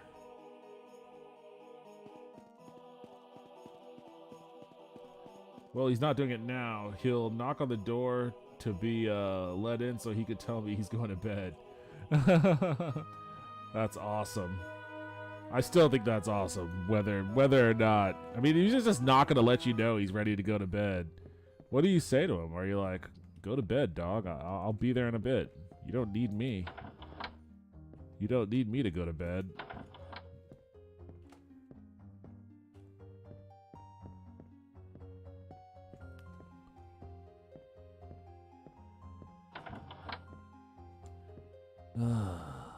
Is this the right house?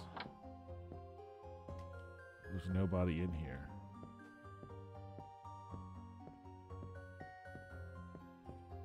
There's nobody in here. I guess maybe they're on the other side. There is no other side. This has to be the house.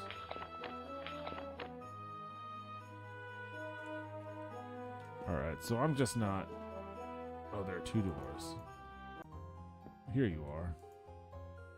Scoover? Oh, Scoover, darling, you're safe. Thank you so much for bringing my baby back home to me. I'm sure he didn't give you any trouble, did he? He's just a big kitty cat.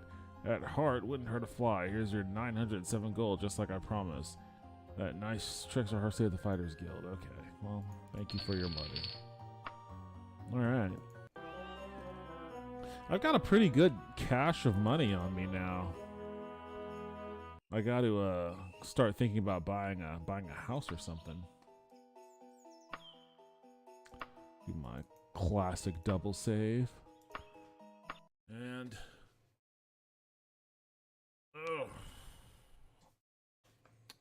let's see.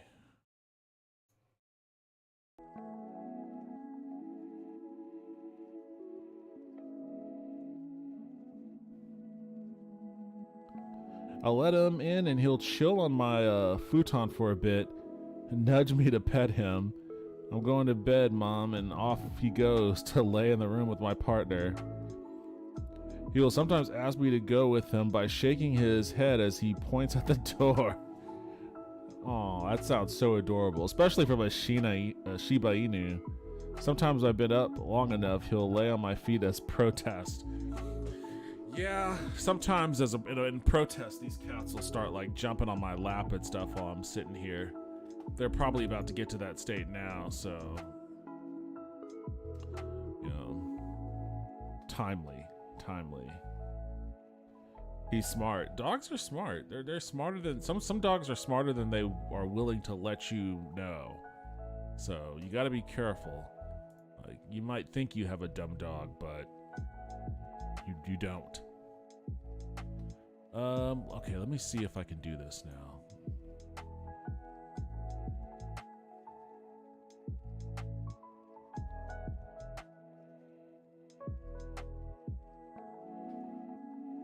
How do I?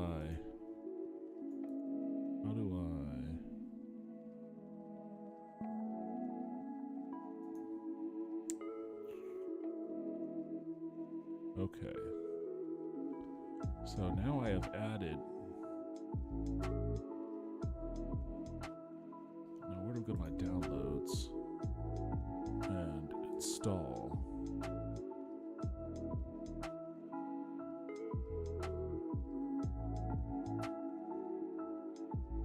Okay, it looked like that mod installed.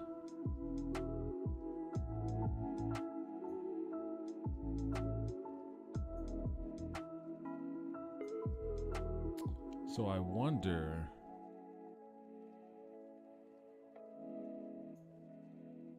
well, you know, before I take off, let me see if I can confirm. Let me see if I can confirm that this is working.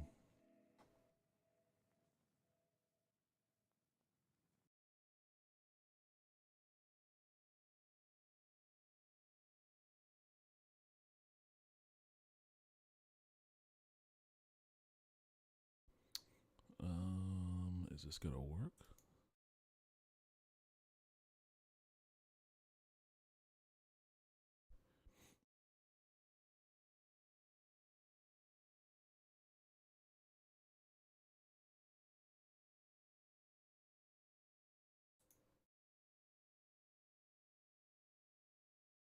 In-world AI Calradia depends on native v1.1.1.0.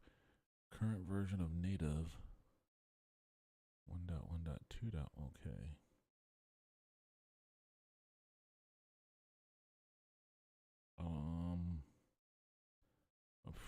Let's fucking go. Let's see what happens. Let's see what happens.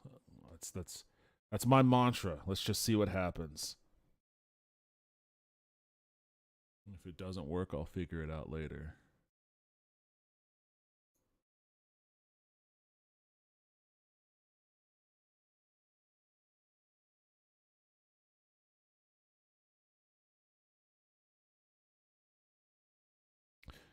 He sometimes spends time in my office, or he's in my partner's office hanging out with her. My sister just moved in with us recently, and he's acknowledging her presence too. Oh, you kind of look like Taco, but you are not Taco. Well, so long as what the fuck is this? Why is this here?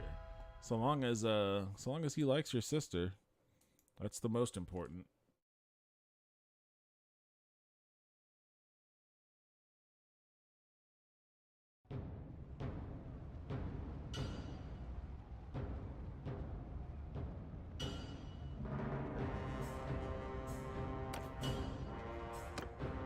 Wonder if it'll let me. It's a module mismatch. No, wait, I didn't want to click yes.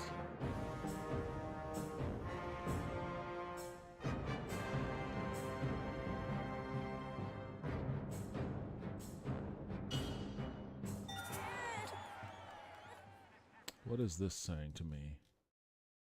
Don't worry, you are supposed to see this. Don't close this window if you want to use chat functionality. Close only when you exit the game. You can simply close it when you are done with the game.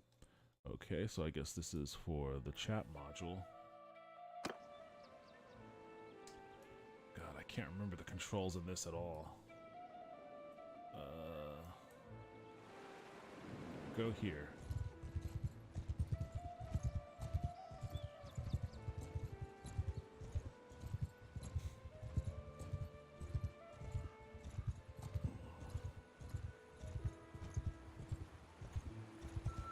He does. More attention is fuel for him.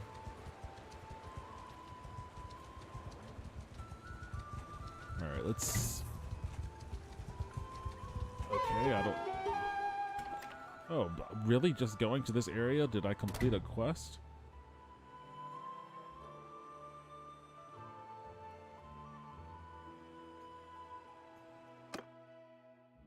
Alright, let's see if this works. Let's see if this actually works.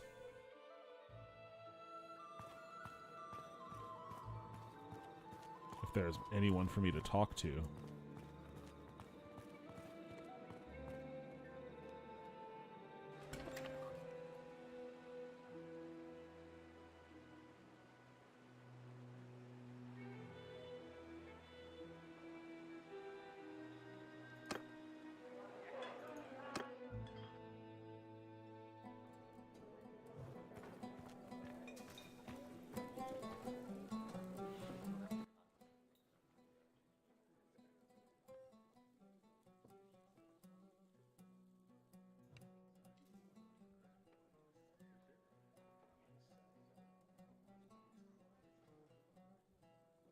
Oh, I think it just crashed on me.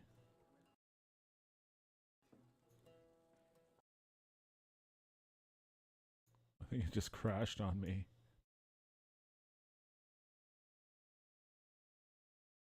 Yeah, well, you know what? Some mods work, some mods don't. This is a very experimental mod, so I guess I shouldn't be too surprised that it that it crashed. All right, well, you know what? I'll mess around with that more on Thursday then. But for now, it's like 2 a.m. Oh, 2 a.m. on the dot. So I've been at this for 4 hours and 36 minutes. Holy shit. I didn't even realize it had been that long. This was a long one. It was good. It was good to get Justin back on the stream. Good to get his thoughts on The Mandalorian and Star Wars in general. Lots of fun stuff. So, and I appreciate everybody that joined me. Haunted Wisp, I'm happy that you were able to pop on board. Thank you for joining me as always. Gabriella, sorry I didn't play a boomer shooter today, but I appreciate you jumping on the stream as always. Haunted Taco, thank you for jumping on the stream. I appreciate you in here. Always fun to chat with you. Wait, what? And he loves everything. Humans, cats, rocks, turtles, plants. When I took him outside around Christmas, we heard a mountain lioness calling, and she was certainly hungry. Meanwhile, he was like, she sounds nice. Oh, God. That's terrifying. You live in an area where mountain lions just roam around. That's scary for me. That's terrifying. And it's 10,000 times more anxiety-inducing thinking that I have a friendly dog that wants to be friends with everyone around an area where mountain lions are just roaming around. Like, that's too much anxiety for me to deal with, man. But Godspeed to you, and make sure that little buddy stays safe. Alrighty, take care. Yeah, good night. Haunted Wisp, Haunted Tacos, both of you haunted individuals. And who was in here earlier? Chris, right? Yes, Commander Chris Stinger. Thank you for joining me as always. I appreciate your joining me and your input as well. I will be back streaming on Thursday. And hopefully, I will get this AI chatbot mod working properly with Mountain Blade 2 so that I could do some actual communicating with the denizens of Caldratia? I think that's how it's pronounced. I think so. But until then, take care, guys. I will see you on Thursday.